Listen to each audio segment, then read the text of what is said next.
Hello! Hello, everyone. So, I thought I'd start off the first thing with my colleagues silenced while I start talking, because they're currently having fun. But we are starting off with Runon and Fleet here, of course, and I cannot forget him. He's in every stream and every video, if he can make it. Raleigh, who always wants to be here. Please note that I have a dog who prefers to be here when I'm doing research, and a dog who prefers to be here when I'm live. I think Raleigh's told Zebedee that you don't get biscuits when I'm live, or something. I'm not sure what's happened, but hopefully. There's a whole discussion of Jara and Palmer's.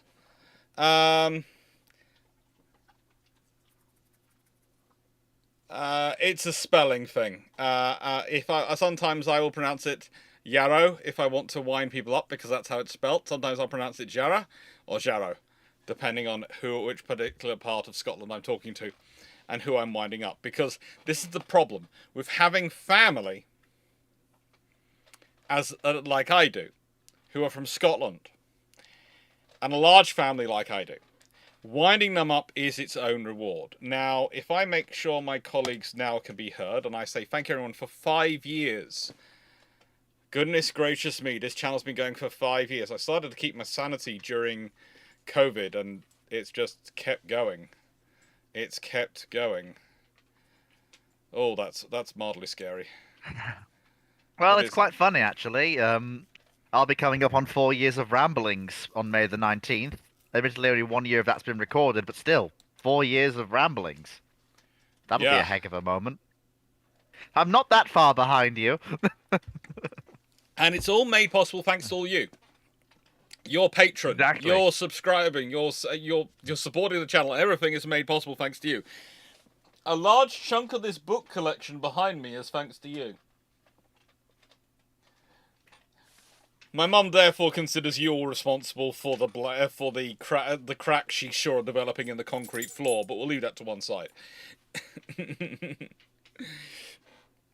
Yes, and for those who are not mistaken, yes, the 5 year anniversary of my channel has come on Mother's Day, so I have faithfully promised that I will do Mother's Day treats on another day,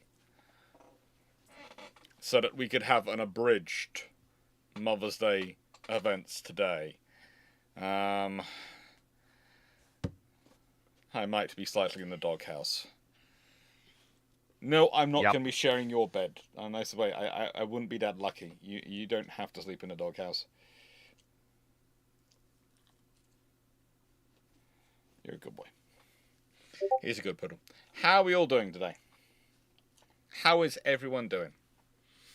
I know Runon was currently very, very happy because he's managed to get his, oh, what's it they called again? Oh! Raleigh, down. Sorry. I was thinking about Raleigh and Runon at the same time, and this meant all sorts of confusions in pronunciation. Her Warhammer 40k dwarfs, I've forgotten their name again, to Votan to drink Iron Brew and go nasty on people. Oh boy. I will admit, while we didn't complete the tactical objectives, I did stack bodies. That's good. Mother's Day does depend on your country which you're in, but if you're my mother, who knows people around the world and has friends and family all around the world, she believes that every Mother's Day should be celebrated. This is technically Mother's Day in the UK, but I have been known to celebrate with her Mother's Day in the US, Mother's Day in Australia, which I also think is slightly different for some reason. Is it New Zealand? One of them is different, and a few other Mother's Days as well. It's the joy of having a very, very well-versed mother in the world.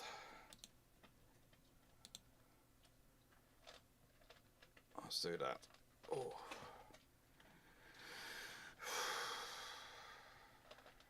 How is everyone? Now, at some point, we are hang going to tight. be. Ramol, start hang Hang- tight. I should make sure the questions closed is currently up because we're just checking if the system is actually working, or if Steve is going to be sneaker netting everything. And for the record, this particular build was tested on YouTube. Yes. And if you don't believe me, you can get a hold of Dragon and ask Dragon. They've been testing it all over the place.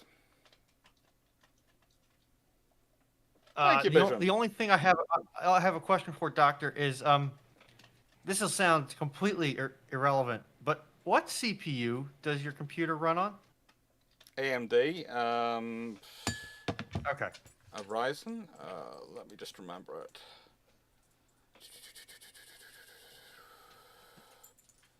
This is one of those things of, I know, if you hadn't asked me and I'd just been talking about it, I'd have known. But the moment you asked me, and my brain went, no, I'm going to go blank on you. And you're not going to notice. More ha ha ha ha.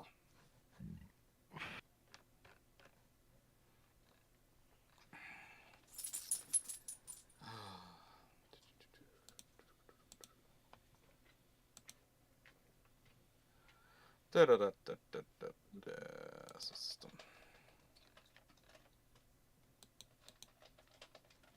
Yeah, Ryzen 7 5800X. Hey, Okay. cool. Hang on, guys. Hang on, guys, on the questions. All right. We are Hang on a currently poking. There's a questions closed sign below me. Literally below me. There's also a Fleet who, for some reason, isn't doing no camera. So I think Fleet took his mother out to lunch and got absolutely covered in cake at some point, and that's why he's got no camera on. I don't do camera normally. You know this. I only do it on rare special occasions. I know. But I honestly think it's because you're covered in cake. I think you managed to get a cake. I know trolley. what you're doing. I know what you're trying to do, and it's not gonna work. Nice try, Alex, but no dice. I know what you're trying to do. I know. No. I think I'm you not got gonna covered let in you do cake. it. No. I'm not gonna let you do it. Cake. Everyone agree? I am not we all gonna think let you got do covered in this. Cake? I'm not gonna let you do this. All right. You can't guilt trip me. Nice try though. I wasn't guilt tripping you. I give it. I just think you're covered in cake. I'm not covered in cake. I think you're covered in cake. Fine then. I guess I'm covered in cake. Yeah. I'm not putting my camera on. Nice try though. Oh. 8 out of 10. 8 out of 10 for the effort. Yeah. Now I think we all want the camera image to see how much cake he's covered in, don't we? Right. Because it is the 5th anniversary, and this isn't a normal... Steve! He's dressed as a ship girl. His true love is coming out. No, he's not dressed as a ship girl. He's dressed as his ship girl. And because, you asked, here I am. It is me. Oh. Hello, everybody. You all asked, and it was, it was nice of you to do it. Yeah. But here I am. Riley's upset. He was hoping you were covered in cake. He was going to come and lick it off. Well, he can be disappointed as much as he likes. Okay, so it seems like for whatever reason, The bot's still carrying it. for YouTube it is. It works fine on Twitch. It works exactly as it's supposed to on Twitch.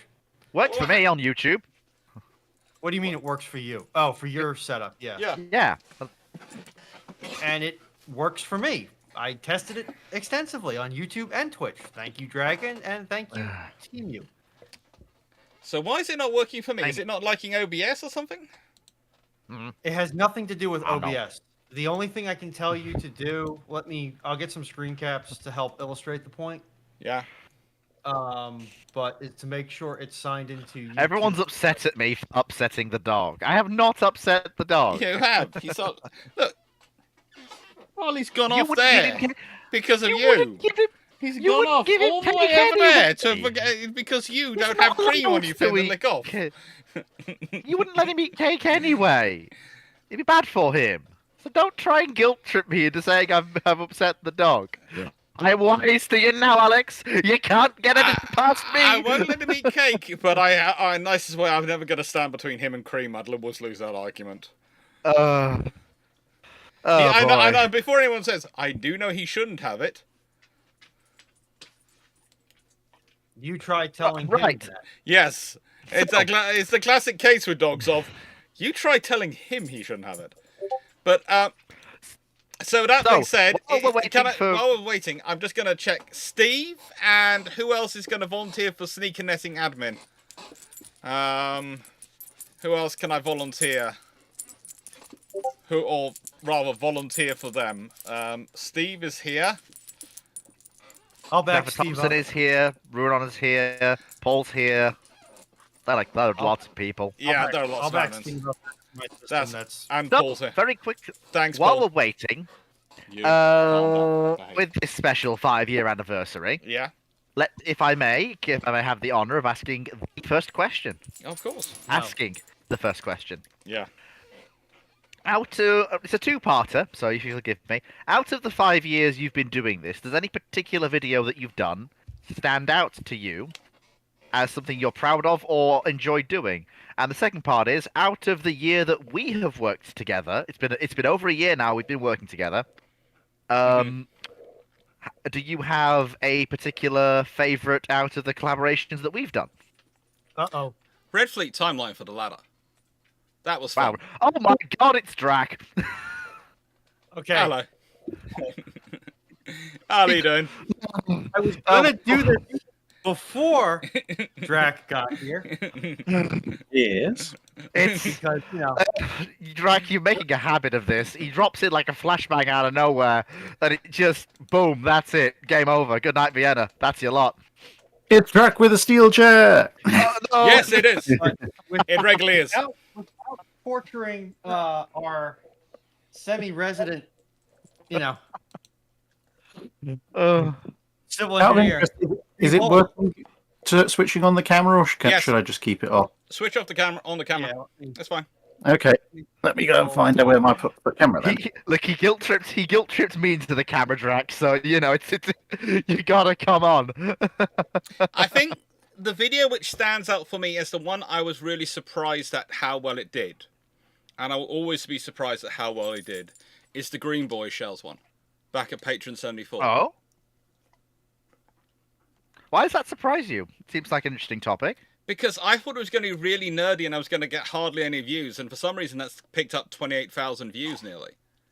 It's my most it's my most viewed video. It's only the things that come after it, all things like me and Drac chatting, or well, honestly, it's kind of interesting because the next videos down behind it are all ones from 2024 and things like the Queen Elizabeth class aircraft carrier, when I've already got a bigger channel. But that comes from 2023. When the channel was still very much smaller than it is now. Yeah, 2023 isn't that basically when your channel starts to really go to the moon? Well, yeah, start heading in that direction. It was when it started growing, but it was a case of it was Patron 74, it was What If History, and it's What If Green Boy Shells had been developed and deployed in time for Jutland. And I remember me and Drac had discussed this before I did the recording, and basically our view was kind of similar before the recording. If the Royal Navy had Green Boy Shells at Jutland, goodbye German High Seas Fleet, because the Queen Elizabeths would do a number of them in the run north, let alone the rest of the fleet. Yeah.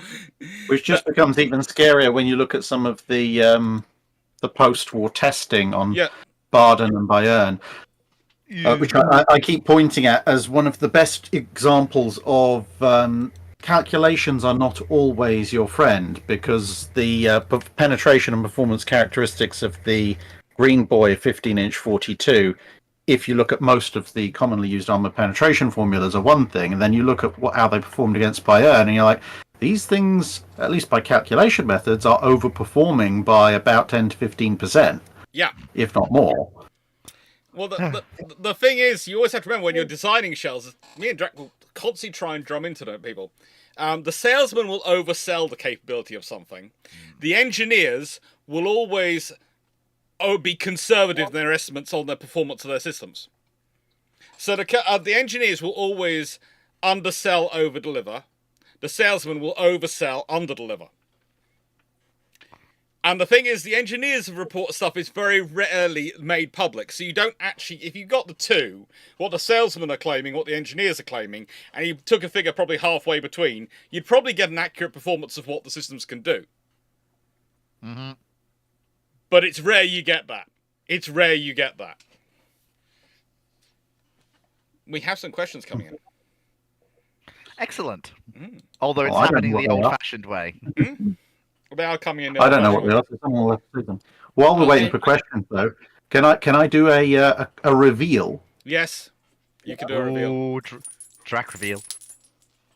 Drac Veal. Behold, Uh-oh. What's he got? Drac's got another saber. Oh, the sword of +5 ship design. You do realise my Kate Jameson could be hunting you down for that. Yes, but I have a sword. Oh my lord, that's brilliant. That's brilliant, Drac. That's great. So, for those of you who are wondering why I'm just randomly waving a sword, Yeah. it's not just any sword. That is the sword of the man who designed HMS Dreadnought and HMS Queen Elizabeth, amongst other things. Yes. Oh Turns my, out he's a much better ship designer than he was a swordsman. oh my god, that's incredible, Drac. Yes, that's but amazing. considering he And you worked- and you have that. You Considering- actually have that. That's insane. Yeah. Considering he worked with Jackie Fisher, though, he possibly needed the sword for self-defense on occasion. He possibly needed it. Literally. Like he couldn't use it on him. Like he just gets the sword with the sheath, and he's holding it up while Jackie Fisher's bringing his cane down, just constantly wham, wham. Yeah. Ooh. Yeah, there's the name. For I'm going to answer a question that I saw addressed directly to me from, come on, PA Thomas. So this STL file, this is a 3D printed plank or a 3D printed door for a mini case that I make. It's made by a company called Organizer in Canada. That's a name. I'll move right along from that one swiftly. Okay. It comes with inlays, which are these black lines, and you Clarke. can actually print out the actual STL, which gives you these bits. But for whatever reason, either it's my quality of printer or my settings or just the way the files are designed, they don't really lock into place. So you have to melt them into place, which isn't necessarily a problem. But I've gotten kind of mixed results out of it. So I decided, because this is printed in a different color filament than the rest of the project, to use this as a sacrificial lamb for doing it a different way, i.e. taking a 3D printing pen hooked up to the same black filament I'm using and just fill the thing through, cut off the excess, and use the iron to smooth it out. So the iron is there because I don't have a soldering stylus, gun, pencil, whatever, to apply heat directly, because I've tried using the tip of the 3D printing pen and it just doesn't work. And then for those of you who have not been in Discord, this is what I was ranting about when I talk about my foreman's nipples. Just so you have a visual idea of what it looks like. Yes. I'm sorry, Ruinon. That got me. I'm Right. sorry. That turn of phrase that's it. I'm done. While I'm Fleet recovers done. themselves, over the past 5 years, what do you think you know now about this broadcast? I mean, this is from Paul Amos, medium that you would have liked to know in the beginning. I don't know if Drac will agree with me, but I have no idea how videos are going to do before I even let them go. Some of them will go to the moon, and some of them will just drop, and I will always be consistently wrong about what I think is going to do well and what isn't going to do well. Mhm. I I can agree with that. The 21st I mean, century battleship, I expect to just have people going, no, no, no, no, no, and I've got a whole load of people going, this is making me think about this, this, and this. And I'm going, that's nice, but honestly, I was expecting no one to be paying attention at the moment with everything that's going on in the world. Yeah, like even on my channel, which is a lot smaller than both of yours, like I have a few videos that have broken 500 views, and they're the most random things, like the 4th episode of a playthrough of a game. Not the first, not the last, but the 4th, for reasons I have no idea why. It's not even that exciting. Why? Why are you here? Go elsewhere. Like, I have other things. Yeah, Why are you? What's the most random video for you, Track? Because you must have had you haven't been doing longer. So what's the most random video for you that you expected to do nothing and has just gone? What the frigate? How did that do that? I mean, usually it's the other way around. It's usually something you've spent, dozens and dozens of hours doing ridiculous amounts of work on, and it does okay, if not actually slightly underperforms. That's usually the way things go. Hang on, let me sort by views. Okay.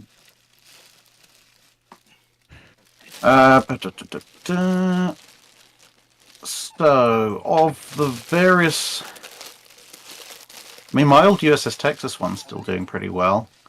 Which I would USS say Texas? The very first one I did. Ooh, very nice. So out of the top 20 videos, I would say the ones that have really, the ones that I look at that and I think, why are those up there? That's odd. Would be probably the one I did on the US Navy's mothball fleet. I thought that was just an interesting little aside to talk about all the various preserved ships and where they were and everything. But I thought, it's a nice bit of naval history, but probably not a lot of people are going to be interested in it. At the moment, it's actually 21,000 views more popular than the Russian 2nd Pacific Squadron, which is just a little bit mad. Yeah. And I think the one that I really, of all the ones I didn't expect, was actually the French pre-dreadnoughts, because again, that was when hotels go to war, because that was just me going, I'm gonna sit down and actually go through these things and go over some of the reasons why they were so weird. I keep telling the both of you, French pre-dreadnoughts are more popular than you two give them credit for. It's the second most popular picture I've ever done. The only one that's beating that is the Bismarck, the Voyage of Bismarck. No, I think so many people watch it because they're looking at it for advice of exactly how they should treat Fleet. How they should help him get over his obsession. Fleet. They're either, first off, they're either looking at it for design on not to build a ship, or the other two prominent YouTubers on this panel they want to save some of their sanity, some of their visual acuity, so they're choosing to not run those videos so they don't have to look at French pre-dreadnoughts. The single weirdest thing for me about actually the French pre-dreadnoughts video is that there's a small but vocal minority scattered around the internet who insist that I am somehow responsible for the tarnishing of French pre-dreadnoughts with the term floating hotels. And I'm sitting there going, clearly, for all the vociferousness and anger of these people, they know zero about naval history and they probably also haven't watched the video, because if they did, they would have realized that the whole reason I called them hotels that go to war is because the French called Hoche le Grand Hotel. It's like, the French said it. Yeah, they did. She was very stately. Yes, definitely stately. Carno wins the Ultimate Hotel Award. If there's any French dreadnought that just looks like a building sent to sea, it's Carno. The funniest thing is, it's the only pre-dreadnought from France that I will actually go, yes, you're right, awful. You say that now with Drac here. You have said it was the most beautiful ship in the world when he wasn't here. I have been saying this for the past 5 weeks. I'd kind of like to see what happens if you take, when Tirpitz was in harbour and she got that brickwork paint job to disguise her as a building. As like, what would happen if you did Carno in that? Would they just lose her? God, and then, in 2015, they blow up a building, and then they're like, why is half the building still here? And they realise actually it's just been Carno hidden in a run of actual brick buildings for the last 120 years. Or God forbid she has ammunition aboard and half the port goes up. True. Although if she was loaded up with melanite, she probably would have gone up a lot sooner than now. Right. Next question: is it melanite? Melanite, is that any relation to melamine?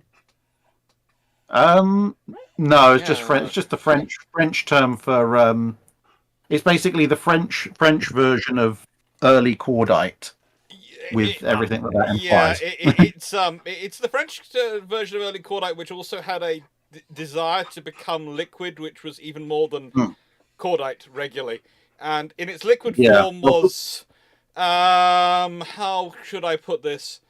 Sufficiently combustible that the French didn't even once consider cooking with it. I mean, the problem is with that early nitrous cellulose and cordite propellant was it sweated nitroglycerin. The main difference being that the British were generally in relatively cold water ports, which kept the temperature down somewhat. Whereas if you look at where most of the French ammunition explosions from that period occur, it's all in Toulon, where it's nice and warm. One of the battleships gets her deck peeled back like a sardine tin, which is rather impressive when you think about it. Okay, next question. Stafford Thompson. It is just post-war. Your local car dealer has surplus vehicles, but only Austins.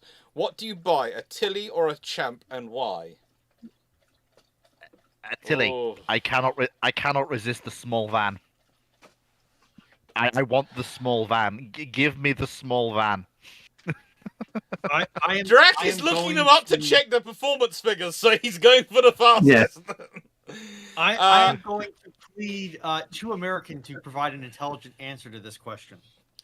I didn't even know what these things were until just now, but I've looked them up and I've gone. Yes, one is a British Jeep, one is a small van.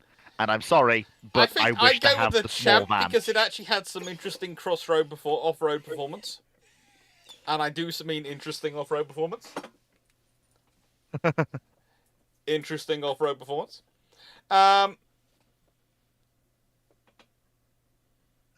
Drac is deciding.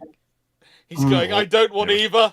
I don't want either. Yeah, no, the thing is, I prefer the looks. Like the aesthetic and the overall volume at the back of the Tilly, but when a particularly ambitious lawnmower has more horsepower than you, I'm sorry, but I'd be taking the Champ purely because I want to be able to go uphill occasionally. I mean, I'm just thinking if I buy a ton of them, I can start a shipping business. No, you can't, and eventually you have to go back uphill. We have 4 people on board. It's the pushing team. I've been in a car that actually had its engine had degraded to the point that this was up in Scotland, and the only way to get home in that vehicle for the guy who was giving me a lift when he got to an area with a big dip was basically to run up to about 90 downhill in a 50 zone. Because if he was doing anything less than 90 when he hit the bottom and started climbing back up, he wasn't going to make the climb because it didn't have the engine power to actually climb that hill. It was just a case of we have momentum and a little bit of sustainment from the engine. He is really channeling the spirit of express trains on the Licky Incline there, isn't he? Yeah. Go down into the dip at 90 and then try and crack the grade before you stall out. That was the most nervous I've been in a car, and I've been in some very dodgy cars, including one that was mostly made of wood and that rocked side to side like a ship in a storm if you hit more than 55. This coming from the man who besieged drifted a van. Yes, but I was in control. I wasn't in control of that Citroen. In a nice way, I have drifted vehicles. It's fine when I'm in control of them. When other people are in control of them, I prefer to get out and watch. I think you're the only man who drifted into a Jersey Nazi bunker car park out of excitement. But I didn't hit anything while doing it. When we're in Japan, remind me to walk everywhere because I don't want to get behind the wheel with either of you because I know I'm going to live, but I'm going to be scared to death while we're going where we're going. Oh, in a nice way. I think that was in my blue Subaru, wasn't it? Yeah. Yeah. The one you brought over to Jersey. The one that Basically, it could go all sorts of things, that car. It was brilliant. Fleet, this is why on any trip, the amount of underwear you bring is always N+1. And if you're going to be driving with Dr. Clarke or Drac, by the sound of it, it should probably be N+2. We're very safe drivers. We always reach our destinations. And to be fair, I've never been involved in a car accident that was actually my fault. I've been involved in 3 car accidents where I was a passenger, and therefore it absolutely wasn't my fault. And I've been hit 3 times, but each of those times I've been stopped at light or roundabout, and somebody's just decided to come into the back of it. The only time I once had to actually debate an accident was when I was driving along I was in the overtaking lane of a dual carriageway. This was in Kingston, and some pulled out off the road and pulled straight into me, across the outside the left-hand lane to the outside. And the police at first presumed because I was a brand new driver, it must have been my fault. And it was only when they realised that, no, the brand new driver had moved to the overtaking lane to let people out, and then someone pulled across a full lane of traffic into me, that it wasn't my fault, and then it was sorted out. It was a fun discussion. Okay, Knights of Game. Why is it not considered that for the Nimrod replacements in 2000s, the RAF was effectively caught in a bear trap, as there was no choice, it was Nimrod or nothing at all? Well, I mean, we discussed this on Catch-Up Ramblings on Friday, and like I said at the time, the problem you've got is that in the early 2000s, there's no real option for the RAF if they want to stay domestic or European, apart from upgrading Nimrod. If they want to bring in a new maritime patrol platform, it's going to have to come from the States. Or Japan. Yeah. And at that point, the option is basically let the fleet degrade and wait for P8, which they know is coming. And that's what they did. Because the project was... it did extend the lives of the Nimrods, but to be perfectly honest with you, the Nimrod by the 2000s... the airframes themselves are getting on a bit. Well, to be fair, when they scrapped MRA4, which was dumb, because as whatever arguments you want to make out of the potential capabilities of MRA4 relative to something like a P8 or a P3 or whatever, the fact of the matter is that with the MRA4, they'd actually solved the single biggest problem with the previous Comets, which was they were all essentially hand-built and no spares fitted more than 1 or 2 aircraft at any given time, mostly by stripping and almost rebuilding them all. And secondly, they'd spent 95% of the money on them. Yeah. Yeah, putting blocks through them at that point was just, you might as well have spent the pittance it would have taken to get them into service. Yeah, and run them till the P8s become available and not take the capability gap. And this is the trouble. The government's... In a nicest way, Britain has a legacy of governments who are what I would call penny smart, pound foolish. Yep. They are penny smart and pound foolish. You can almost directly trace it to the point where the Treasury started to become a preeminent part of the government. Because the Treasury used to be, the money holder, but when it came to everyone wanting budgets, everyone would say, well, this is what I want to do, this is how much money I need to do it, and the Treasury would essentially be tasked with finding that money, and if they couldn't, then it was up to the government to work out which particular programs ended up getting cut. But the Treasury was more of a facilitator, whereas as you get into the 20th century, the Treasury starts to become the arbiter of how much money you get in the first place rather than how much money you actually need. And they immediately start going, oh, but we can save money now. Yeah. Well, I'd say it's basically because Britain's had a small problem in that, in some regards, our prime ministers have sought to become presidents and our chancellors have sought to become prime ministers. And literally, if you start to look at how they've started, especially, I would argue, since Tony Blair, that's been a really big case, because that was the mold he really established. Dr. Clarke, can you close the questions, please? The banner's closed. The question's changed. Do I need to press buttons?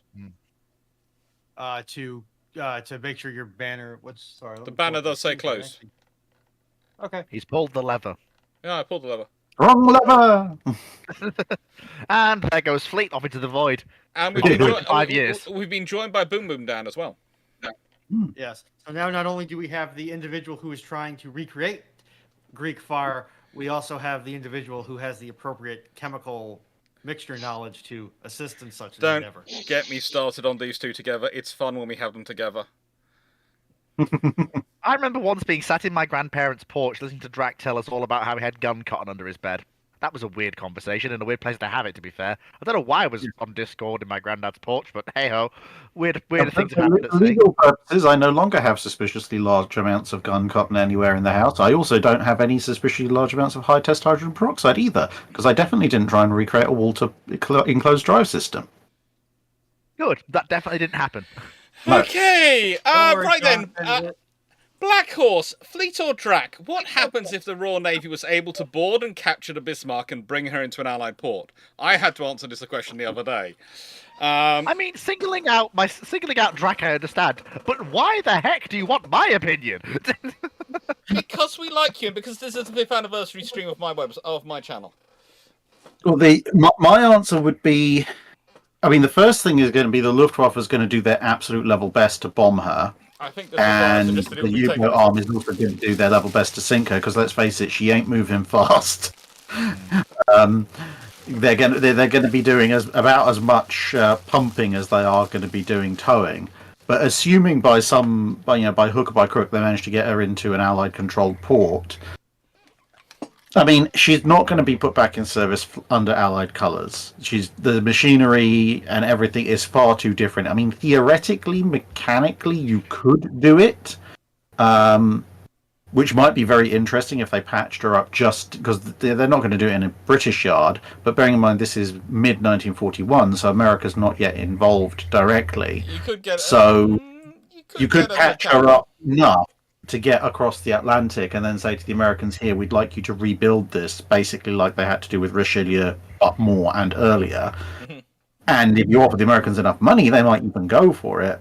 But the amount of damage that she's taken, I mean, you look at, okay, she's not quite as badly smashed up as West Virginia, but maybe Nevada probably would be a good proxy.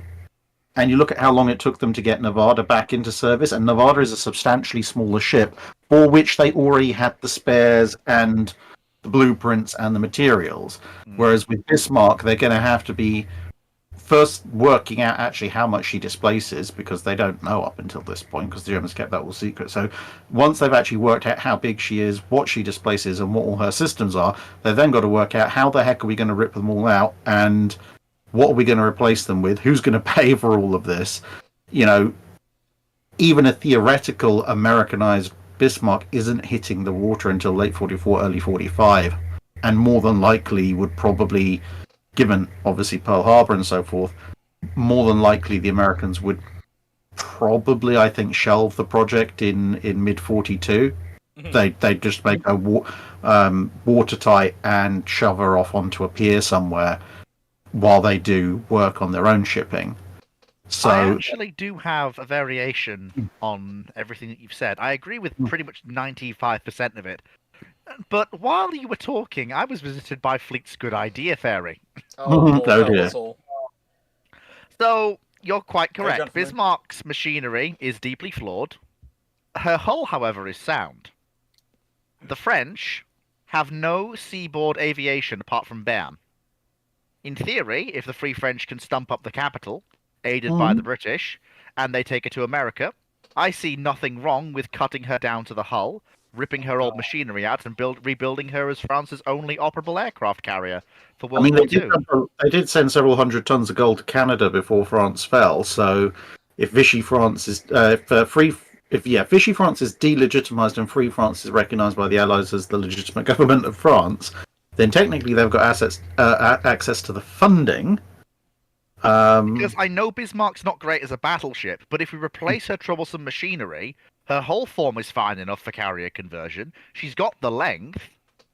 Well, it would. I mean, to be honest, at that point, it would solve a few problems because whether you do try and refit her as a battleship or a carrier, you need to redo the machinery. But if you're trying to redo her as a battleship, you've also got to, Redo the I mean, pretty guns. much entirely replace the secondary and anti-aircraft batteries, and you've got to make some changes to her 15-inch guns to make them compatible with Allied technology.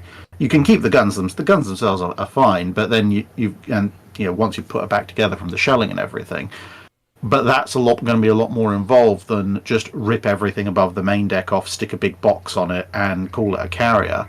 But I think more realistically, what would happen is she'd probably be towed off to Liverpool or Scotland and essentially stripped for information because they'd want to know about her guns.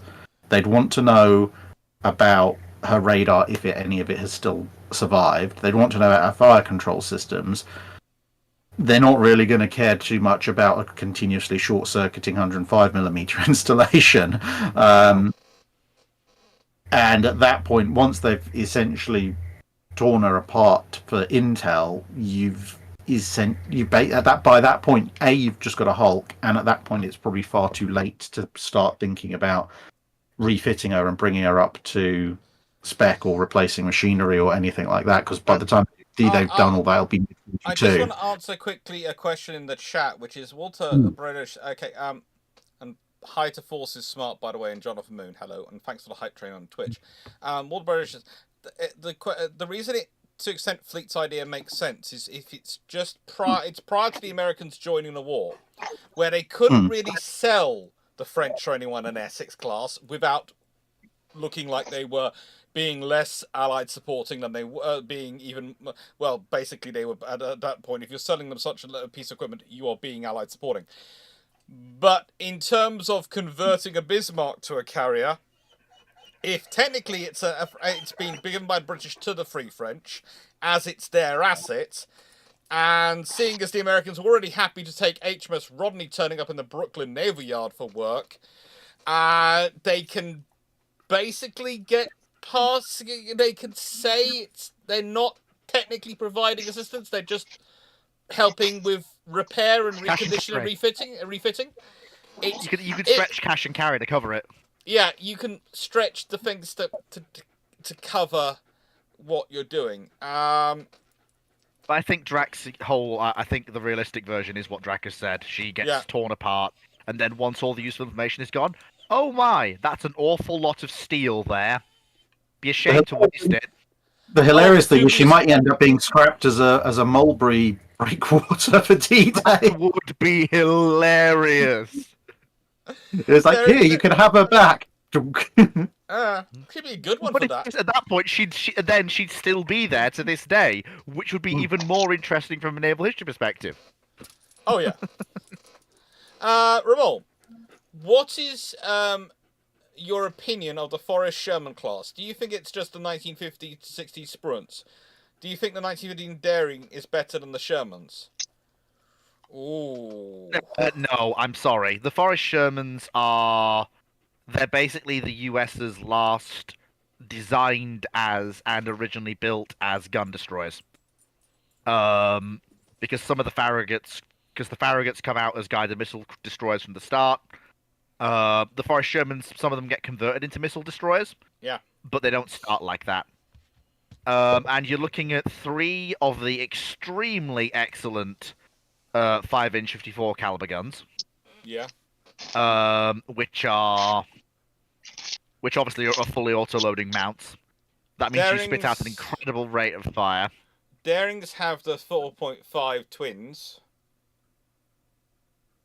Yeah. I sit and have 3 of those. I would say, as built, the Darings have 10 torpedoes and 6 of those 4.5-inch guns, plus all the 40mm. I would say the Darings probably edge as built. And when I say I mean edge, I don't mean it's a walk-away win. I mean, if they're in a fight, both have got a good chance in there. But I mean, when you look at it, when you look at the sheer number of guns and the capabilities of those guns overall, I'd say the Darings have a slight edge as built. The main thing is if you're putting them up 1v1 is the 5-inch 54s are single guns. So in terms of overall rate of fire in terms of shells per minute downrange, even if the individual 4.5-inch barrels are firing, so you've got more shells coming downrange, and so statistically there's slightly greater chance that, of landing a hit. Yeah. Of course, this is only if it's not USS Hull that's up in the fight when she rocks up with her 8-inch gun. It just says, if she turns up her 8-inch gun, then that's a out of context problem, and good luck. I know. Yeah, that's just. But honestly, I think both ships are just very similar. Oh, I wouldn't say the Darings are a clean break with the design lineage that came before, but they're basically the RN and the USN trying to find their footing in what a post-war destroyer on the verge of the missile age is. The Darings are so not a clean break. It's a joke. I have done some videos recently about Admiral Henderson and some of the ships he was considering prior to World War II. And if you look at his design for his larger L class variant, which he wanted, and you look at the Daring class, it's not quite copy and paste. But Stanley Goodall really didn't stretch the grey matter when he was doing their design. He didn't stretch the grey matter that much. He did gotta go, I have this design here, I will modify it with some 40mm and some more accommodations and put in more power for radar, and it's gonna be slightly bigger. But it was really it's when you put the two designs next to each other, you're sort of going, if I had only one eye open, I'd swear they were the same design. Yep. Okay. I have been asked to torture Drac, unfortunately. I think this is in the queue, so I will check this when it comes up. Why are we torturing Drac? Drac's nice. Yes, but our community is also nice, and I've had multiple people sending me messages asking him to look at a hypothetical design, and I want to see if it's in the queue. Otherwise, I'll drop it in there. Oh Okay. No! Yeah, Oh it's in there. No! Stafford. Oh boy! Here's an interesting question. I This is didn't more. go into This, great detail with Drac here about my foreman's nipples and his general malfeasance and incapability to do his job. So I'm going to get brownie points for that one.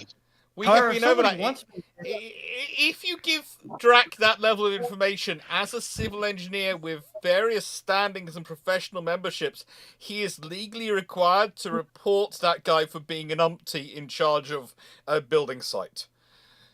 Hey, if he wants to, I'm not going to turn him down. Stafford Thompson, how hard is it to cut an undersea cable that's 5 centimeters in diameter at a depth of 30 meters? Could it be an accident or purposely cut? Has happened twice in 1 year out east of the Maritimes. It can be done by accident. Depends where it is. Yeah. What did you say? 5 centimeter? 5 centimeters. Yeah, 5 diameter. centimeters. I mean, a ship dragging its anchor cable could probably do that. Yeah. Yeah, But if it's a busy shipping lane at 90 feet, you could have something dragging plausibly. I think it would depend, one, on how busy is the area where this is going on, because if there's only a dozen ships per year and 2 of them have managed to snag something, that's more suspicious. And also, where is this in the shipping lane? Because if this is 2-3 miles out of the roadstead, it's plausible in a busy environment that you could have a number of vessels. They're a few miles. They've either dropped anchor early or they've forgotten to haul them as they leave. Whereas if you're talking 50 miles out, just before the continental shelf drops off into the abyss, that's a lot more suspicious, because if you haven't noticed your anchor is still down by that point. What are you doing?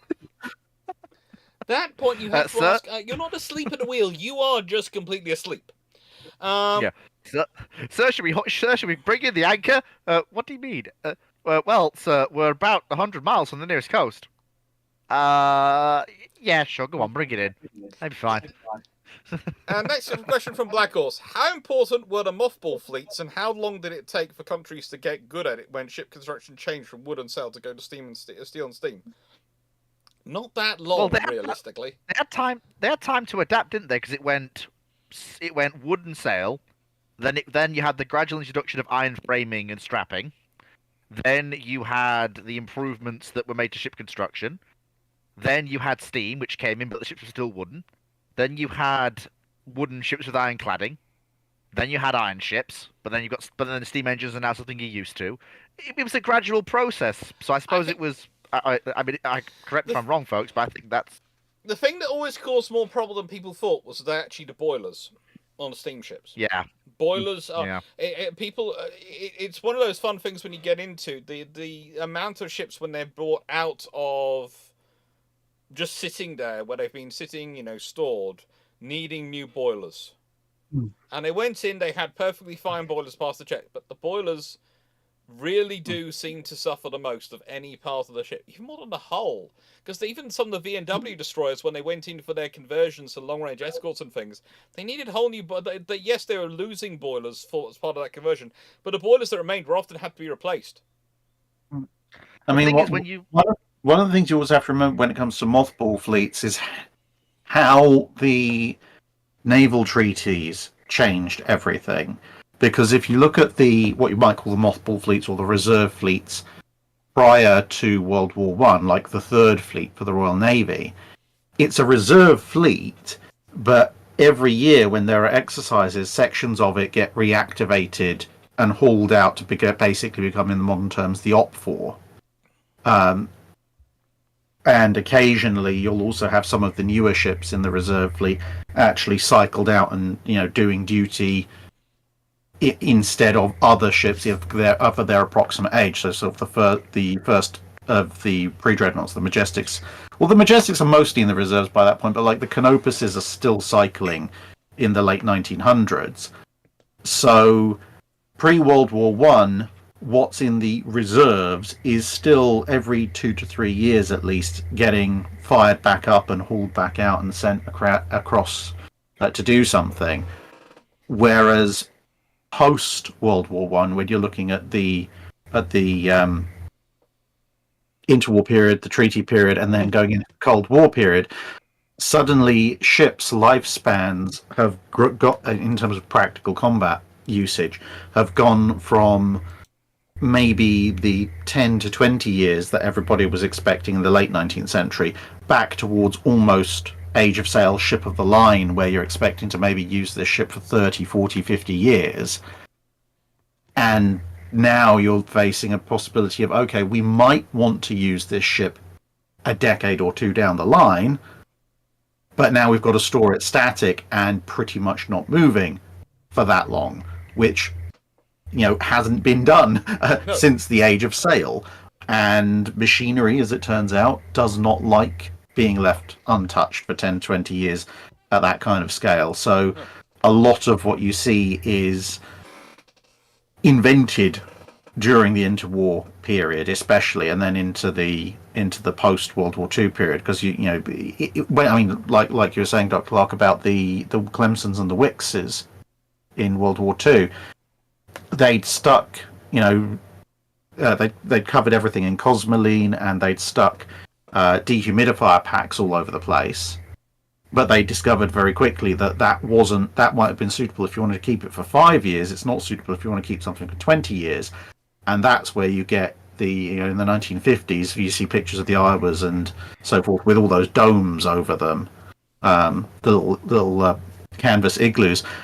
And that's when you're now running active dehumidification and active patrols, even though they are in reserve, because they've realised you need that additional level of preservation going on. And you even see it with the Royal Navy Reserve in Portsmouth at the top end of the harbour.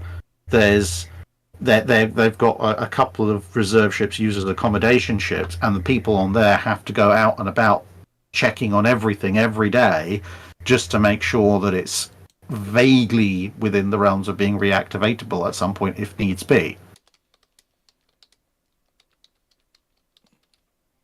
And it's one of the things that often happens with the reserve fleets is it's quite complicated to keep them going, but if you can keep them going, they're very useful. I think people are starting to think that more now. I've been having some interesting discussions lately. People are going, yeah, we are kind of short. We have no space in terms of ships anymore. We have no slack.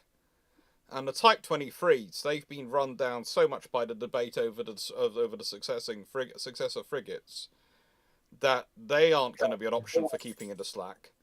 And honestly, you're looking at it, it's almost become a scenario if we have to roll on with the Type 32s so we can make the Type 31s into the slack. Because I can see that being the light frigates option, or being the reserve options. You're basically looking at having to build up before we can consider having slack again.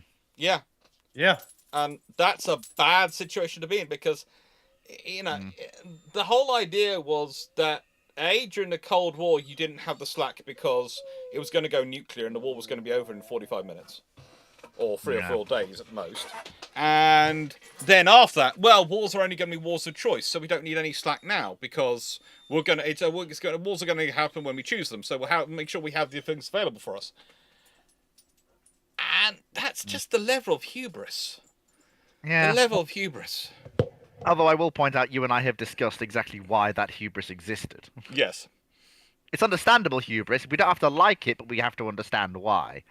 Yes, but me and Drac are allowed to complain about that hubris and call them stupid for having that hubris. I would say, I wouldn't necessarily say it's understandable. I would say it's explainable. Yes. But as I like to say to people at times, simply because there is an explanation for why something happens is not an excuse. No. You can see the logic to a certain degree if you're hands on. If you're doing a handstand with one eye closed and it's a Tuesday, but realistically, anyone with even the slightest modicum of a grasp on history would have realized that the idea of a war of choice essentially doesn't exist and never has existed. The closest you've ever gotten has been when there's been an absolutely world dominant power that everybody was too terrified of confronting. And even then, you still have major conflicts. It's just they happen slightly less often, which means that the ratio of wars started because you wanted to versus wars started because the other guy wanted to starts to approach 1-to-1, and people start to then think that they can only commit to war when they want to. Because I mean, even in the middle of the 19th century, when the British Empire was at its height and you'd have to be an absolute lunatic to try and take it on, it was greatest among equals. Yeah. But if you're outside of like France and so forth and the big powers, you look at things like the Anglo-Zanzibar War. It was only ever going to end one way, but it still ended up being a war.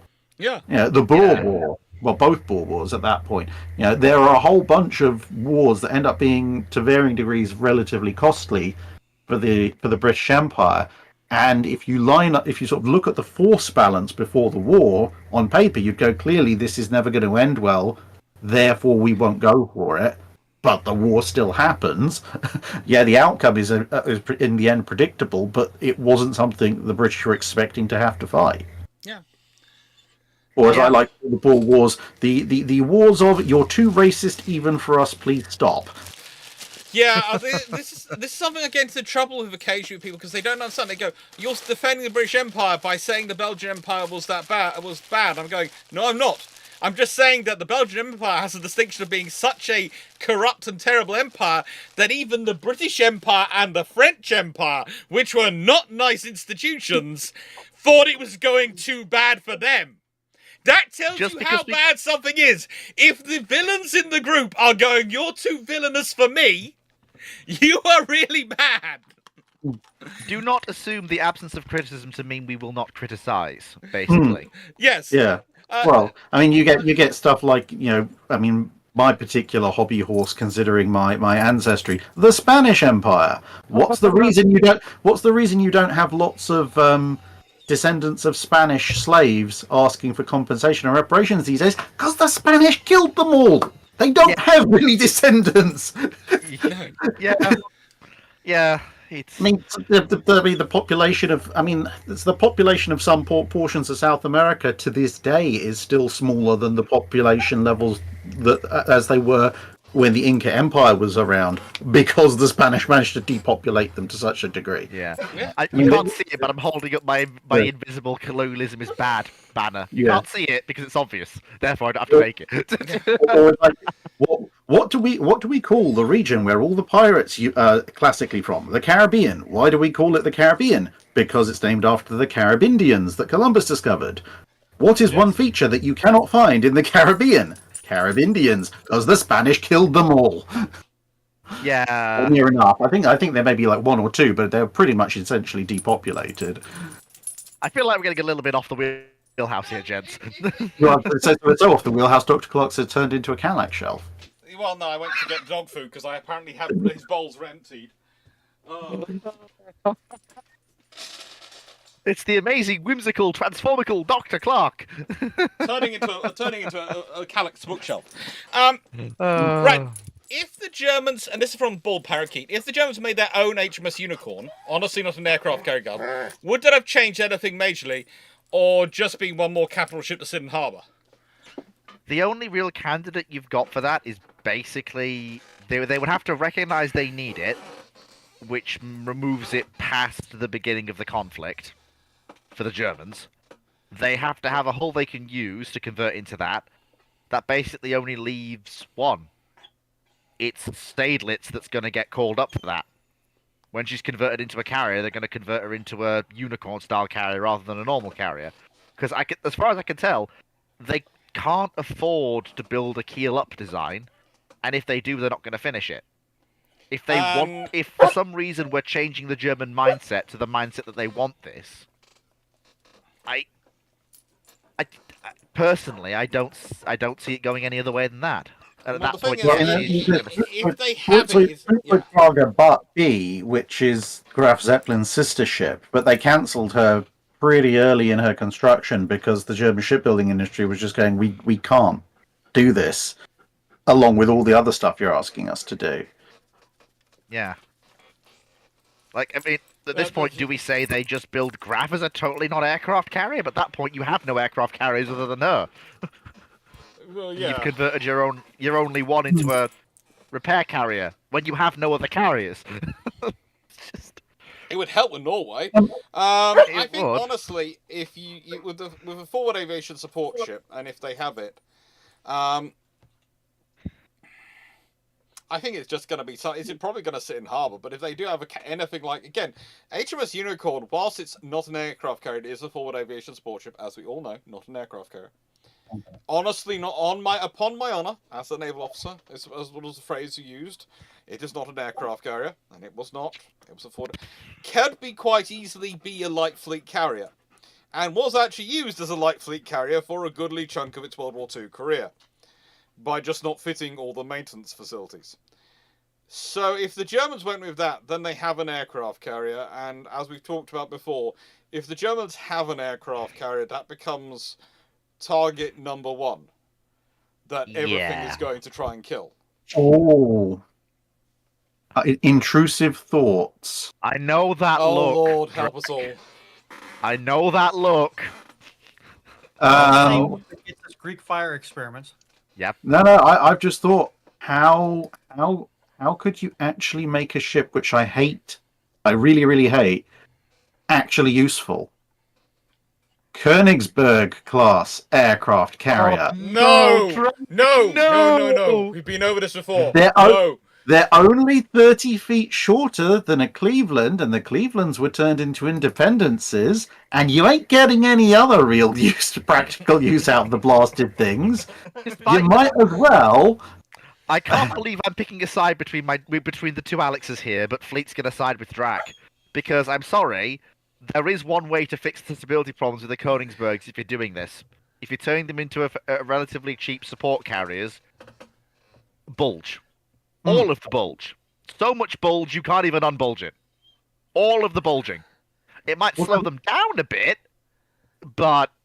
Because also, when you look at the profile of a Königsberg, okay, so they've got a high forecastle, and then they've got a the fairly standard broken deck where we've got a step down, but then you've got a step back up again. But you can get rid of that. But the thing is, if you get rid of that step up again, trunk all the funnels over to one side, and then you take off all 3 triple turrets and all the other superstructure, bearing in mind you're not trying to turn these into an independent style full light fleet carrier. These are aircraft support and maintenance vessels.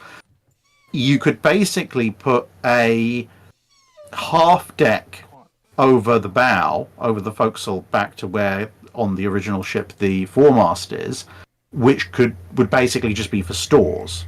So that's where you could keep lots of spare parts for aircraft, and then along what's now your very, very, very long, very low height quarterdeck, that's where you put your carrier hangar box, with flight deck obviously then running across the whole top of it, and essentially split it into 3 sections. So you've got your forward half deck, which is your spares storage, your middle section, which is your widest section, so that's where you'd be storing your aircraft, and then as the hull narrows to that comically tiny thin point at the aft, that's where you would have your workshop. So yes, you would have to haul all the spares from bow to stern every time you wanted to do heavy duty workshop stuff, but you could probably store maybe a dozen aircraft with folded wings, a couple of dozen aircraft dismantled and crated down in that central hangar point, and the flight deck is probably just about long enough for you to conduct meaningful flight ops.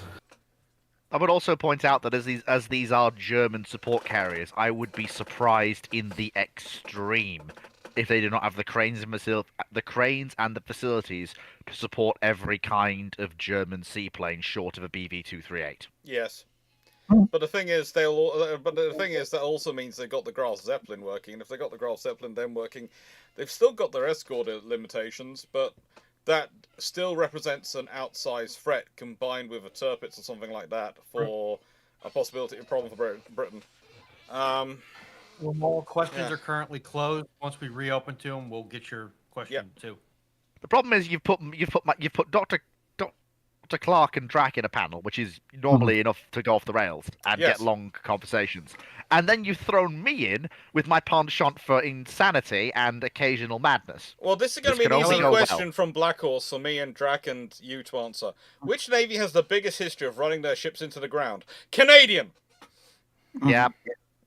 Although I will point out the grand prize for the only nation to lose a dreadnought battleship in combat operations by running it aground goes to the Spanish Navy. No, well, okay, fair enough. Combat operations, because the French did run France aground, but that was just in general cruising. Yeah. The Spanish... and that's if you go with dreadnoughts, because if you go pre-dreadnoughts, oh boy, there are a lot of them that fetch but yeah, no, I mean, to be fair, like the Canadians do have a habit of running their ships into the ground generally, but half their problem is that, especially in the early days, they got given ships that were half in the grave already. Yeah. Yes, like but that Arethusa class they got dumped with at the end of World War One, and they're like, "Yay, we have a meaningful cruiser." What do you mean it's like 3 times over its lifetime mileage from warranty? What do you mean the triple expansion engines are running on a hope, a prayer, and some duct tape? Yes, but to be fair, the British Royal Navy had actually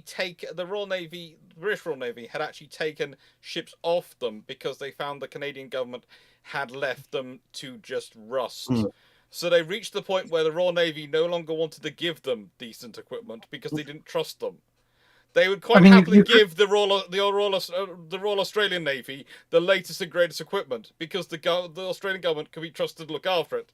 The Canadian government, the Royal Navy viewed as just slightly below the threat level of the German High Seas Fleet prior to World War One in terms of their treatment of ships. Well, I think the Canadian government suffered from almost bipolar levels of government change. Yes. Yeah. Because they kept asking for ships when one party was in power who really wanted to have a Canadian Navy, and by the time they'd worked out the deal and got the ships over, the other party was in power who cut the budget beyond what it had been at, even before it got increased, and suddenly you couldn't run anything. what would have happened to the poor Canadian QEs if they'd have been built. I mean, to be fair, they were talking about making them a gift to the Empire. There was that whole debate of, like, initially, are they going to be a gift to the Empire, or are they actually going to be a core of a Canadian battle squadron? So, realistically, I think probably what would have happened is maybe they would have initially wanted them as a core of their own battle squadron. Then they would have seen the maintenance bill and just go, actually, we have a gift for you. But that would have led to a very interesting thing with the Royal Navy and the Washington Naval Treaty, because that would have mean you'd have had 8 QEs, 5 Rs, and Renowned Repulse and Hood, and the Royal Navy would still want some 16-inch gunships. But at that point, you might actually win the argument for the F3 over the Naval design, because in case of going, do we really need to add more to our battle fleet in this formation? Do we really need more here? No. We quite literally I mean, obviously, you could give a wooden spoon. I was going to say, you could give a wooden spoon prize for running down a fleet to the Russians, but that only really applies to Arkhangelsk. Yeah. Yeah. That poor girl. Yeah. She's more rust now than ship, twisted and evil. Hey, Royal Navy, we're returning this battleship to you. Have fun with it. Okay, does any of it work? Well, the engines failed after we got here, so you take a guess. It hasn't actively sunk. It's still technically afloat. I did know the Royal Navy was not quite sure whether they were going to break it up send it for breaking or just burn it for decontamination. Colin Cameron, member of 2 years. Oh, thank you, Colin.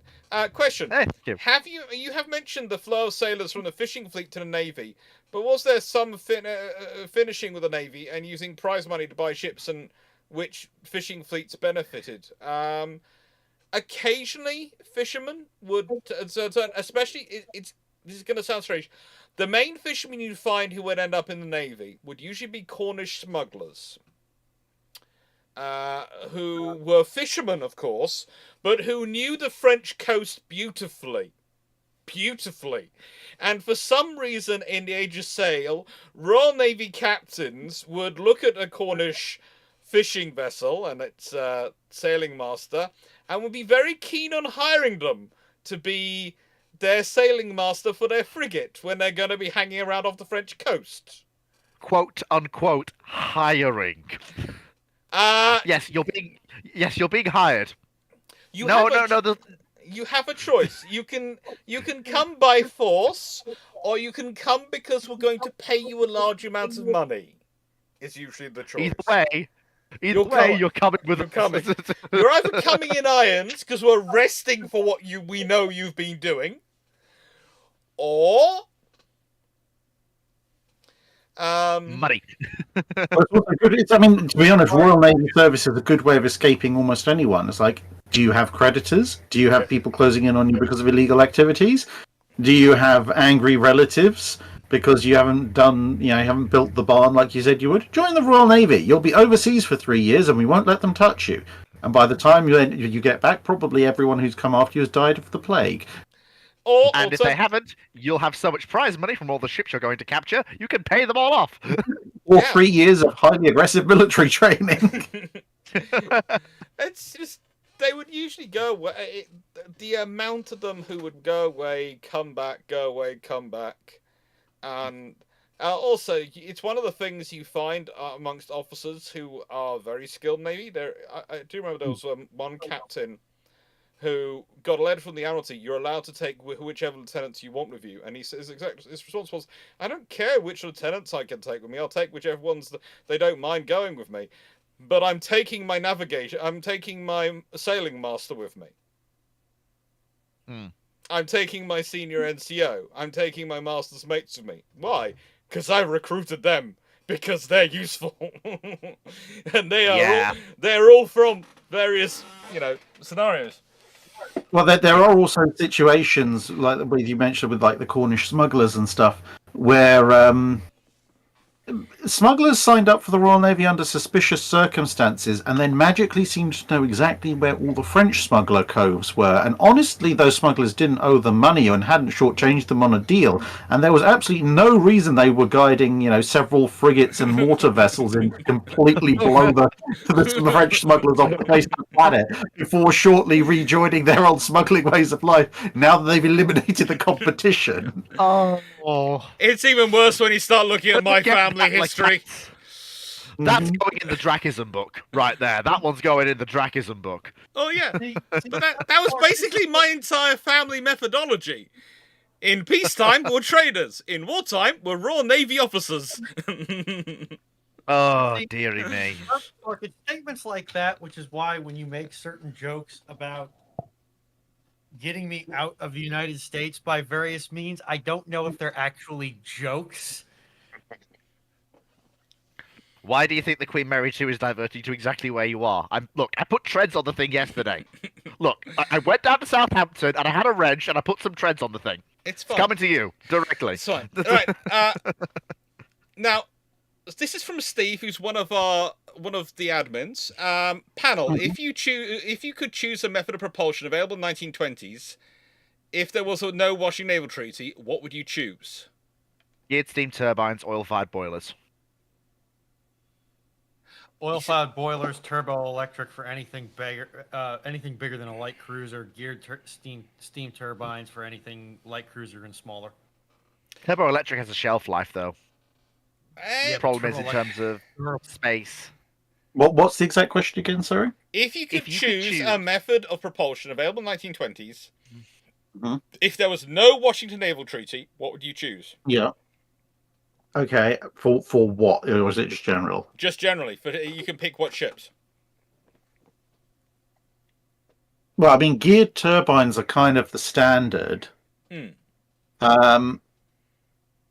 Like, turbo electric drive made sense when you didn't have geared turbines, because it's a way of getting around the inefficiencies of running turbines direct drive onto the props. There are some advantages to turbo electric drive outside of... I mean, the main problem with the turbo electric drive is the weight and space it takes up. And that's what really kills it in the interwar period, because if the treaty puts a hard limit, so you need the lightest and lowest volume machinery you can get. If there isn't a treaty system, the geared turbine is still a more efficient solution, but I would actually go with an extreme high-low split on turbo electric. So my escorts would all be turbo electric, because that gives them the power to move at speed to keep up with the fleet if necessary, but also gives them the fine control and rapid acceleration and deceleration needed to hunt submarines in a near silent method, which would be very handy. And then going all the way up to the other end of things, I would actually go with turbo electric on the carriers. I think geared turbines are more suitable for battleships, but I think the carriers could use the turbo electric drive better, because if you think about it, if a battleship is going full speed, it's probably going to do that for a sustained period of time. So the fact you've got a slightly slower wind-up speed isn't so much of a problem.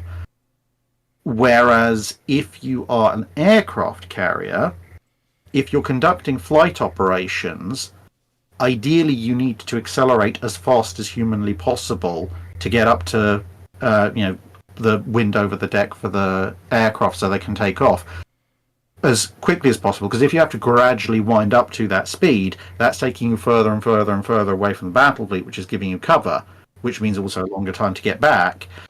And equally, if you're just merrily tootling along and then somebody goes, there's an enemy airstrike coming that way, you need to be able to get your combat air patrol off as quickly as possible. So you need that fast response time from the turbo electric drive. You see, I would be similar to Drac. I'd be similar to Drac. Can I just... Oh, I'll let you go on fleet, then I'll do There's also another advantage that Drac's not mentioned. Like, if you have turbo electric drive on your carriers, the maneuvers you can pull with the responsiveness on the prop shafts with the turbo electric drive, the sort of dramatic dodges you could pull off, with a turbo-electric driven carrier, you just can't do with a geared steam turbine carrier. And to address, say Melanie's because I'm just going to put in my point.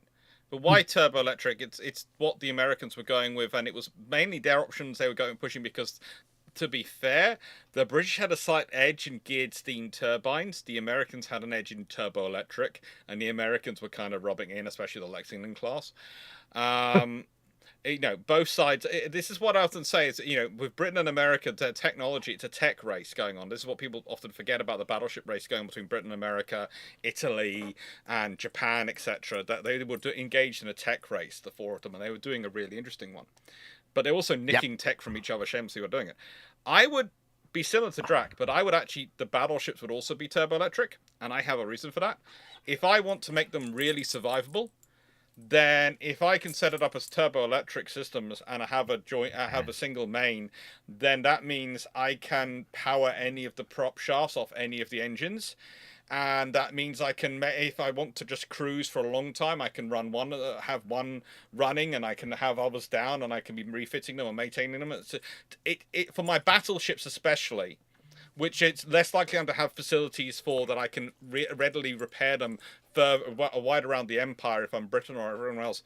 I think there are advantages to having turbo electric still. I think there are advantages for it. And also the thing is with turbo electric is you could in theory fuse it with geared steam turbine technology. You could put a geared turbine generator into the turbo electric, and that'd be a really interesting idea to see how it would go down. I also have one more thing to say before we move on. Yeah. Can I answer Melanie's question? Yeah. That was in aggregate, the panel has addressed all the points. It's mainly the durability under fire, the ability to spread the load out more evenly amongst your machinery, and the fact that you can use that power for other things in the future. Yeah. It does, with additionally, future-proofing on radar, it does give you a lot of options. When you introduce radar, if you're already running a turbo-electric system, you can go, oh, well, I need more electricity. Oh, that's okay. It can also allow you to better subdivide your driveline, which can help you with your armor allocation. So for my... You get a ton of good armor. I do also I have two more points I want to make. So for my auxiliaries and my odd job ships, so things like monitors, gunboats, things that you don't always... Well, not all of that fleet is going to be active at once. You'll have ships in reserve, you'll have ships on active service. They'll be rotating through. I would dieselize them.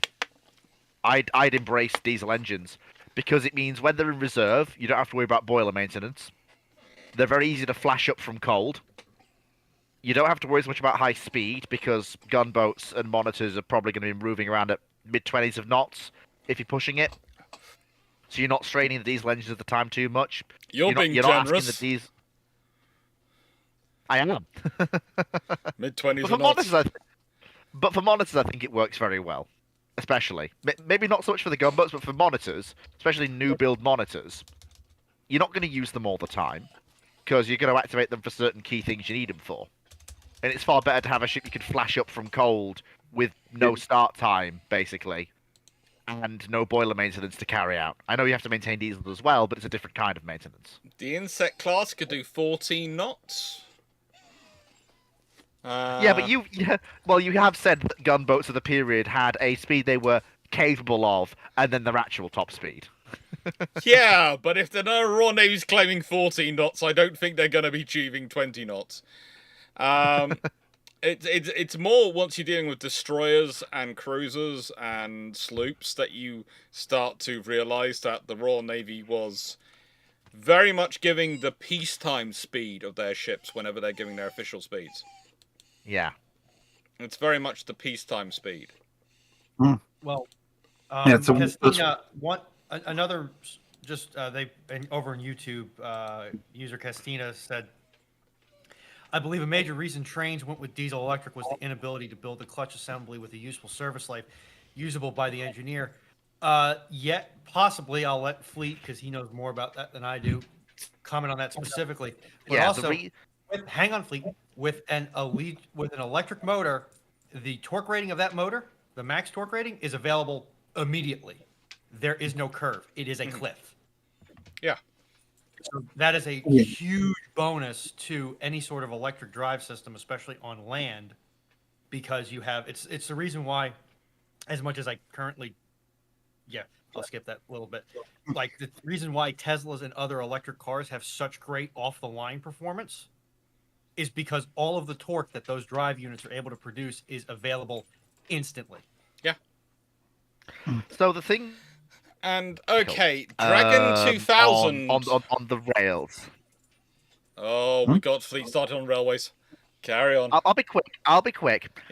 So remember, Yuki is in the chat and Twitch. I will turn her loose on you. She can't threaten me with a good time. I know what I'm talking about. This is my zone. She's been nice. So the reason the diesel mechanical is rarely seen. The reason why diesel mechanical is not seen so much on locomotives is because of the strain you put on the gearboxes with load. You see it used in rail cars because of the relatively light load you're putting on the gearbox. It's moving the rail car and its trailers, and that's it.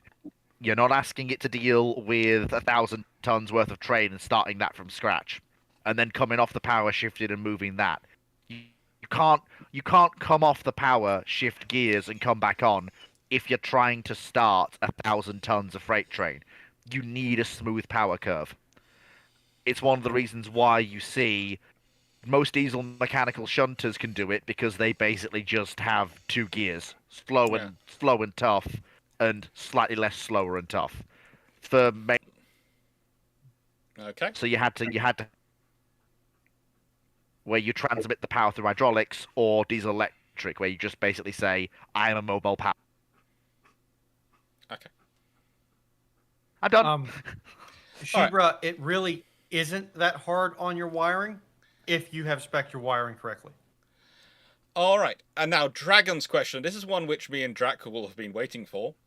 What would be the panel's most wanted 30 or 40k model that does not currently exist or exists poorly to be even given a model from scratch or update, and why? Can I just put mine in? I would like Kobe to make a Gloriana class battleship that I could build. I want a Kobe Gloriana class battleship. Okay? To what scale? As big as they can make it. Oh. You want it UCS vendor scale. I have been politely informed. 2 seconds. Carry on, please. I have been politely informed multiple times by Dragon and Foxo that, owing to my somewhat outdated knowledge of 40k and the fact I haven't played tabletop in nearly a decade now, I am not allowed to have an opinion in this regard. And I will not go against my 2 admins. Good choice from you. And I would. I So, see, I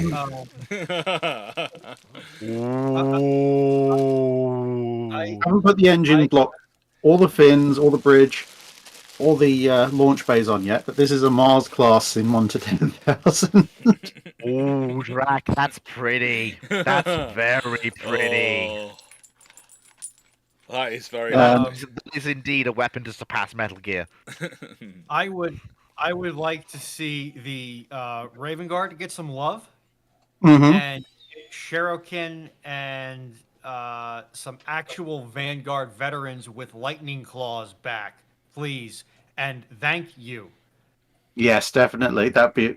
I mean, I suppose you can use the more death than 30k models, but that's only really a stand-in. Have you seen the new Wolves ones? The new Wolves units which have come out. I have been looking at them, and they look good. The Greybeards, especially. The Greybeards look good. I need to see what the boxes look like. The launch box looks like, because. Come with me, and you'll be in a world of bad financial decisions. That is Warhammer 40k for you. That is Warhammer. Fleet. So Fleet actually does have one thing, as wild as it is, that I'm going to say, and I know this is a pipe dream, and it's never going to happen. But I want to see a tabletop miniature scale Imperator Titan? Now you see, that is a very interesting question because, of course, you have the tabletop warlords and warhounds. Yeah. And so forth. So, theoretically, within the scale that's established between Imperators and all the other Titans, it is theoretically possible to do a tabletop scale Imperator. Because it would be, it would be about the size of a small child. You basically just take a 5-year-old and wrap them in tinfoil. This is my Imperator. However, it should be warning Princess Drakenafella what could happen to her when she wakes up. When she grows up. She's only about War Master size at this point. We need to feed her more. But no, I've actually been in my spare time been doing a little bit of calculation to work out just how out of scale the current 40k Titans for the 40k tabletop game are, and they are hilariously, comically out of scale. Because if you don't, they're far too small. Because if you look at it through the descriptions that you get in the various books about how things are laid out, the key thing is start out with a warhound. The warhound is described as having a primary crew of 4. You have the princeps, you have 2 moderati, and you have the tech priest. Now, to be fair, the tech priest is the drive corps, so he's not on the bridge. But the 2 moderati sit forward and to either side of the princeps, kind of like ops and the navigation officer on a bridge in Star Trek, but obviously with less space. That kind of triangle layout. Yeah. Now, the thing is, if you take the head of a 40k scale model warhound, it's about 5 inches long, 4 or 5 inches long. You couldn't physically fit 3, let's say, Imperial Guard scale models in there if you tried, and everything forward of the eyes on the warhound head is sensor equipment. So you've got to get 3 people in the back half of that head, and the first 2 at the narrow point have to be side by side, and then beyond that, either side of them, you've got to have wall paneling and armor and everything else. I then got an STL for a warhound and put an 28mm guardsman next to it and scaled it until you could actually fit it. The warhound head ends up being about the size of the actual warhound model's body. So you're talking about a 12-inch head, which means that a true scale tabletop warhound is going to be about 3 foot tall, which is going to be big. So it's going to be bigger than the tabletop scale warlord is at the moment. The tabletop warlord ends up being about the same height as me, 6 foot nothing. And a tabletop imperator gets even more fun, because with the tabletop imperator, not only do you have to scale it off the warlord, you also have to scale it off the fact that in the Battle of Beta Garman, Sanguinius dives down onto the head of one, carves through the armor with the Spear of Telesto, drops inside, and goes ham on the bridge crew. Which implies there is enough space on the bridge of an Imperator for a 9 foot plus tall Primarch with wings to actively maneuver. Once you do that, you realize that the head, and again I scaled this, the head of an Imperator would be about 2 feet tall. It'd be like, my God. which means if you scale that head to the body of an Imperator, you physically couldn't fit a true scale 40k Imperator in the room I'm in at the moment. You would get the torso and the cathedral would occupy most of the spare volume, but the legs would basically be downstairs. So a true scale 40k Imperator, going purely by the descriptions of its internals, would be about 14 to 15 foot high. I could fit it in here, but I would have to remove the stairs. Which I think could be worth it. It could be worth it, but I would have to remove the stairs. I would also in terms of the 40k model that I would really want to see actually in model, since that was the original question, the answer is, of course, Caiaphas Kane. Kane, here in the Imperium. Oh, we both knew where that was going. Okay. Oh, Dear. but actually, I would like two models of Kane. I would like the propagandized version that you see on the cover of all the books, and the actual Kane. And you can choose which one to play, and they need to have different rule sets. Oh, that's beautiful. Okay, now it's Ramal's question. What is your opinion of the Kilmarin and Neosho class oilers? Do you think they're true workhorse of the USN since they've served longer than any other auxiliary ships in the US Navy? Yeah, if you don't have them, they aren't going to work.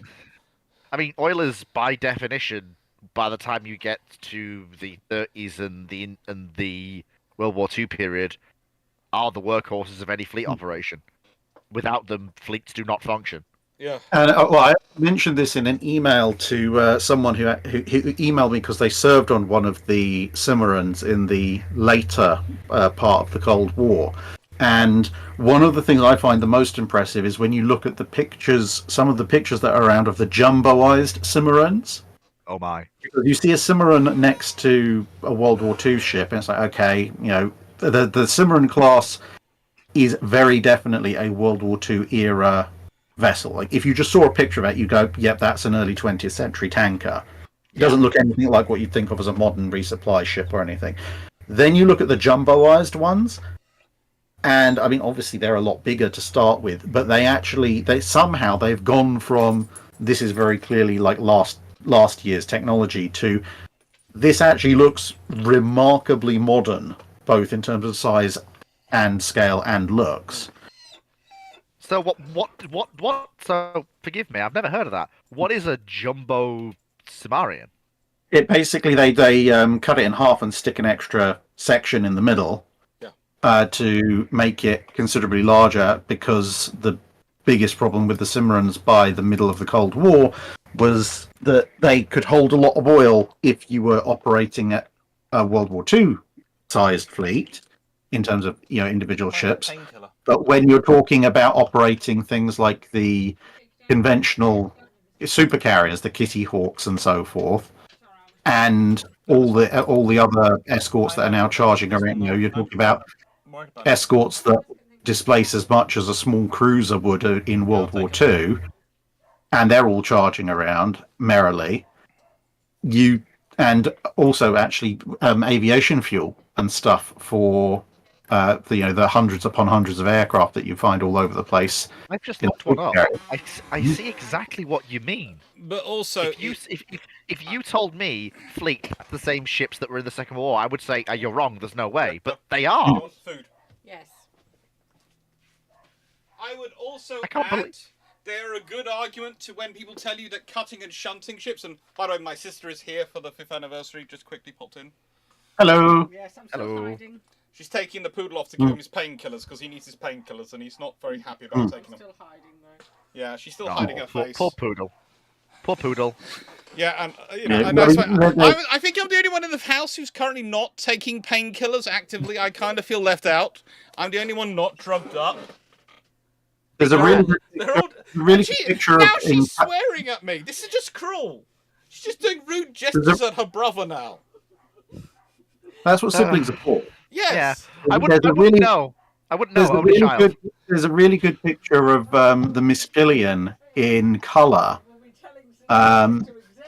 doing a double refuel, and literally the only thing that gives her away as being a ship from a properly old era at that point is the fact that she's obviously still got the World War II style forward bridge machinery aft, whereas a more modern tanker would have bridge and machinery all aft. That's literally the only thing that gives her away. Size-wise, layout-wise, she looks very much like a modern ship, although it is somewhat comical to see a World War II era oil tanker, even if upgraded, with a pair of helicopter landing spots on her bow. Yeah. Makes sense. And the obligatory sheds that have just sprouted amidships, because why not? Well, it does help, but also I would say it's yeah, it's just they work so frickin' hard. They had to, but they worked so frickin' hard. All right, next question. Thanks for the recent batch of submarine videos. What development do you think the Germans have missed out on? Submarine-wise? Yeah, ooh. I would have loved to have seen them pursue that hypothetical cruiser submarine they were thinking of building. I would have loved to have seen how that would have done. The one with the twin, the one with the twin more for 105s. you to enjoy than for the Germans to actually find a practical use for. I think if the Germans missed anything in particular in their sub construction, I think it was just generally size, because they're not. The Type 7 is not a UB3 with the serial numbers filed off, but it is very close to it, to the point that if you put the plans for the late war high seas fleet subs up against the plans for the Type 7A, at least, you can see they are very, very closely related. Yes. Because essentially what you're looking at with the Type 7 is late war German sub design, then the random handful of subs that the Netherlands Design Bureau built for various people, and then you're going into Type 1 and Type 2 sub design, of which the Type 1 is the not quite predecessor, but kind of adjacent to the Type 7. So as a result, you end up with a 700 to 800 ton submarine that is ostensibly supposed to be doing the bulk of the heavy lifting for Germany's submarine warfare effort, when realistically you look at, the US Navy doesn't really have that many subs in that displacement range of a modern type. But if you look at the Italians, you look at the Royal Navy, if you're talking about a sub whose displacement is in the mid to 2/3 of hundreds, that's a coastal unit. That's you're talking about U-class kind of displacements almost. So you're talking about short range, coastal, enclosed areas like the Mediterranean. That's where you use a sub of that size and displacement. And something like the Type 9, that's for the Germans, that's their big fleet submarine. It's still considerably smaller than a Gato. It's still considerably smaller than some of the interwar stuff the Royal Navy is still rocking around, like the River class. And they're broadly speaking comparable with a T-class for displacement, but even then some of the T-class models displace a bit more than the earlier Type 9s.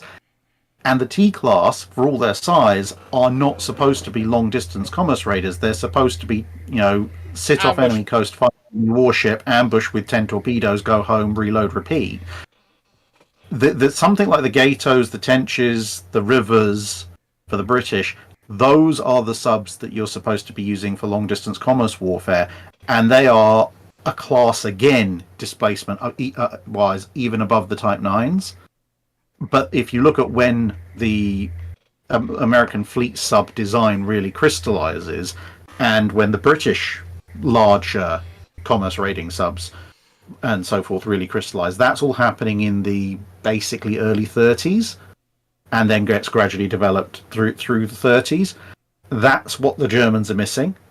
They're missing the prompt to scale their submarine sizes up, and that leaves them with the Type 9s. Obviously the 7s and 9s both expand during the war, but fundamentally the Type 9 should have been the baseline for their submarine warfare efforts. The Type 7, for all the destruction it wreaked, fundamentally was too short-ranged and didn't carry enough torpedoes for what it needed to do. You look at the absolute shenanigans they had to pull off to get some of those off to the US Atlantic coast.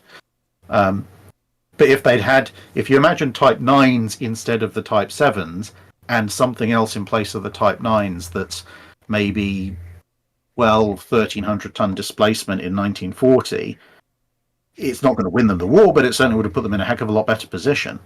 And it's one of the interesting things is when you start looking at the submarines in World War II, and this is where I get the fun, is the U-class boats or the Royal Navy.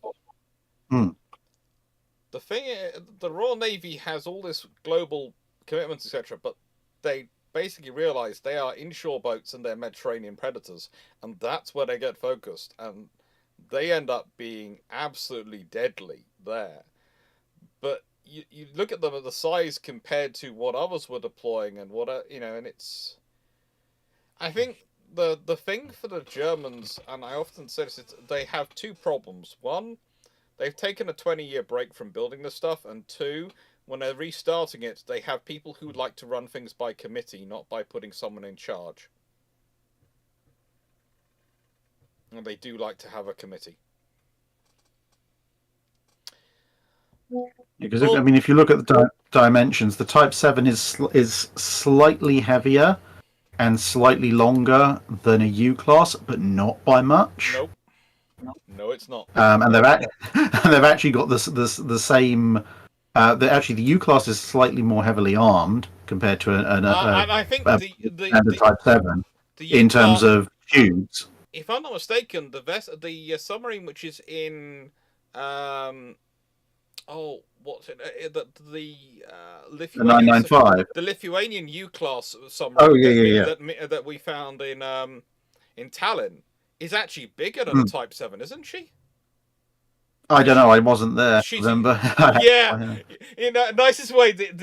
I still can remember. I have never had more angry text messages from Drake in my life than the ones which came through after he realised that he'd gone home, we'd gone to Tallinn, and we'd found this, and he was going, "It wasn't quite I hate you, but it was the closest I've seen to you being annoyed with me."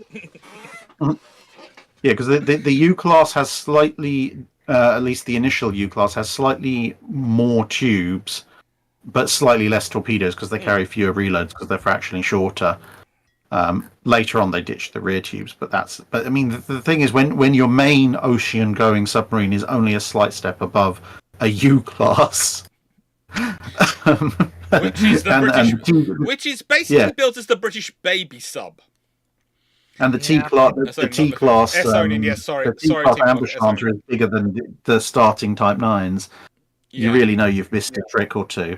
The thing I always, and I think I might do a video about this at some point later this year, the thing I always find highly interesting to speculate about is what would have happened if, during the U-class development, the idea to turn the U-class into the successor of the R-class hunter-killers had won out, instead of just making them a small coastal sub that could also be used for training purposes. Well, if you consider... You can bet your bottom dollar that the U-boat arm would not have been happy if there'd been a dozen U-class hunter-killers prowling the Bay of Biscay going, "Please leave your French ports." Because the thing is, all the British design work in developing sleek underwater performance goes into the U-class. So they would have been the perfect vessels. And that's basically what they turned the V-class into, don't they? Because they're slightly expanding U-class, and that's basically following on from that idea. And yes, Team Locker is just saying, don't worry, Dr. C stared at it for like 15 minutes straight, trying to figure out what he was looking at. Because I walked in and it was built, and you'll remember this in Tallinn, for going to Tallinn, it was built as a Soviet submarine. On all the details we found, this is a Soviet submarine, so just going to turn up, have a look at it, do the pictures, do the video. Walked and went, "That's not a Soviet boat." I was looking at it, and I was looking at the... I'm going to say this, the stern, but something else went through my mind, of a U-class. Literally walked in and went... I might have said that ARSE is not Soviet. Might have been the phrase which came out of me. Anyway, Bull Parakeet. With the Stena Immaculate out of commission for a while, are they going to build a new one or just wait for it to be fixed, considering the current political climate aside? It was a hired ship, so they'll just hire another one? Yeah, and also in regards to whether the company will want to build another replacement, depends entirely on what the financials of the situation is. Whether they need that ship, or more accurately, whether they need to replace that ship right now, whether they put out a tender for a ship of similar size, which is a new build, whether they hire in a temporary replacement. There are options. Yeah. What ship is this? The Stena Immaculate. Oil tanker. Yeah, it's the oil tanker that was rammed. Right, yeah. Team Locker. Is there a ship design that was planned but not built that a panel think should have been built? 3. No, I'll let other people go first. I've got dozens. I'll let other people go first. I will go last. Fleet, we'll let you go first, just for once. Oh. Oh. 3 hours later. Okay. You're allowed a Politely? maximum of 3 each. Just to Oh, keep us under the that's- to keep us under the 4-hour mark. Drax pointing the torpedo tubes at me. No. So politely, it's for me. It's really simple. The Normandies, the Leons, and the hypothetical battle cruisers the French are going to build. I would have loved to have. I think it would have put the French in a really good position for the interwar period had they finished them. Yeah. We would have put them in a better position. They're not world beaters by any means, but that's still a force to basically look at the Italians and go, "You are not equal to us. Don't ever think you're equal to us." Oh, but what would the Italians want to build then if that's what the French have? Because again, They probably would have just continued with the Caraculos, to be honest. Yeah. I mean, I can see the French reasons for stopping the construction of the Normandies after World War One, because they were kind of they're kind of firepower and displacement wise and design concept wise, they're kind of halfway between an Iron Duke and a Queen Elizabeth. So I can kind of see why they decided, actually, no, we're not going to continue with this. But the Leons definitely would have put them in good stead. Apart from anything else, just the additional size and firepower would have given you a lot of options for upgrades later on. Mm-hmm. Because with 16 guns, you could do something like the Italians would later do. Because a Leon that loses a turret in order to gain a hull extension and more machinery and anti-aircraft guns is still a ship armed with 12 guns. I mean, and given that they would have used the 13.4s, you could potentially, if you're going to do that level of modernization, you could even potentially just pull the guns and go, we're going to stick the same 13-inch guns that we've developed for the Dunkirks, which actually, despite being 0.4 of an inch smaller, are considerably more powerful in terms of armor penetration and everything, which unifies your gun battery across the fleet. I mean, at that point, honestly, if they're doing that, my thought process would be, if that process is gradual, by the time you get to the last Leon, would they not go, we're developing this 15-inch gun for the Richelieurs? Might it not be worth going with the last upgrade of the Leons that we're doing, going from 12 13.4s to 9 15s in 3 triples? I mean, you could do my only concern with that would be you'd have to specifically develop the turret to fit the Barbette, which could be done. My larger worry would be the fact you'd also have to rip out all the internals of the Barbette, because I highly doubt the shell hoists are going to support 15-inch size shell. Yeah, there is that. Whereas, to be fair, I mean, a sort of Italian modernized style Leon with 12 of the Dunkirk 13-inch guns is a heck of a force to be reckoned with. Yeah. I mean, given the length, actually, given its penetration values, possibly actually more of a force to be reckoned with than one with 9 15-inch guns, mostly on the grounds that you could have that level of modernization ready before World War II starts. Whereas if you go with the 15-inch upgrade, given where the Richelieus are, build-wise at the time of the start of World War II, you'd probably end up with your Leons still in dock, waiting for their new armament. Whereas a 13-inch armed Leon would actually be active and at sea. And given the sort of where the various historic French ships ended up, there's a non-zero chance at least one of them might make it into the Free French forces. Yes. And although I will admit, sorry, I'll shut up. I'll shut up. Well, have you done your 3? I think you have. Yeah, because it was the Normandies, it was the Leons, and it was the hypothetical, whichever one of the 3 classes of battle cruiser they would have eventually decided to go with. Yeah. They're all fairly similar. Very nice. Drac, your 3? Well, I had already said the F3. Yeah. So you've stolen one of mine. I mean, theoretically, I would have liked to see the G3, but with the treaties, it's just not going to happen. Whereas the F3 or some close derivative thereof is a coin toss of decision making away. Yes, so F3, the King George V, but with the new 15-inch 45 instead of 14-inch guns, both for unification of gun caliber and for the upgrade potential that would give the rest of the fleet. And I'm trying to think, do I have any wild cards I'd really want to send out there?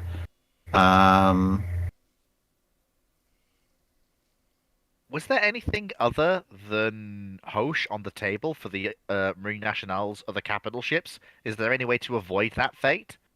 Apart from, rounding up the Junicola likes and rowing them up against a wall. No, the last. Well, there would be a case of maybe delaying the build program, because obviously you get the Hoche and the Marceaus, and it's all from the Admiral Dupierres, and it's all a little bit of a mess. So in theory, if they went, oh, hang on, hold the horses, let's clean slate this rather than iterate and everything, you might be able to get something that looks a little bit different. But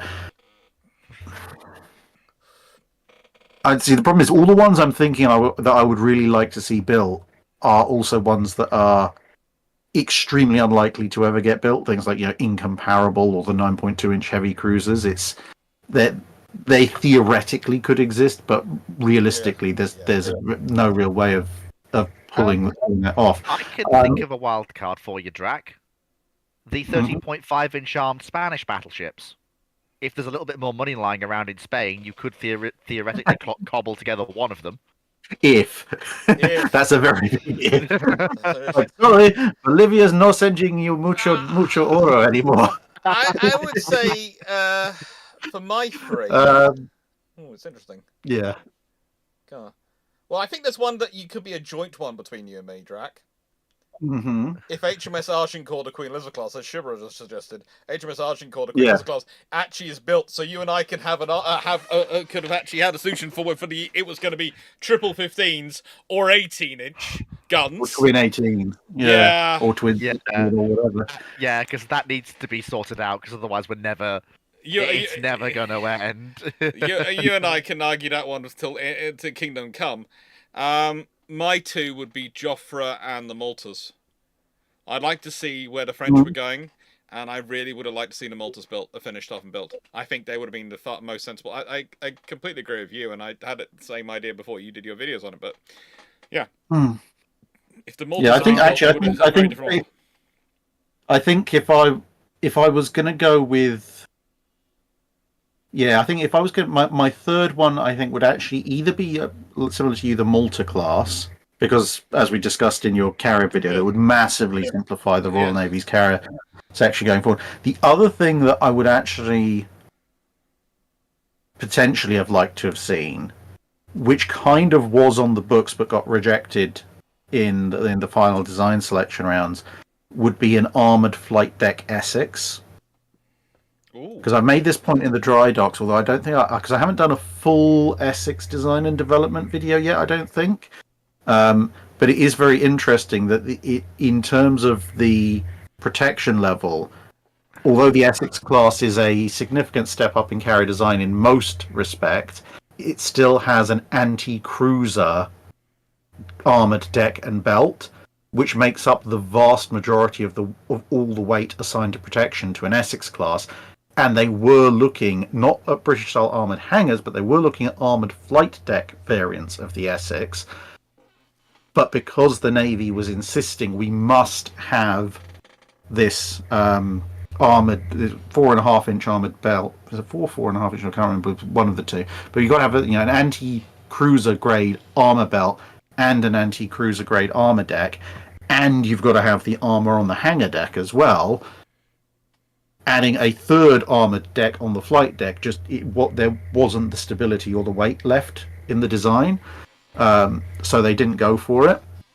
And the main reason I'm saying that is, if you'd ditched the side armour, maybe taken it down to an inch and a half, just for anti-blast, anti-splinter, then you could have also justified most of the lower armor deck going, because you don't, or thinning out, because again you just need it as basic anti-splinter rather than shell. Not only does that actually free up a lot of weight to just use generally on the ship for other various things, but it more than frees up enough weight for you to put a 3-inch armor deck on the flight deck, which is what they wanted. Some of the designers wanted to do.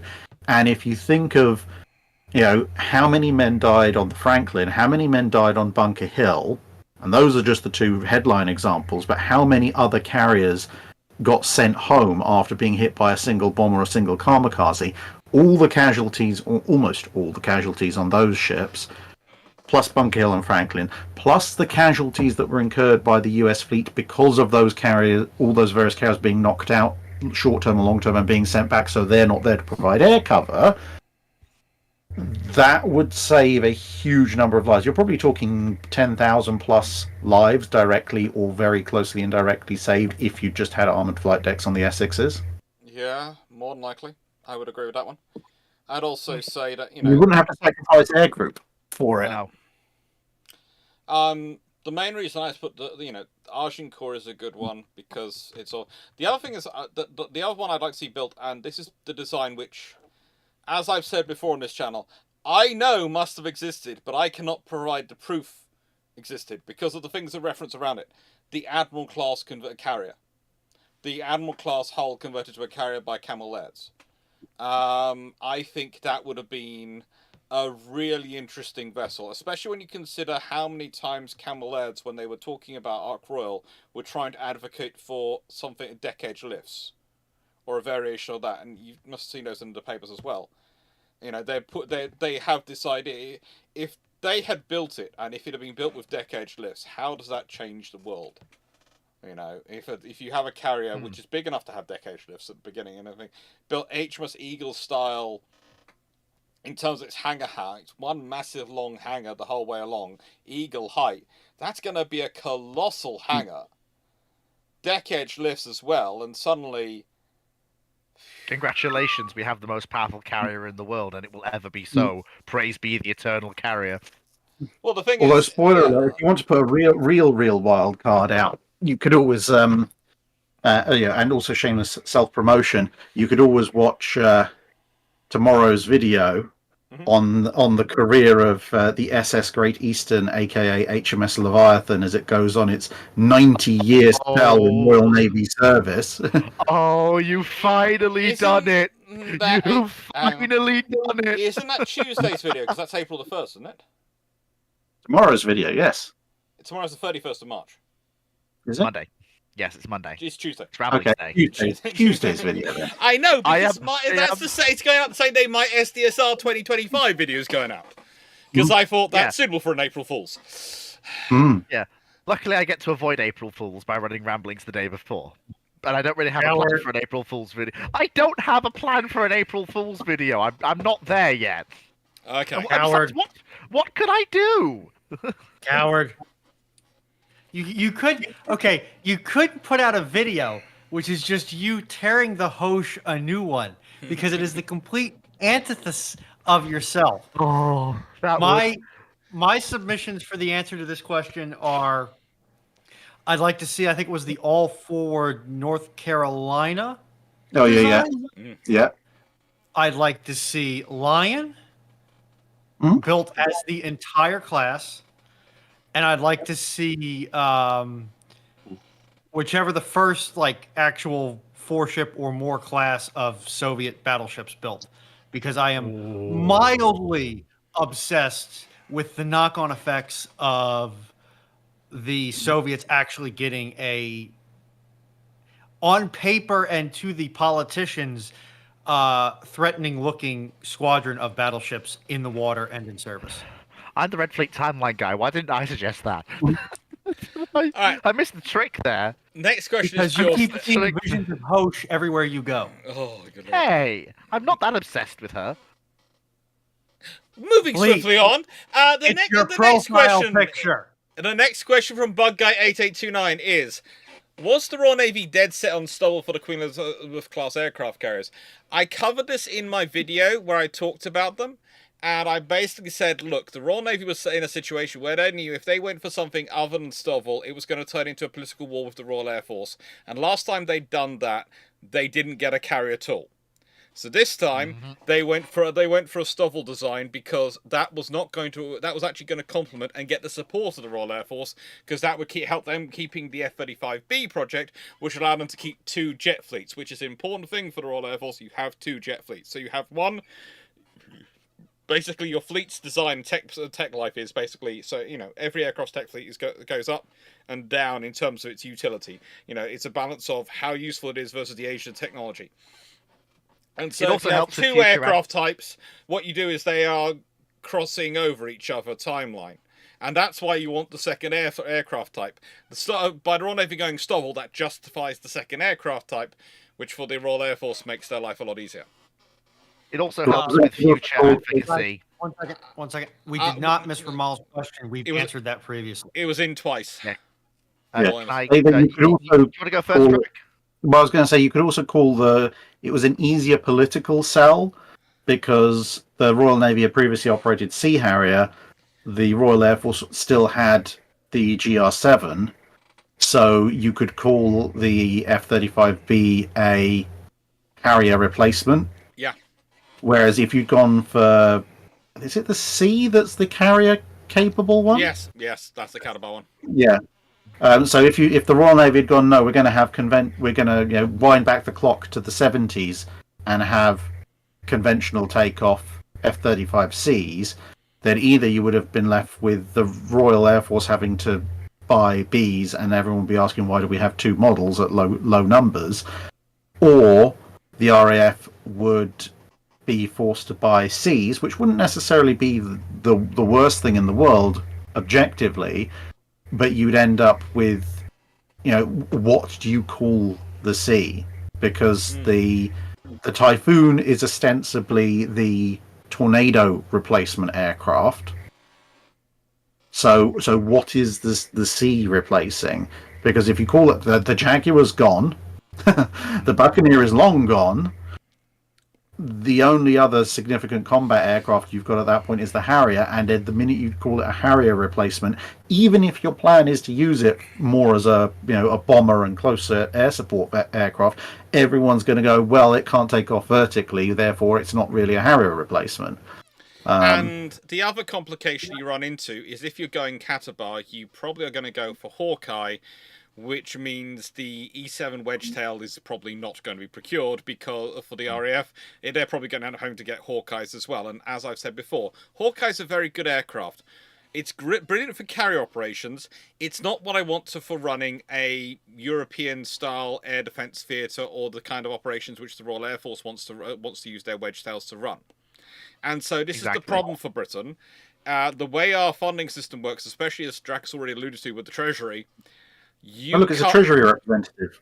Yeah, you can't get away. You can't argue. Well, these things are, yes, they are similar roles. They're both AWACS, but they do those roles differently. They go, no, an AWACS is an AWACS. You either get one or the other. You support one fleet or the other fleet. Yeah. Yeah, I mean, because the thing is, objectively speaking, the F-35C with conventional takeoff would have been a superior choice for the Royal Navy. Yes. But it would have it would have caused a massive fight with the other armed services. And the Treasury. Yeah, which if they'd won, great. But if they didn't win, then they wouldn't get anything. Mm-hmm. Which is what people don't tend to understand when they're having this discussion. They're going, it's terrible. You're going, well, no. Would you prefer nothing, or would you prefer this? This is a lot better than nothing. That's why I call them I call them the 85% solution. 85% is still the first. And what I will also say, what I was trying to say at the start, is it makes future advocacy much, much easier. The Royal Navy basically is going through stages at this point. They're going through, we had the Invincibles, now we want to go back to full-scale carrier ops, but we want to get a decent number of carriers, so we'll do this. Now they've got carriers, they can say, well, we can do this to the government. We want to be able to do this. To do this, we need this. And to do this, we need to do this. It makes advocacy much easier. Yeah. It does. It gives you a baseline. Because they have... Yeah. Because the baseline is now moved. And they can, and the RN can go, you want us to be able to do this. You've given us this, which is good. It's better than what we had. But to do this, we need to do this to the QEs. Or this to the Type 45, so the old Type 83s.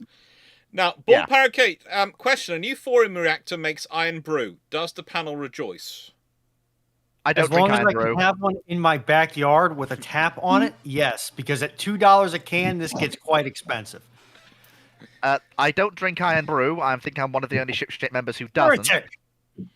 Look, I drink diet, I drink Coke Zero, and an awful lot of cider. Oh, and Bailey's if I can get my hands on it. Bailey's is my best friend. Until you said Heretic. cider, I was prepping the missiles for launch. Hey, you know full well I'm a cider man. You've met drunk Look, fleet. cider is good, but when you were like, I don't drink iron brew, but I do drink Diet Coke, I was just like, No. I'm sorry. Well, No. not Diet Coke. Not Diet Coke. Coke Zero. Different. No, not Diet Coke. There isn't a No. difference, my friend. But I'll Okay, leave that to one side. as an American, that yes, there is a difference. It is not material, but there is a difference. Difference with no difference. Paul Embus, what are the panel and other ship-shaped team members, if no, most looking forward to when you get to Japan? Mikasa. Honestly, yeah, that's kind of. I'm looking forward to seeing her. Although I'm also looking forward to lots and lots of train spotting while we're there. Like, Which look, reminds me, I I've am going- got to have the up-to-date hotel list out to you all. An up-to-date yeah, list of everything. Yeah. I am desperately looking forward to viewing one of the great export successes for Britain of the 19th century. An entire national railway system on 3'6". I was going to say, if you're going to be looking for train spotting in Japan, you're going to be sorely disappointed because there's something coming. Yeah, that's chickens and sure, but To be fair, 3'6" you're gonna be. Usually, we're actually going to be on it, going vroom, and going, not really able to see the train because we'll be on the train. I'm actually more just looking forward generally to actually going away. It's to when I Japan was looking to up do the- history things. Because I thought I was going to have this as a debate coming up, because I know traditionally, so usually it is a debate of whether we're going to fly between space or get the train. And I was looking at the costs of going, the trains are cheaper, the trains are quicker, and they take us more directly to the points we need to go. And you sit there and Yeah. go, this is an easy argument. This is a very easy argument. With Japan, it's just Also- no contest. Yeah. And also, the trains are trains. And Harry Haas, thank you for following over on Twitch. Thank you, Harry House. I need to work. Wet powder bags. What a name! First, secondly, you can get it from Amazon. I need to work out for going to Japan. I need to find a Japanese etiquette guide. Oh, I- yes. Thank you for reminding me. We call that Leslie. I know that there are different levels of bow that you're supposed to do Yes. politeness wise, depending on who you're talking to. But I know that these things exist. I don't know what they are, so I need to find out. We call that Leslie here because Leslie is very much Leslie in 2020 on the Twitch, and he's wandering around. He's one of our admins, and he is a Japan expert. He does all the Japanese martial arts, the Japanese archery. Mm-hmm. Really knows He's his also Japanese culture. well-versed. Very, Yeah. very well versed, and he's going to run a little on Discord for us at some point before we go, a full etiquette class, so we can ask I need to attend questions. that. Because Oh, I tell thought me when that is. I thought a book would be good, and I'll find a book. But I thought having a class and being able to ask someone it is going to make our lives a lot better. There are some and things you can hopefully only he'll get come through with us as well. personal experience. Yes. There are some things you can only get through personal experience that just don't get put down in Yes. a book. I would also, for my part, I would say that hopefully nothing, because if I'm in Japan, that means something has likely gone drastically wrong. Yeah, I but would I'm just prefer something to not go drastically wrong. yeah. But like, I just need to say it again. I am. The excitement level continues to rise. I'm just Yeah, chuffed that it'll be this fun. is actually. I'm actually. You're bringing me along. I'm just. We need more well people chuffed. on this one. We definitely do need more people, and you're coming. Bomber Boy, what modern day in the Navy Western Alliance do you believe will be the most useful as what modern day Navy in the Western Alliance do you believe most useful as an escort navy that has no high-end assets but can provide escorts to other navies' high-end assets? I think you've basically got a multi-way tie between, given the multi-purpose level of their frigates, between the Netherlands, Norway, and Denmark. They've got all three have good multi-purpose frigates. They've got about, I think it varies between having 4 to about 8, depending on which nation you're talking about. But those assets are very useful in multi-purpose escort roles, and they The can do danger very well in that. are electrical circuit breakers first. Mm-hmm. After what happened to the Wheatfeld, because the thing is, Wheatfeld on paper is a really good shout, but you look at the South Dakota levels of cascade failures she suffered when they were to the Red Sea. They need to fix that ASAP if they haven't done so already. I think they have fixed that. I seem to, from what I remember reading in the Danish news about it, heads rolled rather quickly and painfully. It was Admiral Fisher, what's his name, Admiral King levels of, who the frigate did this to my frigate? I mean, I was going to say the Italians, but then I realised the Italians actually have some high-end assets. Yeah. Which kind of rules them out. Yeah. I would actually throw a curveball out there and say the Greeks. Oh, that is a good shout. Have a surprising number of modern assets, and they certainly have the aggression. If the last time they tried to go full trireme on a Turkish ship is anything to go by. That is a really good shout. So, Dr. Clarke, are you saying that my foreman's last project was working on that particular frigate? Possibly. But the thing is, your foreman's still alive, which suggests that they weren't working on that, because I'm fairly certain anyone who got in the way of that admiral no longer are breathing. Remember, they're from Denmark. They're Danish. They still remember the Viking customs of what you do to someone who mucked up your ship. On paper, the Germans have a decent enough fleet, but that's very much on paper. We know from the catastrophic number of training accidents they've had, plus the Red Sea. I think the Red Sea, in a lot of ways, has actually been a little bit of a filtering ground for people who have tried to deploy there, and whose ships have actually worked. And thus far, it's been the Americans, the British, and the French. I would also and to be fair, the French are a bit of an edge case, because the ship they sent there worked, but they only sent one ship, and it wasn't even a particularly large one. And they do have capital assets as well, so it kind of. Well, yeah. My point is that the reason I'm giving the Danes a little bit of slack is because the Danes have historically had a relatively decently performing fleet. It's just they had this one problem with Wheatbelt, so it could be a very unhappy coincidence. Whereas the German, the was it Bundesmarine now? Yes. It hasn't had a good history this side of the mid-90s in terms of actually successfully operating and not having things like, we've launched a missile. The missile has decided to detonate exactly 0.1 seconds after launch when it's approximately level with the bridge. Or what was it that when we were looking on bilge pumps a couple of years ago, Dr. Clarke, that lunatic design for their new ship that had the missile backblast from a ram launcher directly into the bridge. Do you realise the amount of hate mail you and I got from that from people going, no, it'll be fine, and then they changed the design. And we were going, and you and I did not, we were very polite, we did not gloat. We did not gloat. I would also... isn't the German naval air arm doing better? Because I know they actually have a dedicated naval air arm. Well, they no longer have. Well, that's because they no longer have Widowmakers.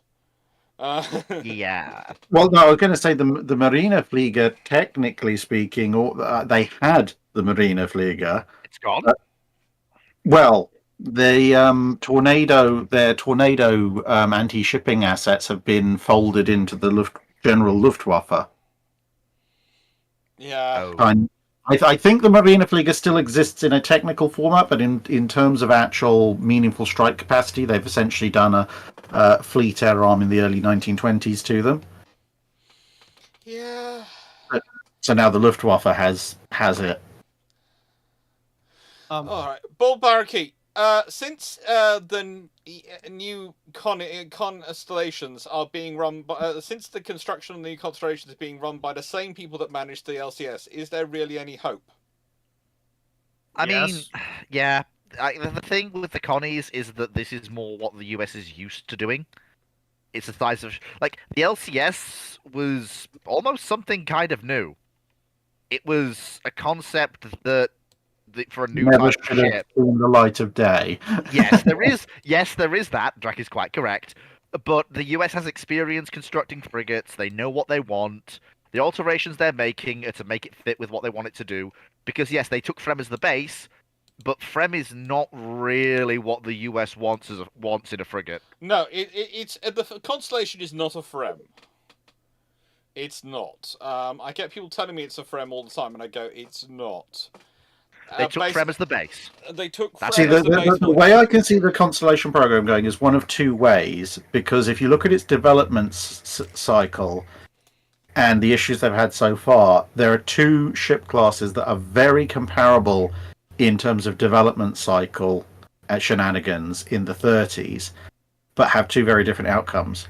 One is the Sims class, which, after they eventually decided they had it right, they put it in the water and realised they'd made the modern-day version of Vasa and had to haul them back in immediately afterwards. Which could go that way, because let's face it, they have significantly upgunned the Constellation compared to the notional Frem baseline. Or the happier way is Destroyer Escorts, because Destroyer Escorts had a long, protracted, argumentative development cycle where they were big and small and left and right and up and down, and they're going to have them, they're not going to have them, etc., etc. But as it turned out, once they actually finally decided they were going to have them, they were able to do a fairly decent set of ships and churn them out in large numbers. So I think the Constellations is... I can say the one thing I can say with confidence about the Constellations is it's not going to be a okay program. It's either going to be a disaster that makes the LCS look tame by comparison, or it's going to be a lol Control C Control V. We have large fleet now. I'm hoping it's the latter, because the Americans usually have the complete and utter muck up and then the decent. And if you consider the LCS as a complete and utter muck up, there is the option that this will be decent. And also, there's the fact is the same people are involved. The same people will hopefully not make the same mistakes twice. They might make different, more interesting mistakes, but they hopefully won't repeat the same mistakes twice. I would also point out that at least the Constellations are not trying to fight physics like the LCS was. And they're not using the self-consuming drivetrain. Yes, to fight physics with. It's one thing to fight physics. It's another thing to fight physics with something which is wholly inadequate to the task, which so far, based on everything I've heard about Constellation, the Navy seems to be avoiding like the plague this time. I think different for me, the ultimate condemnation of the Constellation, the LCSs, their ultimate condemnation was when the Bonhomme Richard caught fire, because it couldn't be the more direct compare and contrast. It's a flat top on fire. Okay, look at the Second World War. When flat tops are on fire, other US ships that are smaller rock up alongside with their fire pumps and hose the thing down to help out, even if, like with, say, USS Birmingham, at the expense of potentially having something explode right in their face and causing mass casualties on their own decks. That is how the World War II US Navy do. When Bonhomme Richard caught fire, there were a couple of LCS right next to her, not like more physically next to her, but on the same... Well, one was on the same wharf, I think, and the other one was on the next one along, and there was a very narrow gap between them. So they didn't even have to go anywhere. They could have just turned on pumps and helped the firefighting. And instead, a reasonable amount of resources were diverted from fighting the Bonhomme Richard fire to towing the LCSs away from the Bonhomme Richard, because they seemed to be physically incapable of helping out, and they were worried that the radiant heat from the Bonhomme Richard would cook the LCSs. It's like, when your ships can't even help basic firefighting damage control from a fellow ship that is literally right next to you, I feel like you have failed as a warship. I feel like there are problems there. There are problems. Yeah. I still stand by my opinion that the biggest issue with the LCSs was the stupid beep beep beep design requirement to do 45 knots to interdict smugglers and small boats. That didn't You help. do not No. interdict smugglers and small boats with a multi-thousand-ton warship. That is what the Seahawk is for. And yes. Right. From Jonathan Moon. Since Drac is new, can I get his reaction to the Michelle 2101 1960s Super Capital Project? Oh, I apologize this now. one. What? I will dig it up. Runon's got. Basically, one moment. to give a brief summary, Michelle came up with a project for a 1960s super capital ship, and it is one of few things I would actually say is worthy of that title. It is a vessel that, from my rough memory, is armed with 3 twin 18-inch mounts forward. It's got a VLS set for ICBMs, I think, after the main guns. Then you get to the start of the hangar deck, where you've got storage for aircraft. And I don't know where the superstructure is. I think it's nuclear driven, from what I can recall. I mean, Ruinon's Yeah, going off wait, by wait, the wait. image. Wait till the picture comes up. Yeah, Which it's channel should I be coming. looking in? Dear God, it's coming. Help. Which channel am I looking in? I'm gonna forward it to where are we? I'm gonna forward it to this one. Yeah. I should. I think it's in here at sea somewhere. I'll go and see if I can find it as well. It's everywhere. It's everywhere. We cannot escape it. I'm just gonna forward it to Brew Ship's Q&A questions, Drac. It's split across several posts, but here it comes. I will. Oh, there we go. Ah, there it is. It's supposed to be for the 60s, I and- believe. If somebody would like to ask me a question about the nipples rant, I will answer it. I have the microphone. Where is Brewship's Q&A on the server? Literally, it's, all the way up the top. It's in the top section. yeah, it's under Okay. it's under welcome and organization. Oh, there it is. Yeah. Whee. That is, and it is one of the ships of all time.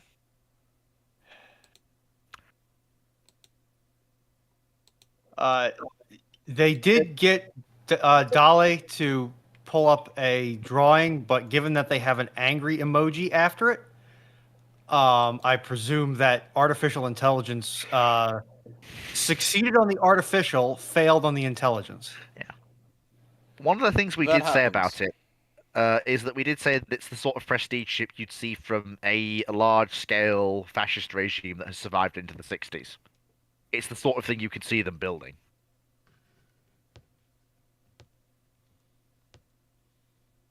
It's something. It's a prestige project that would probably make said regime topple over once it's completed. So basically, we're looking at guns up front, ICBMs amidships, troop landing capability, and then a hangar off.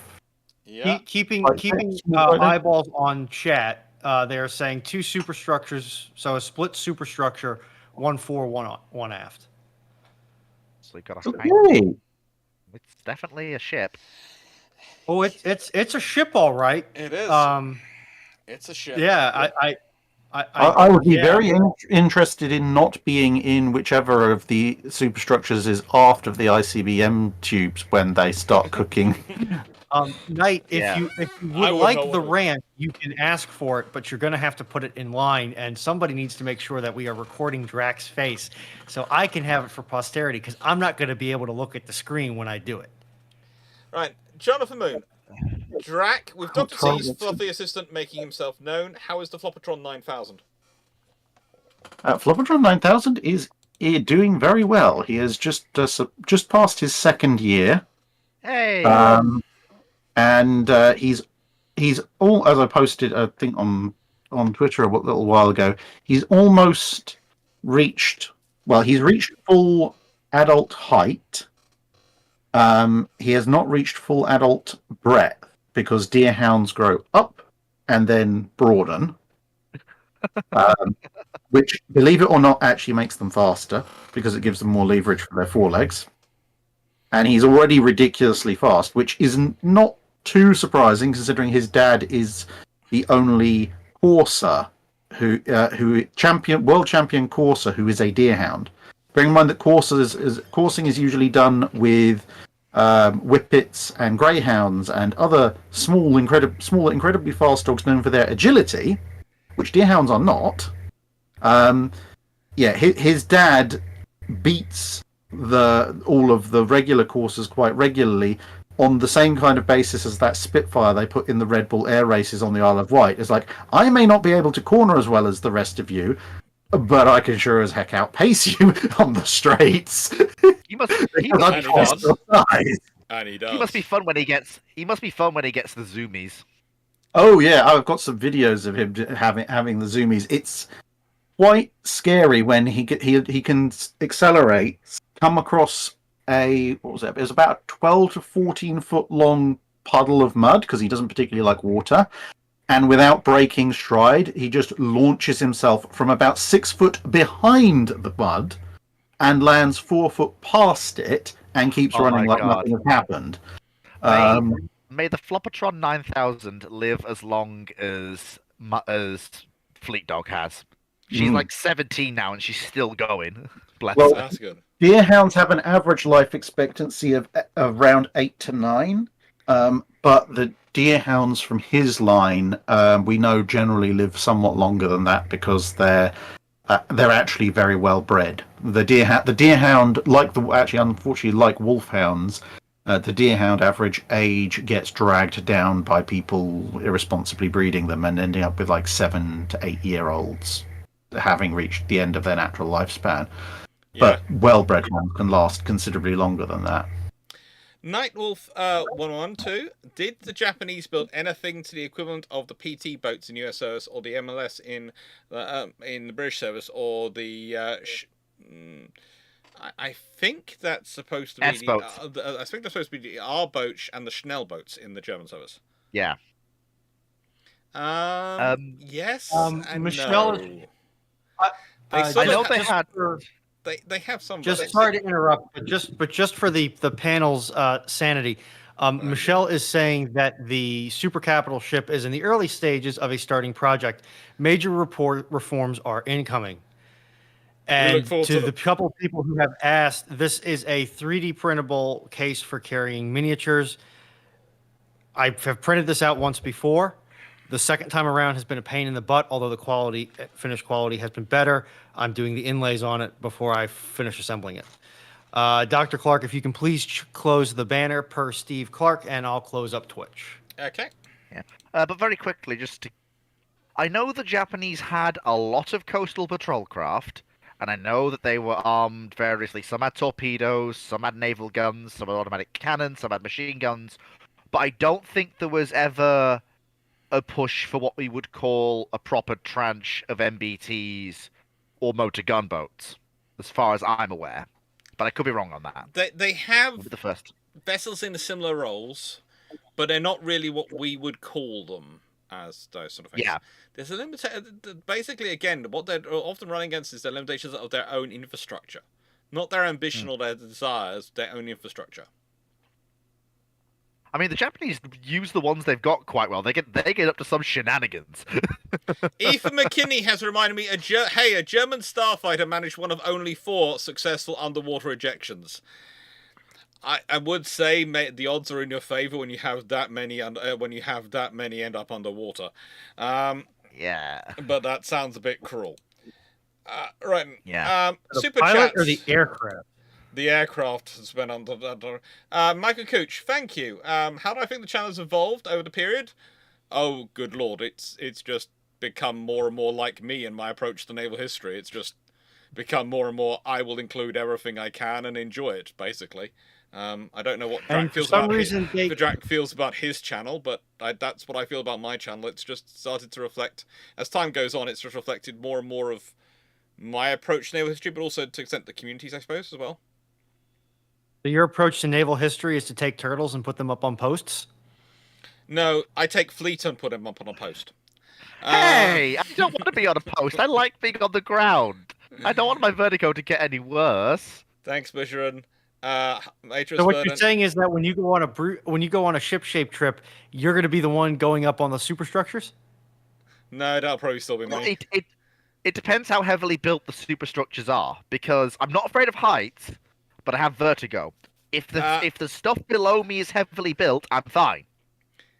If it's not, Drac is the one who likes to cause people who are lovely Canadians to have mild panic attacks. I'm the one who causes Canadian chiefs to be quite proud as I go gambling up their funnel, their smokestack, and their radar position. And when I get back down, Drac went, "Better you than me." And I went, "If he didn't want to do it, then how insane was I for actually doing it?" I'll just stand there with my arms folded, going, "You're good." Bear in mind, I'm the one who suffers from vertigo but tries to brute force my way past it. Yes. To unlearn. I don't know. At some point, maybe for patrons, I'll release the audio edited version of my climb up New Jersey's mainmast, and you can hear just how close to a panic attack my breathing had gotten. It was fine until I looked down. It was fine. Right. I mean, yeah, go on. Well, actually, no, to be fair, there was one thing that was worse than climbing the ladder on New Jersey's mast. It was when we were up on the radar platform, the highest point you can actually get to. And because it's the Delaware, the wind picks up, and then you hear... Nope. Okay, you two can go up the mast on Mikasa. I will stand by the 12-inch gun and go, "That's pretty. I'm not looking at those two up there. That's pretty gun." If you're not looking at them, you can throw things at you and you won't see them coming. Yeah, besides, I am the one who has been voluntold that a certain gentleman who very, very much likes dressing up in armor is going to hit me with a sword. So when you get to dress up in various uniforms, Drac, and especially as a samurai for the because there's a museum which has all the samurai armor, including what they used to see, and you can dress up in it. They said you can use a sword, and one of your friends can experience what it's like to be hit. So all the rest of the ship-shape crew have decided that. I suppose this is what comes with being the newbie. This is the hazing ritual, I guess. I've only just found out about this. Yeah. You knew! If I didn't realise you didn't, I wouldn't have said anything! You tricked me, Dr. Clarke! I'm now going to go and order a Hema Katana so I can get better at my katana skill. They supply all sorts. It's wonderful out there. One of the things I'm looking at for this trip out there is this actually is a bathhouse, etc., by the coast to the scenario where you can go for a full day. You can experience what it's like to be in a samurai at that time, have the full experience, including how they worked on their ships and see the ship craftsmanship and the building the ships by their traditional style there. And I just thought the whole thing sounds absolutely fantastic. So I'm looking in getting that, etc. But it's a case of it's gonna be fun. There are some things I have looked up, which are for every single one of us is going to have some treats in there. I can't wait to see the itinerary. Roughly 24 days it's going to be. Roughly 24 days. Oh my lord. That's going to be the longest. That is going to be the longest period I will have been outside the UK since... That's about average for a ship trade trip. It's about 24 days. Usually it's a little over 3 weeks. That's just the longest period I will have been outside the UK, generally. That will be the... We'll have to coordinate on exactly what's happening and when, because if it's going to be that long, there's a semi-decent chance I might have to leave slightly early and or arrive slightly late, depending on scheduling, because obviously I'm going to be at Hintsa at the end of September. So I'm coming the long way round. I think, as always, I'm planning on arriving. Those are my figures. As always, I think I'm planning on arriving about a day early before everyone, because like I did on the Australia trip, because that worked out really well for us on the Australia trip. Because coordinating on the other side of the world, and I didn't do this for Scandinavia, because for Scandinavia it was same time, a similar time zone, so I thought it'd be fine organising it from home.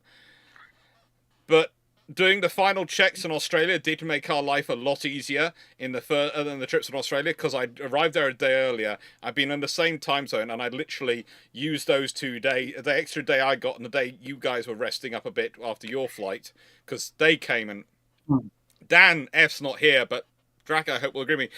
They look like pretzels from their flight, because they'd both banked on the idea of being able to upgrade their tickets from economy to business class when they got to the plane. And they just premium economy. Yeah, or just premium economy. Yeah, it turns out Qantas have the single worst upgrade program of any airline I've ever flown with. Yes. In that they don't do upgrades unless A, you're a member with them, which is fair enough. There are some airlines that do that. But also, they don't do upgrades anywhere other than their Australian hub airports. Which means even if you were a member with them, it's physically impossible to upgrade a flight if you are starting from London. Oh, have fun with that one. Yeah, and I found this out because on my way back from, I thought, oh, I'm in Australia, because the guys in London said you can only upgrade physically at the airport in Australia. So I thought, well, I'm in Australia, I'm in Perth, I can upgrade for the flight back. No, turns out it's only hubs, which basically means Sydney. Yeah. That's a little bit restrictive. It was. Yes, it is thoroughly stupid. Qantas are fun. Yes, but Fleet, it makes line go up more faster. Don't get me started. In a nice way, I was on Qantas from Canberra back to Perth, and I have honestly never flown on a more rickety aircraft, and I have been self-loading freight with the Royal Air Force. I have literally been referred to as a form of freight, and was treated and had a more stable flight. I mean, literally, it depressurized so often, my ears were killing me when I got back. Thankfully, I had a night's rest in Perth, so I could get my ears sorted before I got on a plane back to the UK. The two worst flights I think I've been on was my first flight to the US with Lufthansa, because they cancelled everything at the last minute. We were supposed to take a modern twin-engined wide-body from Heathrow to Boston, fairly standard. About 3 days before the flight, they told us, oh, sorry, we're not doing that. You're now going to have to get to the airport in the morning instead of the afternoon. We're then going to fly you 2 hours to Frankfurt, where you're then going to be loaded onto, like, the world's oldest still flying 747 that we haven't upgraded since it first flew. And then we're going to fly you back along exactly the same air corridor back over Heathrow and to Boston, which in and of itself, it would be annoying, but it wouldn't be that bad, except for the fact, of course, because now you're on a 747 instead of the wide body, they've reallocated the tickets, so you're no longer anywhere near where you actually wanted to sit. And it turns out that once we were in Frankfurt, they announced that because the catering company hadn't shown up, they weren't going to be able to... No, it wasn't there won't be any food. It's we're not taking off until the aircraft is loaded, and we can't load it until the next shift of the catering company arrives. So we were in Frankfurt Airport for 6.5 hours past our initial takeoff time. Yeah, that was... Oh, and to cap it all off, when I emailed Lufthansa afterwards and said, this is a complete joke, you owe me some money as a refund... they refused to respond. Then they said that after I chased them up that I didn't fly on that flight, and then I was like, well, did you see the documents I sent you, like my tickets and everything? Then they claimed I hadn't checked in, and I was like, well, that's very interesting, because how the heck did I get to America in that case? And then they came back with, oh, can you please submit all this information again? At which point I just gave up, and yeah, that's some good stonewalling on their part. That surpassed my experience when I was a teenager flying back from Heraklion with Monarch Airlines on a very rickety, I think it was an early model 737, which I'm fairly convinced, forget depressurizing, I'm fairly convinced that thing didn't have pressurization to start with, mostly because I could put my hand next to the window and feel a breeze as we flew through the air. Speaking of 737s, the only time I've had a scary experience flying was actually last year.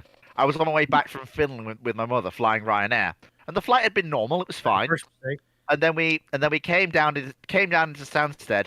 I felt the aircraft land on the runway, and as I was on the wing well, I felt one of the right tires pop, and the aircraft ka-thunked all the way back to the pad. I looked back as I was getting off. I was like, yes, the right tire did pop when we landed. Oh, you've reminded me actually. There was another experience that was quite. I mean, it was bad, but it wasn't as bad as the Lufthansa one, mostly because it was over in about 15 minutes. When I was in Bolivia last, we were flying with Aerosur. I don't know if they're still around because Bolivian airlines tend to be a little bit like mayflies. And they were flying, get this, a 727. Oh, I haven't seen one of them knocking around for A ages. flying museum piece. Yeah, so we were coming down towards Santa Cruz Airport, and because we'd started off there and then we were coming back there to head home. And as we were descending, I saw this river, and I was like, I remember that river from when we came in. We came over that river a lot higher. Why are we coming in low? And then I noticed, that bit about, 20 seconds before you land, where suddenly the ground is moving past very quickly, and you can make out all the little details of everything on the ground. We were at that altitude, and I was like, I am 99% sure we are nowhere near Santa Cruz at this stage, because we were about 15 minutes out when we came over this bit of terrain last time. Yeah. And then I heard the landing gear go down, and I was like, oh, are we crash landing in the jungle? This should be interesting. And genuinely, my next thought was, at least the 727 has a tail-mounted engine, so we won't pinwheel.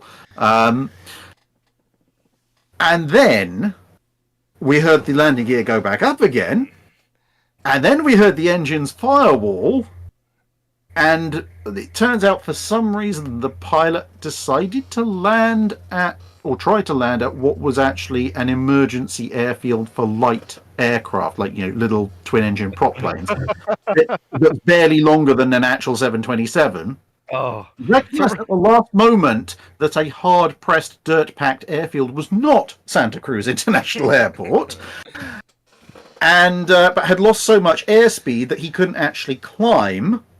So we spent the next 10 to 15 minutes on our way to Santa Cruz with our nose up at about 30 degrees with the engines firewalled, skimming along merrily at about 150 to 200 feet along the tropical jungle that is eastern Bolivia. And then heard the landing gear come down again, and we were like, have you found another jungle airport for us? And then he just dropped. They were like, oh no, we're landing at the actual airport. Thank you. Stafford, we do not talk, we do not remind Drac of Pearson International. We never remind Drac of Pearson International. No, this I'll tell you. We teleported to Canada. Yeah. I'll tell you one thing, Drac. That Bolivian airline must be really desperate to make Jerry Anderson's Thunderbirds a reality, because the 727 in Thunderbirds is still operational in 2056 as a mainline airliner. So they must be desperate to have that be a reality. I mean, I'm interested. Next time I go to Bolivia, I'm really interested to see what happened at El Alto Airport, because for those of you who don't know, El Alto is the airport for the Bolivian capital, La Paz. And back when I went there, it was on the Altiplano above La Paz. Nowadays, the city's actually grown up and out of the valley it's in and has completely encircled El Alto.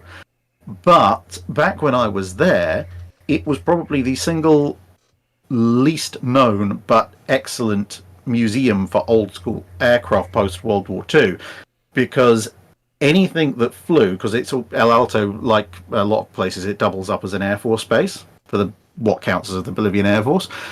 So basically, whenever a aircraft broke down, or one of the Mayfly-like Bolivian airlines went out of business, or the Bolivian Air Force stopped using an aircraft, it just got pushed to the edge of the airport tarmac, sort of the perimeter, and left there.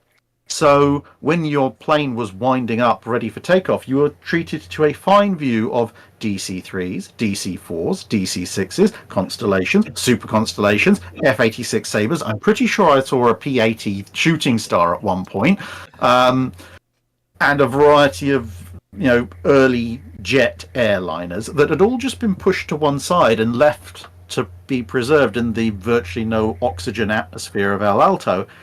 And I kept looking at them going, I can guarantee you if more than 6 people knew this airport existed, they would be being swarmed with offers because these aircraft are near enough perfectly preserved. I mean, think the Boneyard in Arizona, but with even less humidity and even less oxygen. That's just insane.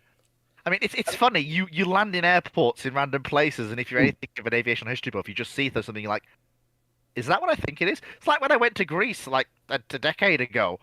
We landed at this airport in Greece, and I looked over out of the plane, and I'm like, that's a Caravel. That is a 1950s French airliner just sat on the tarmac. Why is that here? Welcome to the world. Next question, Black Horse. What happens if? We were answering those, yes, weren't we? we were. Yes, we were. What happens if the ships at Pearl Harbor are too damaged to repair, and what effect would it have on a switch to the aircraft carrier taking over the role of the battleships? Probably more likely to see the Americans complete the things they have on construction, because they've not got them to repair. They might rename the things they have under construction. They might not, but it's not really going to change the history, as it were. Other than maybe I don't think a lot more new build battleships in service. I don't think it's going to have a huge difference because the ships that got repaired after Pearl Harbor are all standards. Mm-hmm. Yeah. The ones that were lightly damaged presumably are still going to be lightly damaged, but even they didn't really see any action until mid-43, mostly because of the lack of logistics to support them, as well as their slow speed. But with the best will in the world, the rest of the American standards, they've got heavily rebuilt, like Nevada and West Virginia, basically went from the shipyard straight to shore bombardment duty. Mm-hmm. And admittedly, you do get the Battle of Surigao Strait, which is kind of the feather in their cap. But ultimately, if they're completely irrevocable, it's not going to change anything in 42, 43, even early 44. It's just going to mean that they have to use something else for shore bombardment come, mid to late 44 and then 45. If anything, it's going to spur carrier development further because you don't even have the possibility of the ships coming back in action. Although I would posit that you might see steel get cut for the Montanas. This is true. Whether or not you see them in service, I'm not going to say, but you might see steel get at least cut. Or Kentucky and Illinois get accelerated. I think Kentucky and Illinois you get. You might get the Alaskas quicker. Yeah, that's a good possibility because they can be quasi, like I know the cost difference between running them and running an Iowa is very small, but it's a similar cost difference between running an Iowa and running a standard. And at that point, if you're looking for something to replace the standards as more big guns, then completing the Alaska sharpish does get you that. Yeah. Well, just incidentally, I'm semi-happy, semi-sad to report that the great lineup of dead aircraft at El Alto Airport is no more, by the looks of it. But most of the aircraft are actually still there. They've just been dragged to random parts of the airport. So I'm just looking at one of the constellation or super constellations is now randomly in the northwestern part for no particular reason. There's a little gathering of the Bolivian Air Force stuff in what is ambitiously called Museo Aeroespacial de la Fuerza Aérea Boliviana, i.e. Museum of the Bolivian Air Force, which has 4, 5, 6, 7, 8 aircraft and a helicopter, which looks like a Huey, but yeah. Is it the Huey is it the Huey which had the accident when they were trying to do the takeover? No, this is a proper old school 2-blade. Oh, good thing. Lord. How did that get up there in the first place? We should absolutely totally tell Rex's hangar about this. And it looks like Rex might arrive there and never get out. it looks like it looks like the DC-3 hasn't moved, and a couple of the constellations haven't moved. So I think that there's It looks like there's 3 or 4 aircraft that you could still see on your taxi down to the runway, but other than that, they've all either been dragged off to the Bolivian Air Force Museum or randomly scattered in the northwest of the airport. But there you go. Oh, they've moved the runway as well. That's fun. In the opinion of the panel, do you believe, this is from Steve Clarke, that the Royal Navy should keep the remaining Type 45s in reserve mothballs when the Type 83s come into service, and how it would work with reservists in terms of storage location? That's going to depend on when the Type 83s come into service, and how many of them come into service. What they are. It's also, to be honest, going to depend on what the state of the Type 45s is in that scenario. And as much as I'd love to see them do that, you could work it. What you could do is find a suitable port to put them in, establish a reserve base, and you would need to have a kernel of crew to keep them maintained, and then you'd have them attack. So each of the big reservist units would probably take one Type 45 and would provide the crew for that Type 45. But I mean, HMS President and the one in HMS, the one up on the Mersey Eagle could probably do it. There's a couple others. There's the one they've got in Plymouth, probably also in Portsmouth, could probably also take them. They're fairly large reserve formations. They could probably do it. They need to be expanded, but they could probably do it. Yeah. I mean, would the 45s even go into reserve, given how little mass we have? I would say it probably depends on what the Type 83 ends up being. Mm-hmm. Because the bigger and more capable the Type 83 ends up being, the less justification there is for keeping the Type 45s around. So, if we get a 96 cell ship, i.e. what the Type 45 should have been in the first place, there's a lot more justification for keeping them around. If we get 128 cell Sejong the Great style ship, then it becomes less justifiable. If we get something like what I want, 600-700 cell, there's precious little point keeping them around at all. But if we assume a kind of mid case where you've got maybe a Sejong the Great scale, 128, 152 cell ship, I wouldn't keep the Type 45s in reserve as they are. But what I would do potentially would be to use them as a bridge towards high-end autonomous warfare platforms. So don't fully automate them, but pull them in for a refit, essentially a post-retirement refit. Strip them of anything that isn't related to anti-aircraft warfare. So that includes the holodeck and the landing pad and the hangar, and just fill them with as many VLS cells as humanly possible. Massively automate them in some ways, in the same way that on the same principle that the Royal Navy did with the radio controlled target ships in the interwar period.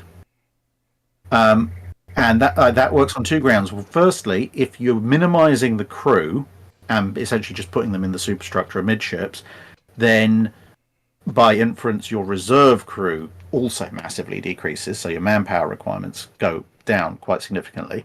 The fact they're spending most of their time in reserve means the extra stress that you have of running a large ship with a minimal crew essentially isn't a regular thing you have to worry about. And then they would come out of reserve only in the event that we needed mass for some kind of massive emergency, at which point they would be sailing as a kind of semi-automated but very minimally manned, essentially mini arsenal ship. So maybe you'd pair one with a Type 83 or pair one with two Type 83s, and they're essentially just an off-board missile magazine with some quick escape mechanisms for the crew. Because they're past their service life, so if you lose them, it's not a huge problem. You don't want to lose them, ideally, but if you do, it's better that they absorb a couple of missiles than your new Type 83s, and it will give you operational experience with, is it possible to run a large-scale combatant with an extremely high degree of automation, and that'll point the way towards whether you can have full-scale automated shipping in a fleet in a war fleet, or whether you have to retain automated vessels as still essentially off-board drones, and your big ships still have to be manned without risking a big experiment going forwards. Yeah. Black Horse. What happens if the Bismarck is able to make it a French port because Sheffield is not attacked? Well, if Bismarck makes it to France, congratulations, she's in France. Oh, what's that? Oh, that's all the RAF's heavy bombers. Oh dear. Well, good night, Vienna. It was nice knowing you. And just waiting for the tall boys now. Oh dear. It would be. Let me put it this way. It would be probably one of the few times the Royal Navy would use carriers as well. It would be the RAF heavy bombers are turning up at the same time as Royal Navy torpedo bombers are going in. Unless she's in dry dock, she's getting the torpedo bombers coming in as well. It wouldn't be the priority 1 target for the British military. It would be the priority -5 target. Yeah. No, I mean, especially it wouldn't. It wouldn't be a case of it would be priority target. It would just be the target. Until it was destroyed, it would be the target. There would be nothing else. You would have a target list come out, and we would have one name: Bismarck. I mean, because at that point, the German degradation in capital ship numbers that begins with Bismarck, or the loss of Bismarck, has not begun at this point. They still have all their capital ships, and 3 of them are in French Atlantic ports. It's not an existential level threat to British existence, but at a strategic level, that's tying down more assets than the British are comfortable with. It's gonna be just whether or not they do a channel, or whether or not Bismarck survives to do a channel dash, depends.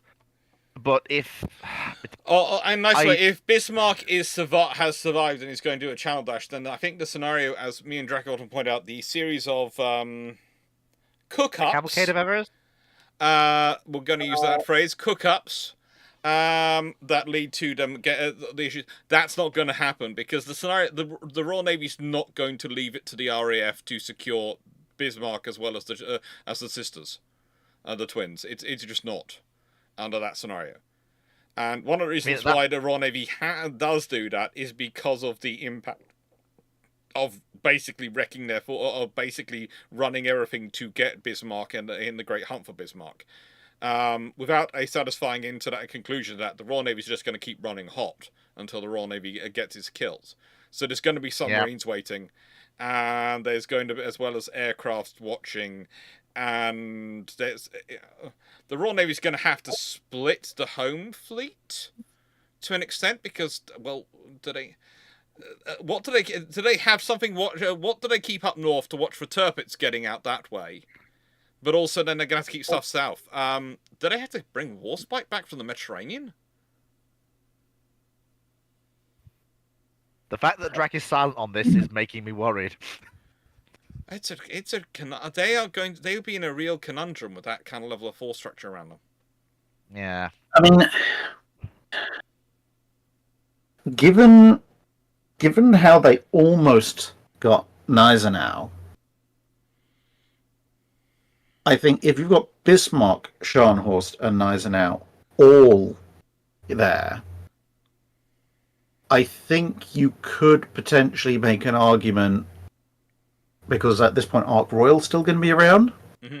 You could potentially make an argument for a Taranto writ large kind of operation, but you pull it off as a surprise attack similarly. So you would say, okay, we're going to call Ark Royal back to the UK for a quick overhaul, refit, and re-equipment of aerial units.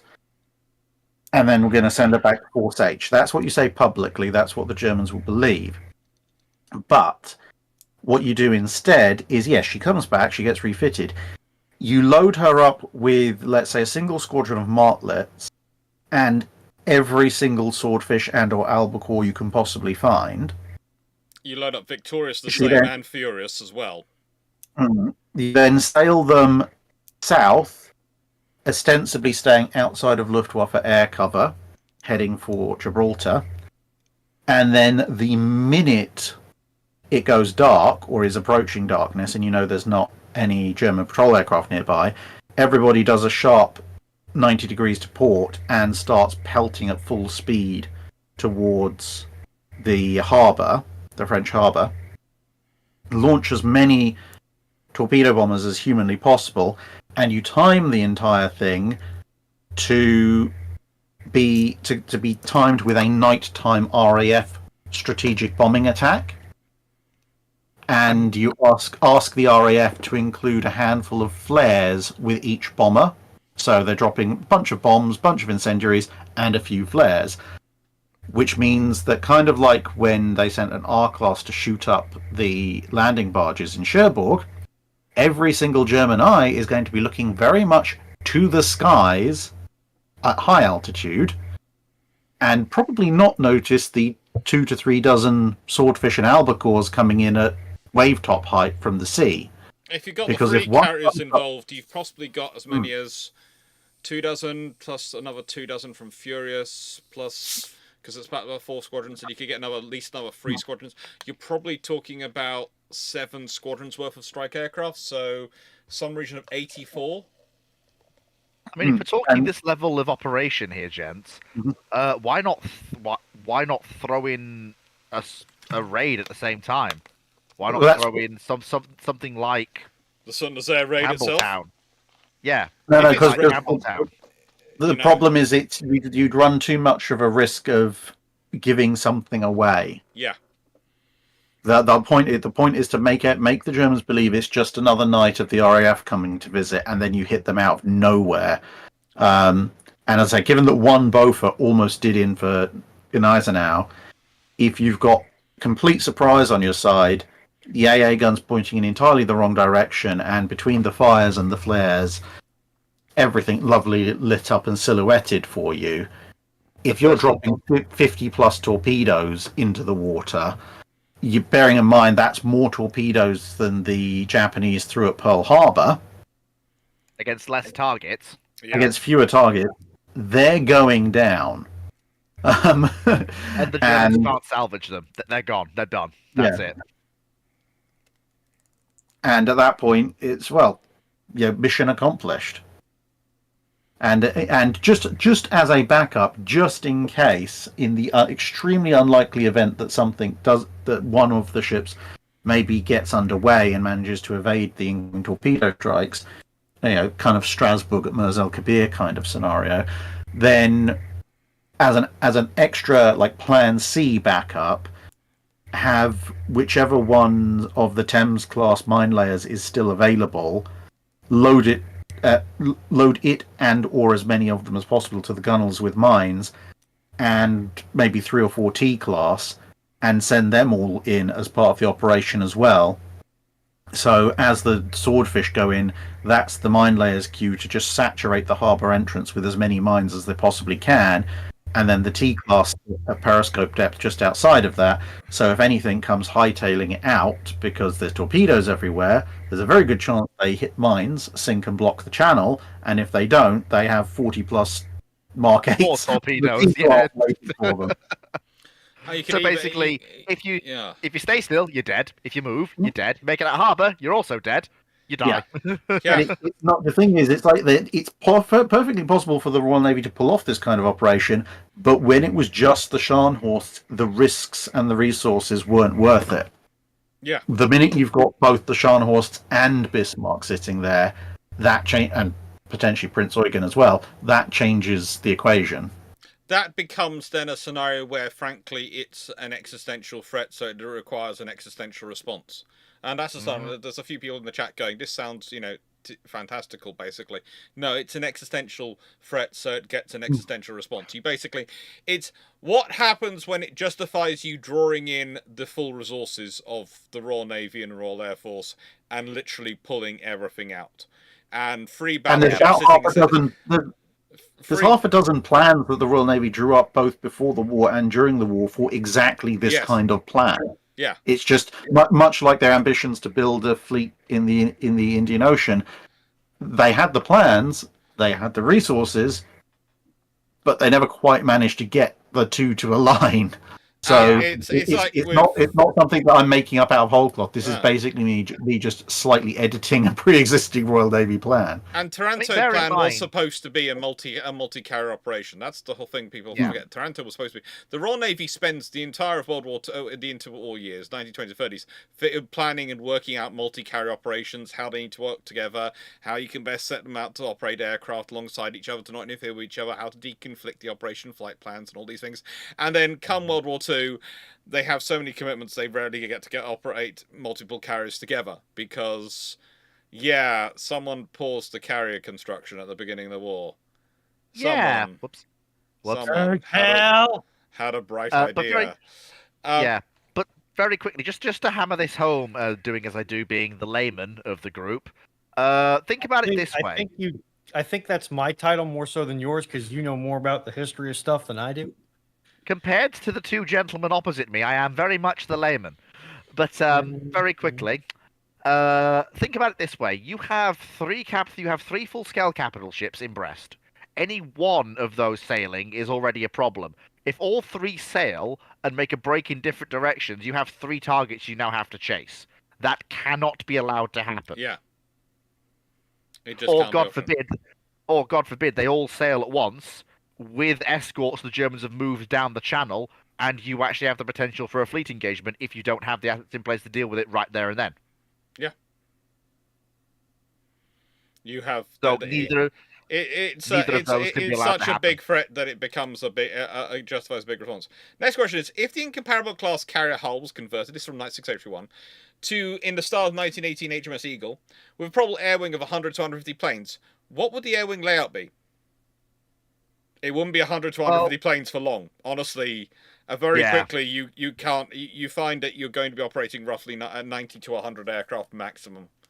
There is a reason why that's why air groups end up there. What you will have is a lot of spares. An awful lot of spares. Yeah. So she'll be able to maintain that air group. In fact, she might drop down to 80 with lots of spares. That would be my guess. Drop down to 80 with lots of spares.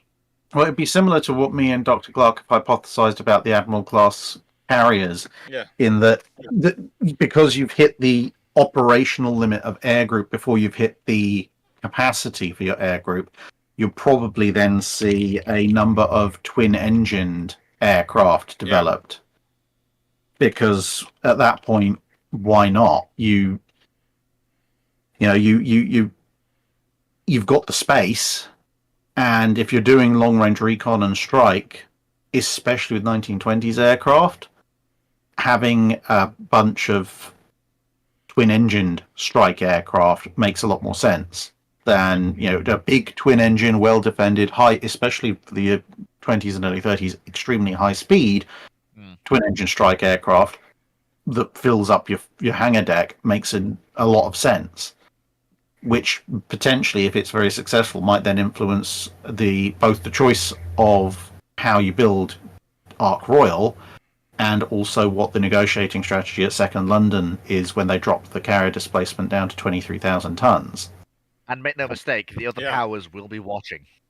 The Americans and the Japanese will be watching. Yeah, they'll be watching and they'll be going, oh my god. Yeah, because in the nicest way, it's going to be like, yes, our carrier, as a fleet, our carriers are slightly smaller, but we're running twin-engine aircraft. You're not. You're running singles. Mwahahaha. Mine is bigger than yours. Yeah. And more capable. And, oh, by the way, have you seen our new twin-engine torpedo bombers? Yeah, we can carry 2 torpedoes. Yeah, it's cool. It's nice. Imagine with the range advantage that the Japanese had with their aircraft, but actually survivable. Yeah, this becomes a problem for a lot of people very quickly. Yeah, I can reach out and touch you. You can't reach out and touch me, therefore I win. What is this? This is. What does the zero look like in this environment? You see, the zero is based on Japanese experience of air-to-air combat in China.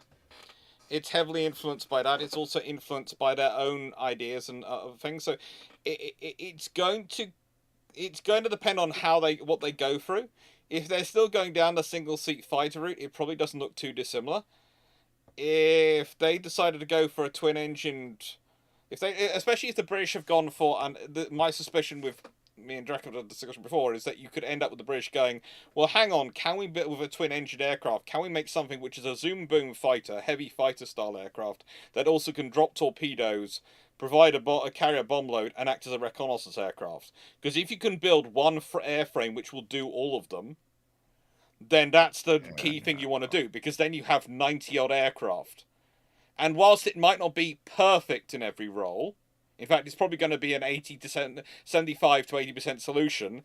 If I'm carrying 90, 75% solutions for a job, rather than 4 sets of, let's say, 18 solutions for a job, which is going to be better for me?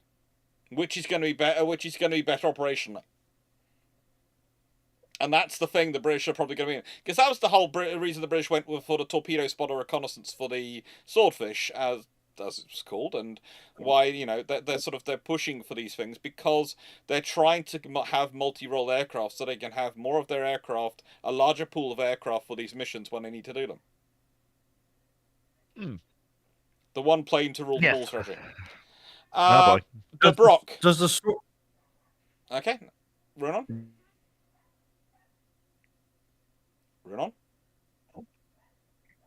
Oh, I think.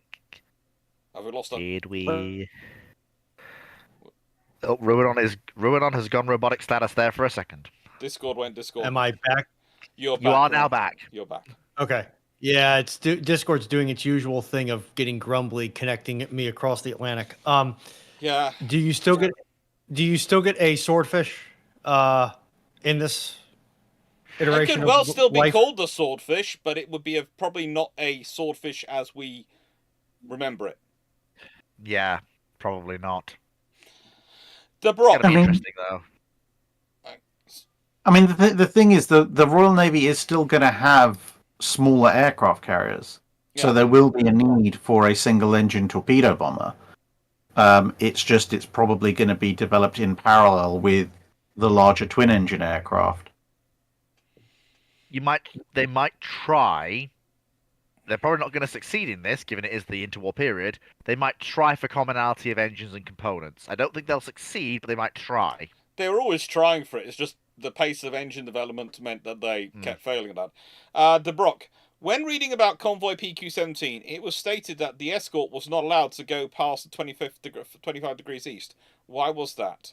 That's the heavy escort, and literally its rules because of its relative value to its exposure and the likelihood of them running into a threat which was going to justify it. It's always a case of what are you justifying the risk for?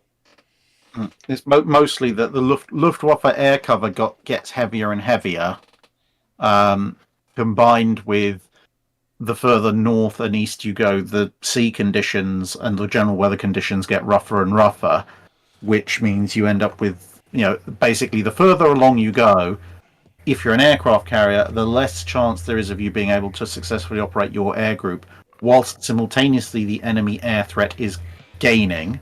Because twin-engine bombers taking off from land airstrips cannot operate in much worse weather, and with very bad weather, it's very hard to spot U-boats. Yeah, so it's not worth sending your capital ships into that mess, because the only reason those capital ships are there is to hunt the German capital ships, and realistically, the other thing is, by the time you get to that point, if the German capital ships haven't yet left harbour, the chances of them pulling off a successful interception are actually pretty low. At which point, you might as well turn back rather than risk it. It's like the German capital ships could theoretically still catch a convoy, but by the time the heavy escort gets to that turn back point, you should have at least had indications they're preparing to do so, at which point you can make an executive decision to keep going. Yeah. And I mean, just to highlight the air threat, the Germans have some very nasty assets up there you don't see much of anywhere else. Like, you've got the Ju-88s, Heinkel 11s everyone's aware of, but the Germans do move a good chunk of the Heinkel 177s up there. Now, I'm aware the Heinkel 177 has problems, but when it's working, that aircraft is an exceptionally dangerous thing to run across Yeah. in the Arctic. That is an aircraft that will happily drop 3 to 4 2,000 kilogram armor-piercing bombs on a capital ship, and will do so with reasonable accuracy. Or, more appropriately, a cruiser, which will cause a lot of damage. Yep. Ball Parakeet. In reference to the modern battleship drone command version in the previous vid, something like the LHD Wasp-5, just customized for the at-sea maintenance of drone boats. We once did this in Build Trumps, didn't we? Because that's what I was part of what I was thinking about, where we basically we basically did say, you could turn an LHD or something like Albion or Bulwark into a drone command ship very easily for drone ship vessels. Is the torpedo boat tender ship back? Has it been resurrected from the dead? Yes, to an extent, but don't get too excited. You knew where I was going with that. You knew where I was going with that. I knew what was coming. Yes, but yeah, it was something we worked on before. It was basically, look, it's a way you could rearm these things. You could rearm these vessels at sea if you've got this kind of facility. It could. Next thing you know, we'll be resurrecting the Italians and storing drones inside the rear of normal mainline combatant ships. Well, that was what I was sort of going with. Oh, all the old ideas are coming back. Well, it makes sense. It's not silly. It's again, if we're going for, it's one of the things we're talking about the Type 83s. If they don't have the ability to launch and recover surface drones of a significant size, as well as aerial drones, then they are a waste. Because that is the period, that is what we're moving into, where each ship is not going to be so much a ship on its own. And this was the point I was trying to make in that vid. That ship will be large enough, it can support enough of them, that it would not be a ship on its own. It would be its own mobile task group, a whole collection of uncrewed assets operating around it, whilst it was the center point, coordinating them. Yep.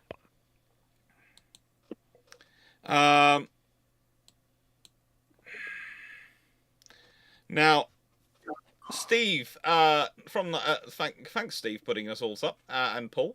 Nice to go, everyone. Yep. If the Royal Navy has 50 to 60,000 ton Eagle style incomparable class carrier hull, how are they going to find the 2,000 to 3,000 crew that a ship the size of incomparable would need? In the 1920s, very easily.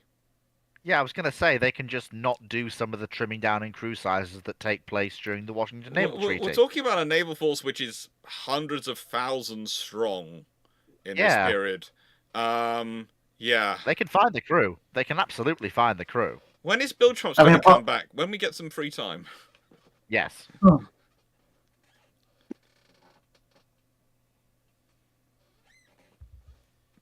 I was just answering that question. I got that question quickly while you guys were coming up with your answers for the incomparable one. Literally just yeah, I mean, the thing is, like, you've got the. I mean, even if you just want to think about general crew numbers, you've got the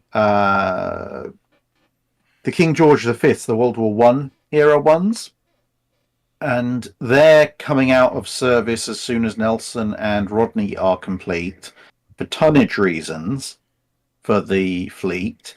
Yeah, but you add up the number of crew you need on two Nelsons versus the number of crew you need on the entire surviving King George V class. Yeah, there's a lot of men spare just on that. So just move them over. Yeah. And to be honest, the other thing you've got to remember is that a carrier incomparable is going to need probably significantly less crew than 3,000 plus, because you don't need the crew for the massive secondary battery. You'll need an anti-aircraft gunner crew, but that's less than the overall secondary battery of incomparable, and you don't need the turret crew, the magazine crew, etc., for the 20-inch guns and all the other bits that make it a dedicated surface warship. Now, of course, you will have air group pilots, aircraft maintenance, etc., etc. But and that will push numbers up to in overall total. But it's going to balance out well below the ridiculous moving cities that are modern supercarriers. And I would add, there's also the biggest complainers about the crew size is probably going to be the Royal Air Force complaining about the air group size. They would probably be complaining. In a nice way, that might end up being the Royal Navy use that an argument to get the independent fleet air arm back under their control, get the fleet air arm back under their control, because the RAF is going to be complaining so much about providing the air group for those ships. Shibra, what would the ramifications of replacing the last few County-class destroyers built with Sea Slug armed helicopter cruisers? The Sea Slug armed helicopter cruisers the RN was considering ordering at that time. And hello, Dr. Dan. We have now Boom Boom Dan and Medical Dr. Dan. Yes. Excellent, both are Dans. I'm trying to And find also, this hypothetical. Explosive Dan, you're welcome to chime in anytime you like. Yeah. Yep. I'm We trying don't to bite find. much. I'm trying to find this hypothetical, as in this cruiser, but well, I'm going through the interwebs, so it may not be something that's listed on the interwebs, or it may be something a little bit obscure that I'm not able to find. Wasn't it part of the Legacy line which eventually leads to the Invincible class? Well, there's a whole load of rather weird helicopter cruisers, that will lead to the Invincibles. But those, I mean, when do the last of the counties go out of service? County-class destroyers. Right, I was thinking cruisers. No, County-class cruisers, destroyers, yeah. Although those are technically cruisers as well, we just called them destroyers to get them past the treasury. Yeah, because at that point, because you've got a couple of different options at that point, because you've got the 1960s escort cruisers, which are basically, well, there's a couple of different variants. There's one that kind of looks like a slightly stretched Fearless. Obviously, it's not a landing ship, but basically that kind of thing. Superstructure up front, flight deck aft, and in this case, it's twin-arm missile launcher up front. And then you've got another variant, which is basically a small carrier with a very long, 1918 HMS Eagle style superstructure or Invincible style superstructure down one side, but the flight deck terminates further aft. It doesn't terminate as far aft. It terminates with a fairly large quarter deck, which is where the Sea Slug launcher is then at the back. Then you have the helicopter cruisers that were planned that will eventually lead up to the Invincibles in the aftermath of the CVA-01 cancellation. But those are, I would say those are probably a little bit later because they're much more helicopter-fighter cruisers with the occasional missile, and also they're majority armed with Sea Dart. Yeah, so I think you're probably looking at the 1960 escort cruiser designs. Yeah, I think that the best candidates for the replacement are the last two counties, Antrim and Norfolk, because there's a significant gap between the first pair of Batch 2, Fife and Glamorgan, which were laid down 1st of June 62 and 13th of September 62, and Antrim and Norfolk, which aren't laid down until 20th of January 66 I have and 15th of March 66. For this question, I just had to use Wikipedia to check up the dates of them leaving service, and of them are short careers. Yeah, they did have very short careers, which is one of the things which sort of surprised me. And when they were sort of built, because they do have very, very short careers, the county class destroyers do. Mm-hmm. I'm going to briefly interrupt to remark on two things. One, we've just had somebody join the server whose handle is Bucket of Hedgehogs, and their background handle is the one and only Hedgehog Bucket, which just tickles me to no end. And two, Shibra has put up a photo from Freedman's Cruisers. Oh, that. British cruisers of the design series 21L2 in the boarding ramp. If the panel would like to observe and comment.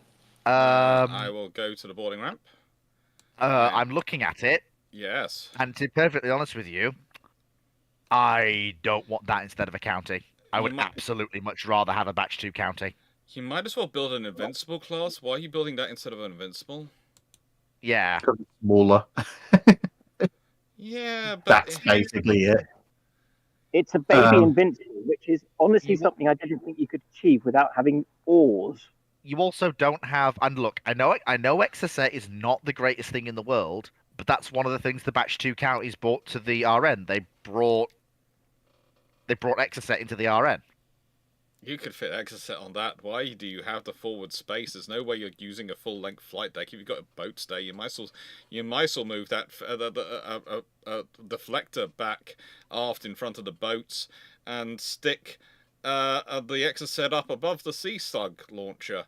Yeah, Well, I mean, the other thing you've got to remember is that these are not designed for any kind of fixed wing aircraft capability. They are designed for helicopter only.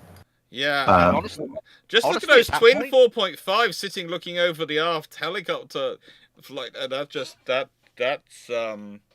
a design choice. That is a design choice. I mean, politely, you will not displease the flight deck operations officer. No. I mean, or your feedback will be worse than the normal on a carrier. I mean, politely, what I would do is I would either move that 4.5.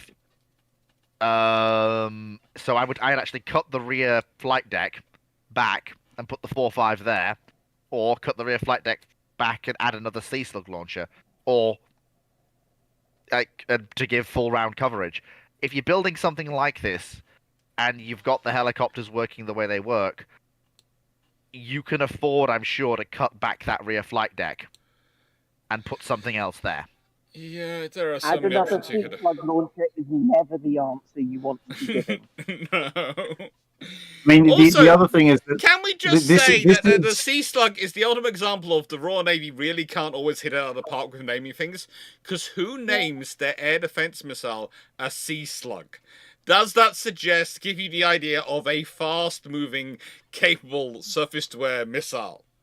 Anyone believe the Sea Slug sounds like a good option? Well, the other thing is I found the ultimate expression of this design program, because obviously this is 21H2, but it continued, because you get 21L2 and 21J2, and I'll just read, verbatim. It says the largest cruiser study was developed by December 1961, when the first Sea Lord was presenting details of the latest design to the Chiefs of Staff Committee. The ship now displaced 13,250 tons, with a length at the waterline of 610 feet and a beam of 73 feet, 60,000 shaft horsepower for 28 knots, with an endurance of 5,000 miles at 12 knots. The main armament was Sea Slug with an outfit of 28 missiles, plus 2 Seacat short-range missile launchers and a twin 4.5-inch, with 9 helicopters operated, complement of 106 officers and 970 ratings, with a cost... I know it sounds hilarious these days, 19.25 million, with the first ship to be ordered in early 64 and completed by 57. Just build a friggin' Invincible.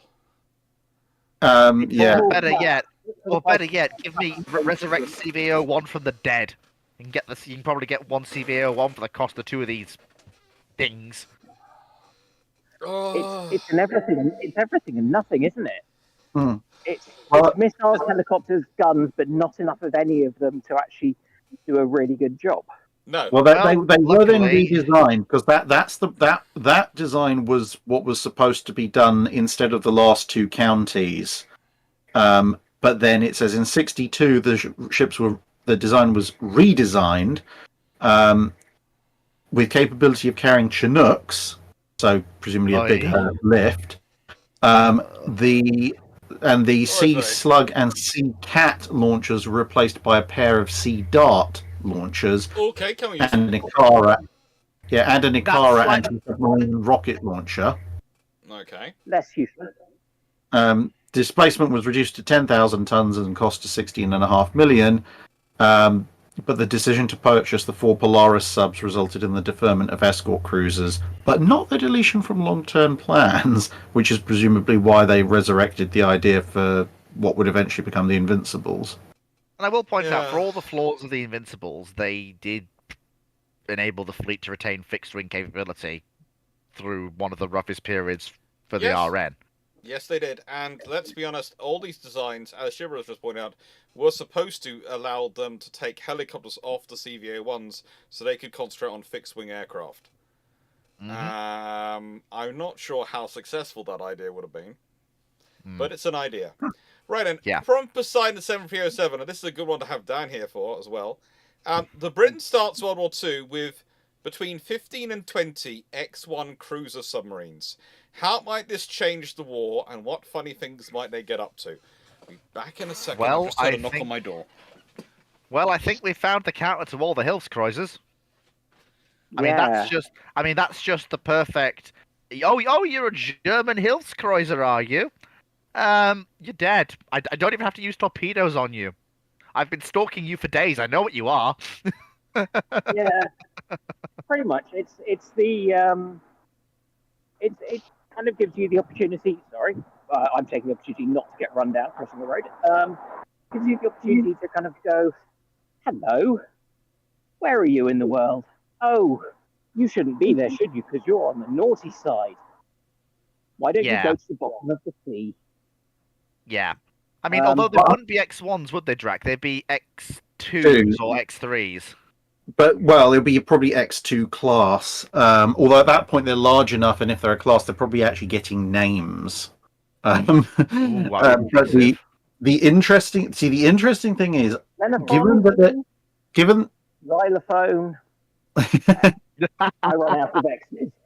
Given their original design spec, assuming that they've got now, actual reliable high power diesels, there could be the ultimate tragedy. They could be hauled into the Mediterranean to try and fight the Regia Mariner and suffer horrendous loss. That's not going to be the good for them. Or they could have, I think, however, there is a potential theoretical pathway where they're actually around for the good stuff. So, what are there? Long distance, surprise attack, submarines. These are the perfect submarines with which to exploit the intelligence that you have gained. Obviously, they don't have full Bletchley Park Ultra at the beginning, but this is how you eliminate the German at-sea resupply efforts back when it's all surface shipping. Yeah. Because you get torpedoed out of nowhere, you have no idea how that submarine found you. And these cruiser subs are long range enough to be hanging around. So, justifiably, they've just been on random patrol, they came across one of our supply ships. That sucks. And once you've hit something with torpedoes, you then surface and finish off with rapid fire 5.2-inch guns to make sure they can't get signals out. And if you're keeping your big cruiser subs occupied, essentially marauding the German ability to sustain long-range commerce raiders, and also probably Hilfskreuzer hunting, I was right about something, yay! Then that would mean that you'd still have the majority of them around when Japan invades. And guess what? The world's worst anti-submarine warfare service is about to be mobbed by a bunch of long-distance heavy gun-armed submarines specifically catered to popping up and opening fire at short range with very high rates of fire against a anti-submarine service that doesn't really know how to do anti-submarine warfare and is known for basically sticking the anti-submarine duty on the less well-equipped, more fragile ships, which probably won't last very long under heavy gunfire. And also, remember, X1 had that ridiculous high-speed dive time. Oh, yeah. So, if any of you have seen the ancient YouTube classic Ferrets, A Series of Tubes, if you haven't, go watch it because it's funny. But basically, you would have a bunch of X-Class going, hello, bang, bang, bang, hello, bang, bang, bang, hello, bang, bang, bang. And that's going to thoroughly confuse the Japanese because they'll be like, but you were over there, and now you're over there, and now you're over here. But now you're over here also. They could can you imagine what would happen if you had a bunch of X1s or this X2 series waiting for the Japanese invasion convoy that was heading for Malaya? Oh, good gravy! They would be gone. The thing is, you probably would lose some in the Mediterranean, But also, I think they could cause trouble. Their actual deployment training could cause a lot of trouble. Cause I mean, I do use them use them in Force K. Yeah, they are Force K. You don't need to use surface Instead of ships. using destroyers. Instead of using destroyers, they just proceed at speed on the surface at night, find a convoy, but then they can do what the K class were actually supposed to do, but they can do it successfully. They find the convoy, they go ahead of the convoy, they dive, they torpedo the escorts, and they pop up and finish the ships off with gunfire. But I also have a thought. Because they probably have a spread of about 6 to 8 torpedoes, wouldn't they, to be able to fire their spread? And X2 would, X1 had 4, so X2 would probably have 6 because it'd be a little bit bigger. So they would also use them.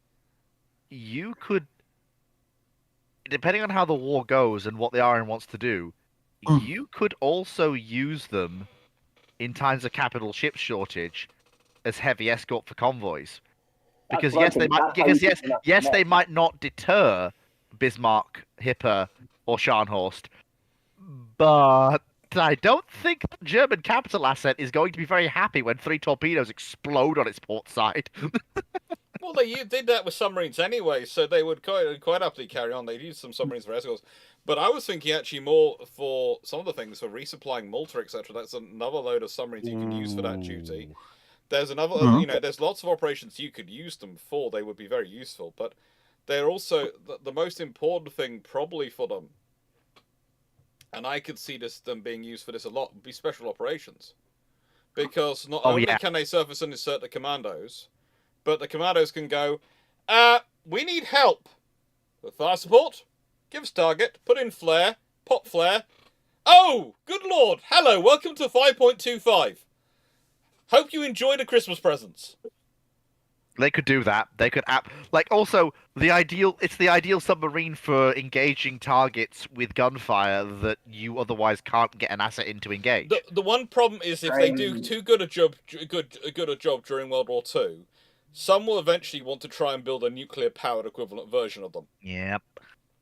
Well, at least until cruise missiles come along and people say, well, these can do the same job. Yeah.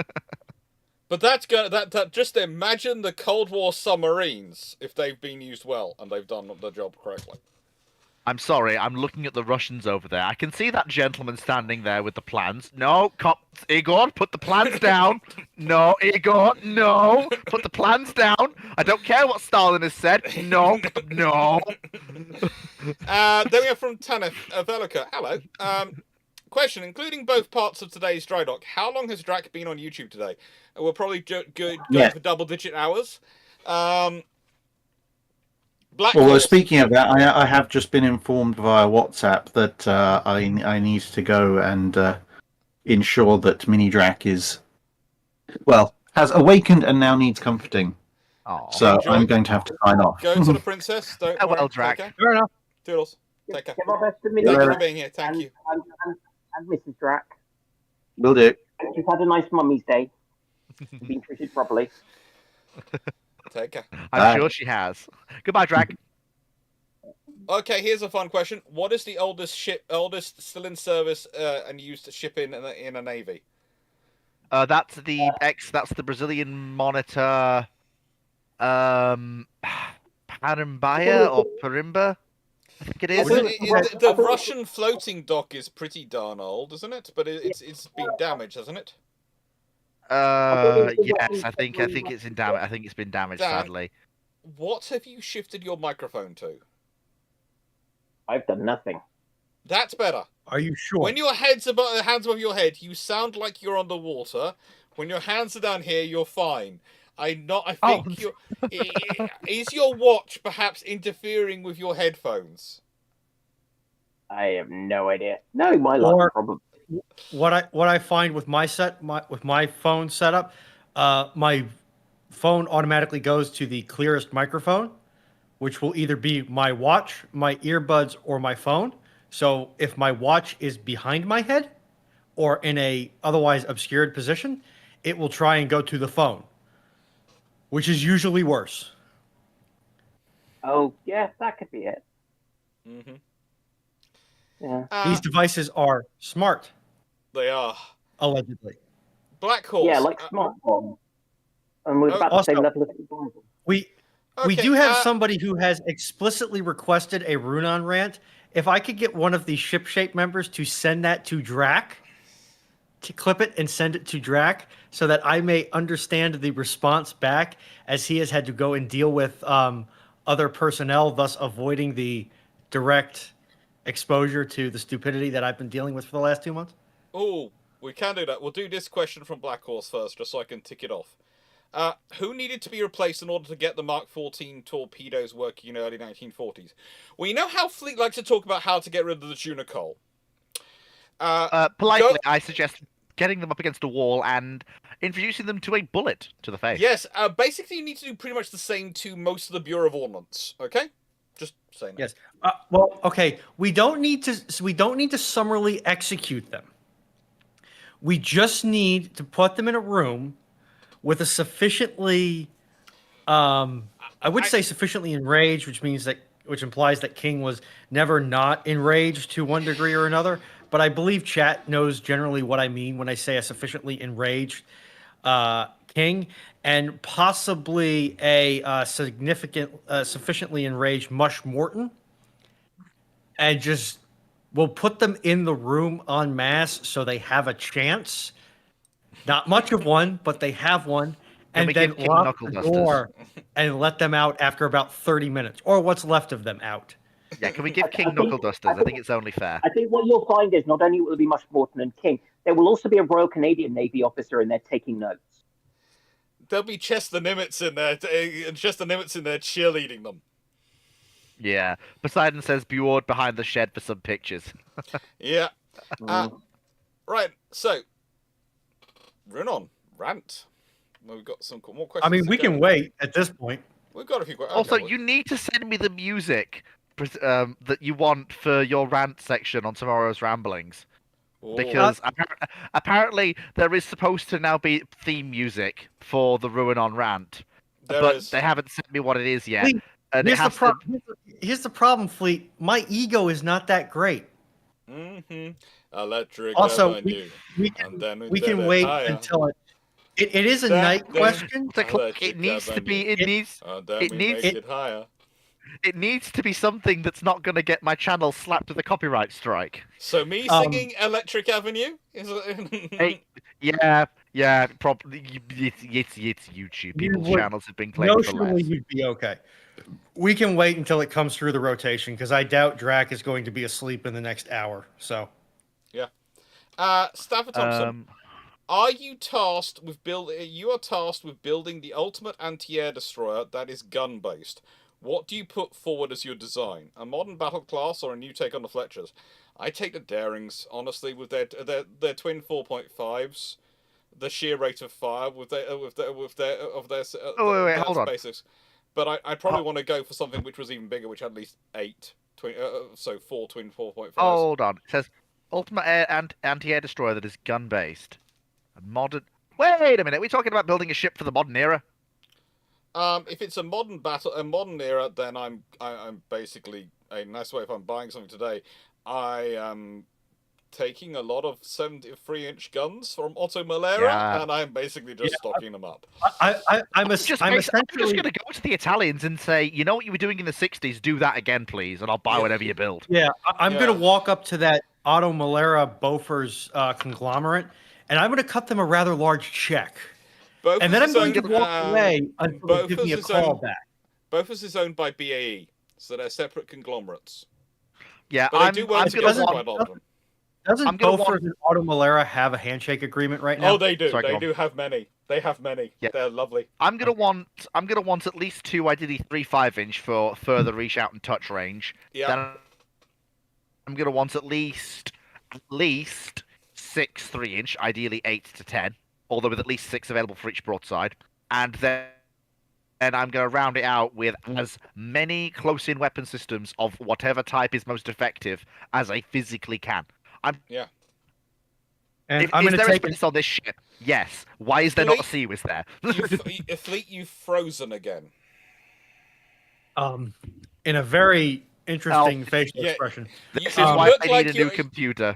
You get one. Although I have to admit, it is now being hand-delivered in May, rather than being trusted to postal services, it's being hand-delivered because it was looked into, and it was decided that as they're coming down to Yeovil for a family event anyway, they felt it was safer for them to drive it to me personally. So it is literally being driven the entire length of the country to come to me to check up and set up for you, and then it will be driven. You will drive it back the length of the country. Petch has. Well, at least I have a now. You've now frozen in somehow an even worse position, where you look kind of coquettish. Petch has now. He looks. Girl's not Dan, what she used to back be. Me out. Okay. Was Fleet trying to look like Lolita at that point? There we go. That's better. We're all right. We're all right. We're back. Considering his francophone tendencies, I'd say Lolita was the line he was going for. I think my camera may be dead. My camera might be dead. Okay. Grentledren. Duke of Petchington has once again engaged in his typical. He better not have. Of searing my eyeballs out by Petch, what have you posting done? A, B, C, D, super firing all the way up to D.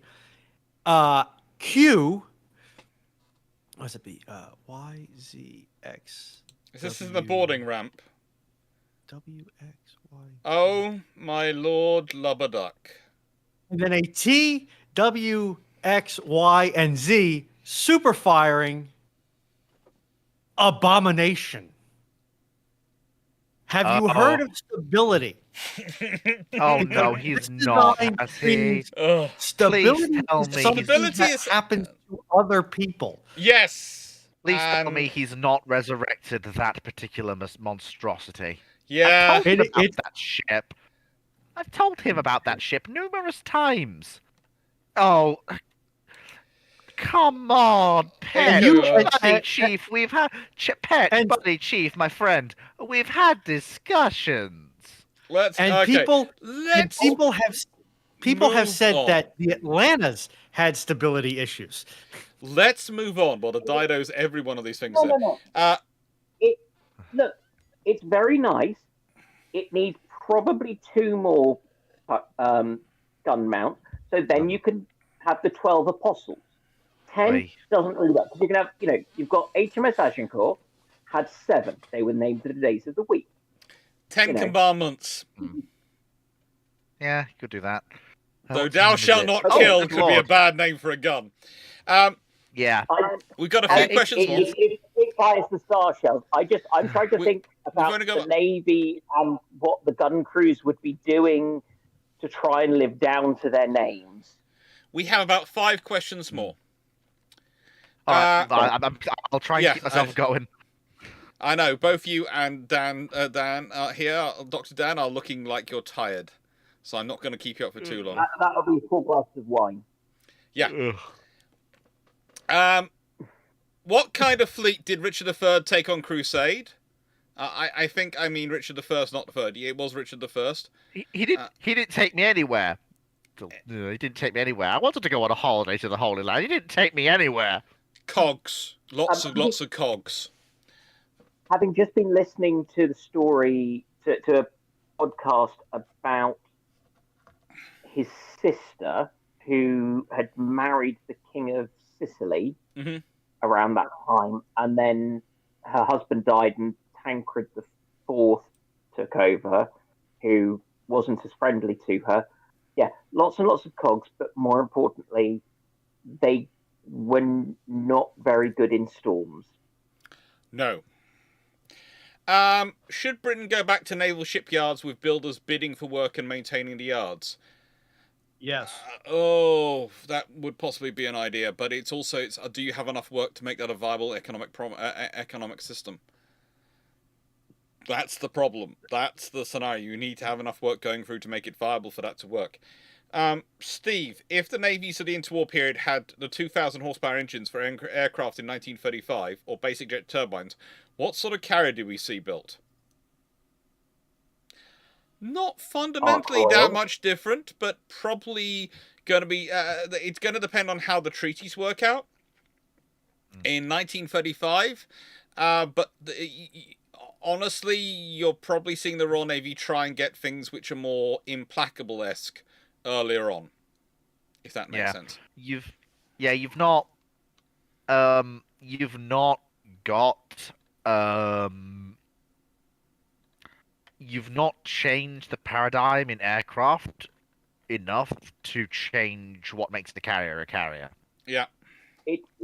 No, it's not about that. It's about the detection of inbound threats at that stage. That's the kind of the illustrious problem, certainly for the British, I'd argue, that it's before you can really say, yeah, the radar, it's going to come online, it will be there, and it will work to detect aircraft at enough range that we can avoid being hit by having a large enough air group, and we can then rely on our air group for our defense. So instead, you're still looking at an aircraft that is going to be an aircraft carrier, sorry, that is still going to be, for the British, designed to take a hit. Now, for the Americans, for the Japanese, that's not such an issue because they're both looking at playing in the Pacific. And they're looking at playing in the Pacific as their own backyard, whereas the British, when they're looking at playing in the Pacific, are looking at the other side of the world. That's part of the difference in the analysis.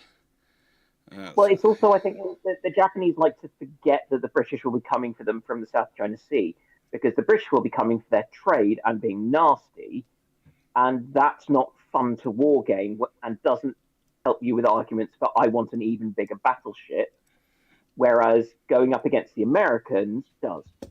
Yes, because the Americans do love their big guns. They love lots of guns. They do. And also the sorry, go on. In answer to Stafford Thompson's next question, the only reason I know this answer is I had to ask in the case of going to Japan. Does Drac have a tattoo in commemoration of Warspite yet? Nope. And it's not that he doesn't love her any more less than you do, to Stafford. It's that we're going to Japan, and having tattoos and all those things is a big issue in certain parts of Japan, and we need to be going to those places. Luckily, I don't have any. Yeah. And Stafford, that is a very bold question to ask, regardless of the presence of the Atlantic. And when Drac goes to visit the Doctor, how quickly he'll be driving to try and the Doctor to try and find a piece of Warspite alongshore. As Dr. Dan will testify to, Fleet won't, because Fleet's not in that particular ship-shape WhatsApp group yet, because I haven't tortured him by putting him into it. I've already been tormenting Drac regularly with videos of me hugging various lumps of metal, which are probably from Warspite. Oh boy. Well, it's at this point, since the thing is, when Dr. Clarke tells me something that I am not in and says I'm not torturing Fleet with that yet, that usually means it is days away from that happening. Oh, Thank you for getting it to that stage. The moment we set up when we migrate the group from the Scandi trip to the Japan trip, you'll be joining that. Oh boy, this is gonna be fun. Yeah. So it's gonna be fun, but I'm playing it up for comedic effect.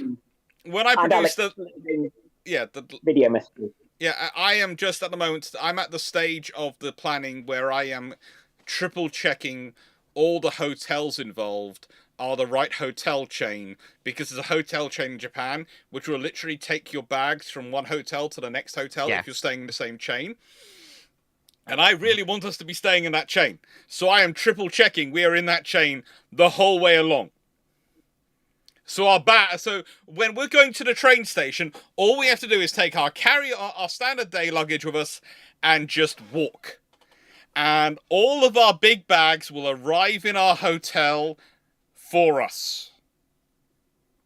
And all of the camera kit and drones and all of that stuff. And we won't be negotiating trains with all that equipment and trying to find space.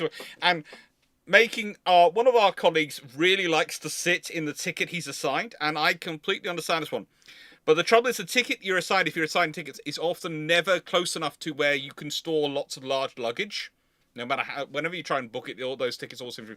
And we, of course, have this very expensive luggage, all these drones, so we end up having to move to those seats. And that then causes one of our members to get quite nervous. So if there's this system where it goes off, we can sit in our assigned seats and all of us can be happy and together, and it's all fine. And we can all watch, as at least one of us is claiming he's learnt Japanese. Melanie, phrasing, cousins watching. No, oh, don't do that. Don't mention that. No. And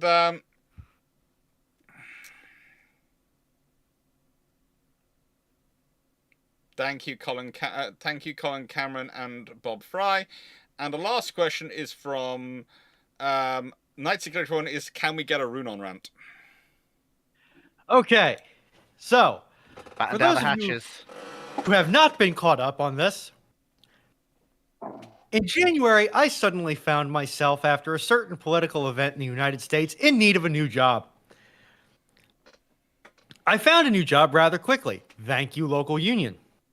Can I Best also $50 a month and 4% of my paycheck got paid. too far into this? Boom Boom Dan has now added a picture to his profile and has improved it. So I'm thinking this means he's more active at the moment on the system. Cool. Mm-hmm. And the first 2 weeks, Hello. as you all know, you're getting to know your job. You're getting to know who does what best, and so on and so forth. And then after that, you pretty much have the lay of the land. Well, in those first 2 to 3 weeks, I learned that my foreman, who is my immediate supervisor and looks to be old enough to be my father, is utterly incompetent and unsuited for the task at hand. I thought this was a new job. Wasn't that the same in your old job? No, Yes. Leadership actually at my old job was quite competent in what they did, and they generally just stayed out of my way and got me my parts. They would sometimes make stupid decisions, to my opinion, but that's because I didn't have all the information. So, behold, my foreman's nipples. When I'm talking about my foreman's nipples, this is to what I am referring. For those of you who don't know, I am an electrician. I am a Virginia master electrician, and I've been in the trade for 20 years. There are certain things that you do not do when you're an electrician. One of those is treat the code as somebody else's problem. And even though that we're working in controls and is thus low voltage, we still have to abide by the National Electric Code, which mandates certain things. One, when you're doing threading on a nipple, which is what this part is, for those of you who don't know exactly what that defines, it's usually any short length of pipe which joins either 2 fittings or 2 boxes.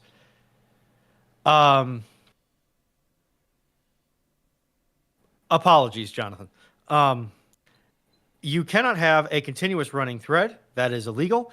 And if you notice how this thread is square cut, meaning it's the same diameter here as it is here as it is here, this is tapered. This is correct. This is not. It is supposed to be NPT thread only. What my foreman did was he found himself short some nipples to run into a rooftop unit. And so instead of going through the very easy process, but slightly time-consuming, to get the appropriate fitting, he had the sprinkler guys make up the nipples of the approximate length that he needed. As you can see here, roughly, first off, this black rusty material is indicative that this is black iron, which is a plumbing pipe, which is not suitable for electrical use, as evidenced by the seam that I am ramming my putty tool into. That's not supposed to be there. Oh boy. If we look here on what was formerly a usable electrical fitting, the seam is, where are you? The seam is right here and is nice and smooth.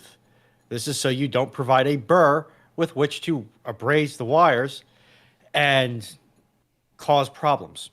Additionally, I'm going to go on this side because this is the unmolested side. You can see how this edge is nice and chamfered over. There is no burr here with which you will catch the conductors, whereas this edge is nice and sharp. By the way, I'm the only one on the crew who I have seen use any sort of files. And so it's galvanized on both the inside and the outside, whereas this is functionally raw steel. There's a small oil burn coating that goes on here, but generally this is just raw, untreated steel, uncoated steel. Additionally, when he accepted this part from the sprinkler guys, he left a absolutely mahoosive burr here. This burr is about an 1/8 inch deep, or 2 mils maybe. 2 mils deep. And yeah, this is a great way to destroy the female side of fittings because it is not tapered as this fitting is. So when I got handed off to install those, to do the wiring on the rooftop units, I asked for some 4-inch nipples, which you can see what's left of here. Notice how I'm using the term what's left of. It turns out that 4 inches is a little bit too long for the exact application. So my foreman, in his infinite wisdom, decided to go back to his old pals, the sprinklers, and have them cut the threads longer. Congratulations. You've now just destroyed a $5 part because nobody on our job site has a set of tapered threading dies. I requested and received 4 or 5 of these parts. Instead of just doing it to the parts which he needed, he did it to all of them. So they're all junk.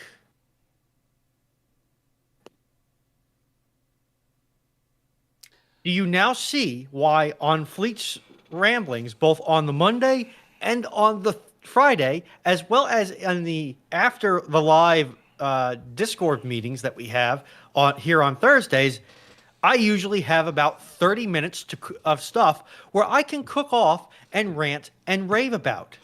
To help put this into further context, it was notable that my foreman on Friday came up with the bright idea of consolidating all of our ladders into as few places as possible. And this was a notable event. I have spent over an hour some days trying to locate a ladder to do my job. Is it possible, perhaps, that possibly, he might be having pressure exerted from above? Finally. Well, apparently, the field tech from our customer, because we're working as a subcontractor, pissed him off, excuse the terms, on Friday. Because there's a bunch of stuff that's not been done or not been done correctly. So he got chewed out, basically, and he's blaming everyone else for his own failings. Yeah, probably. Castina, do they at least know how to use a tap and die set correctly? No. Or if they do, they don't care. This is the same individual who, when I highlighted the fact that you can't put that many wires in that size conduit, so just run the larger conduit, which we have, and will not cost that much more in labor. It will cost almost nothing additional in parts. It's the labor that's going to eat you up. He said, we're going to do it my way because that's what I'm telling you to do. Oh, no. That is the worst thing you want to tell me. Because, unfortunately for me, I have a little piece of paper in my pocket, unlike anybody else in my crew, that says I know better. Yeah. Welcome to hello. I'm from a professionally regulated group. I don't get to do that kind of stuff. Yes. I still remember the fun Dr. Dan had when I was in hospital being treated, and they tried to explain to him what he already knew about. Which means that when this part is installed, because it was installed, maybe not this one specifically, but one like it was installed. Here's one that actually has some rust on it from where it was protruding out from the rooftop unit, and it causes a short, which melts down a $10,000 control board or more because of how it's hooked up. And my employer wants to start playing the game of aim the blame. I am the lowest person for which you cannot say I don't know better. Union or no, I don't trust any employer of mine to not play the game of aim the blame. Nope. Nope. So if I'm installing it it's going to be right, or at least as right as I can make it. I'll take the write-up for insubordination. Yep. Because I usually don't tell my bosses I'm not doing that unless I have a really good reason. And he's been doing that. She's been doing that a lot. Yeah. So, Well, caught myself luckily, about a week after we had the conversation, it said you're going to do it this way because that's what I'm telling you to do. I had a conversation with the PM, and then after that, my foreman started leaving me alone. Oh, goody. That's helpful. Which I'm okay with. I'm hoping someone told your foreman that you have a higher qualification than they do.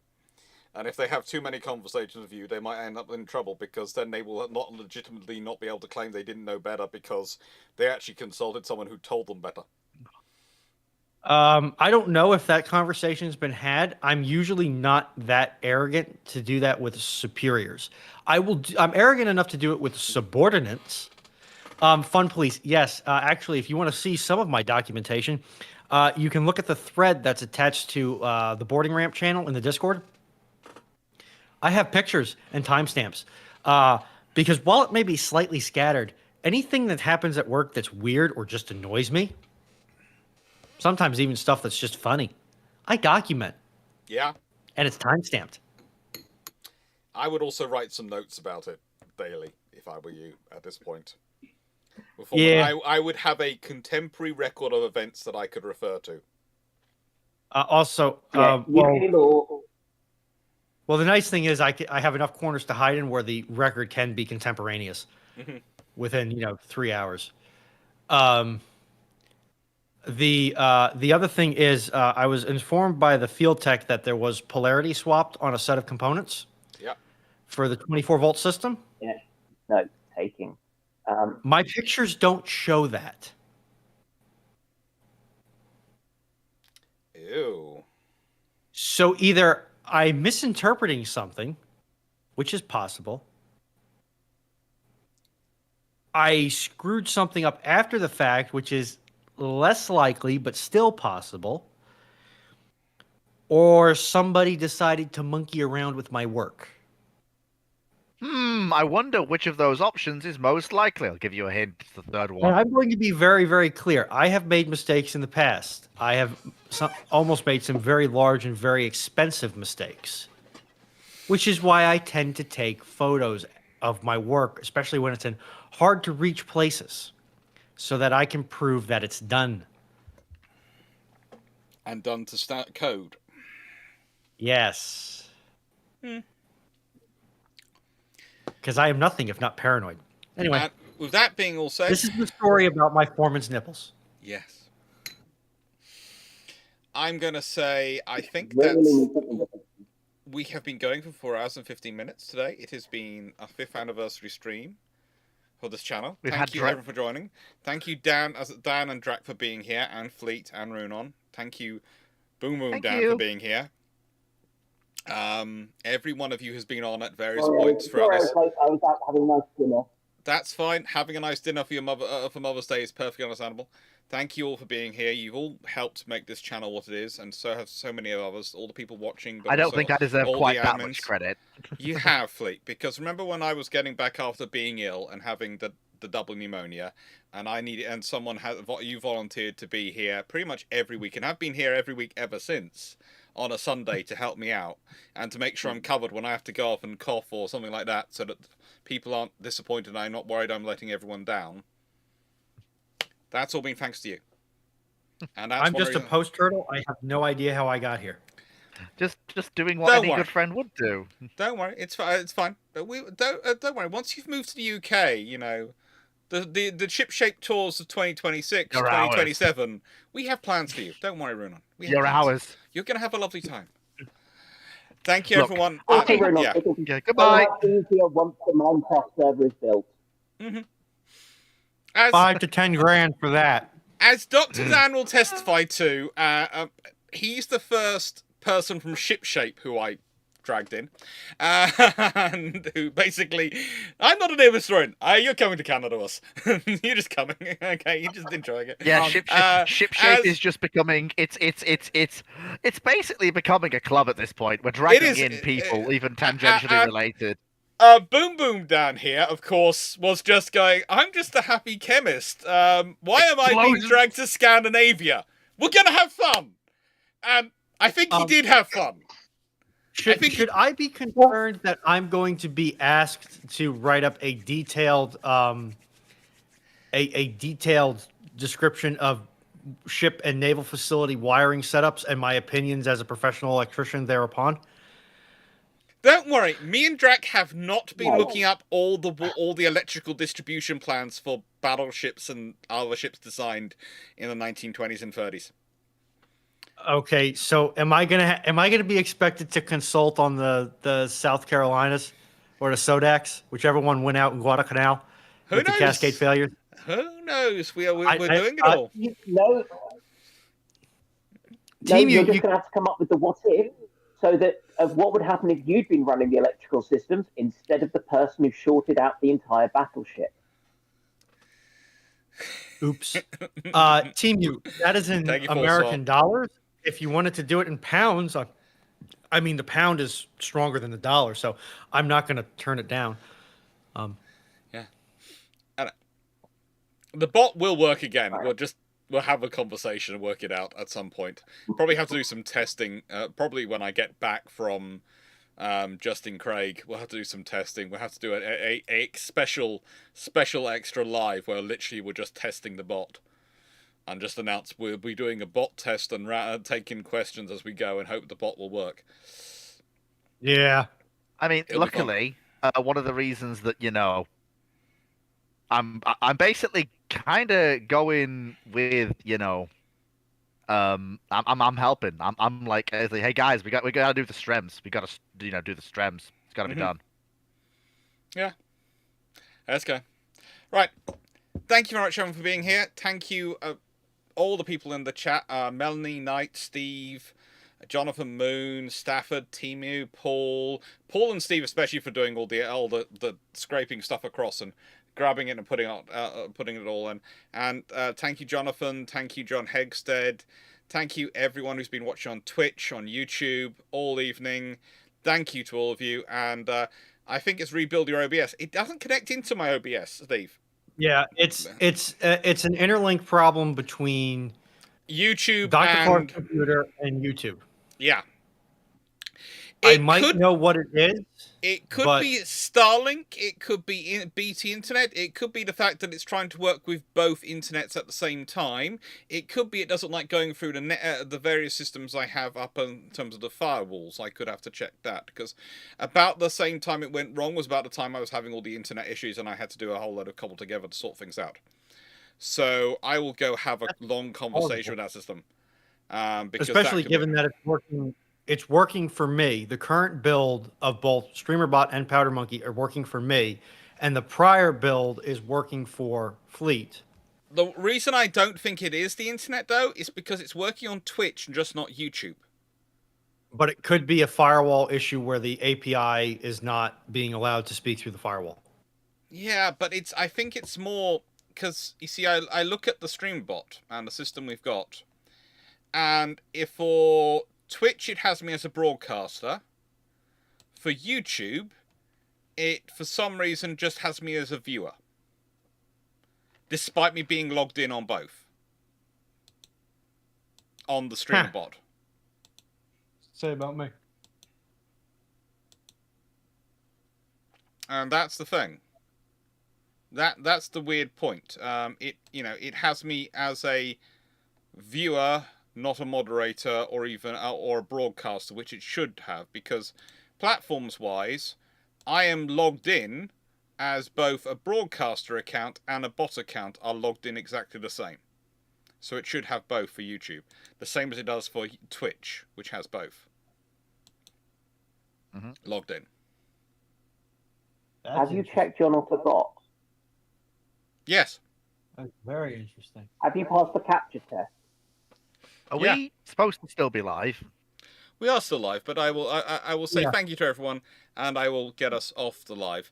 Thank you, everyone. Again, thank you to everyone for helping, and just thank you to all. Toodles.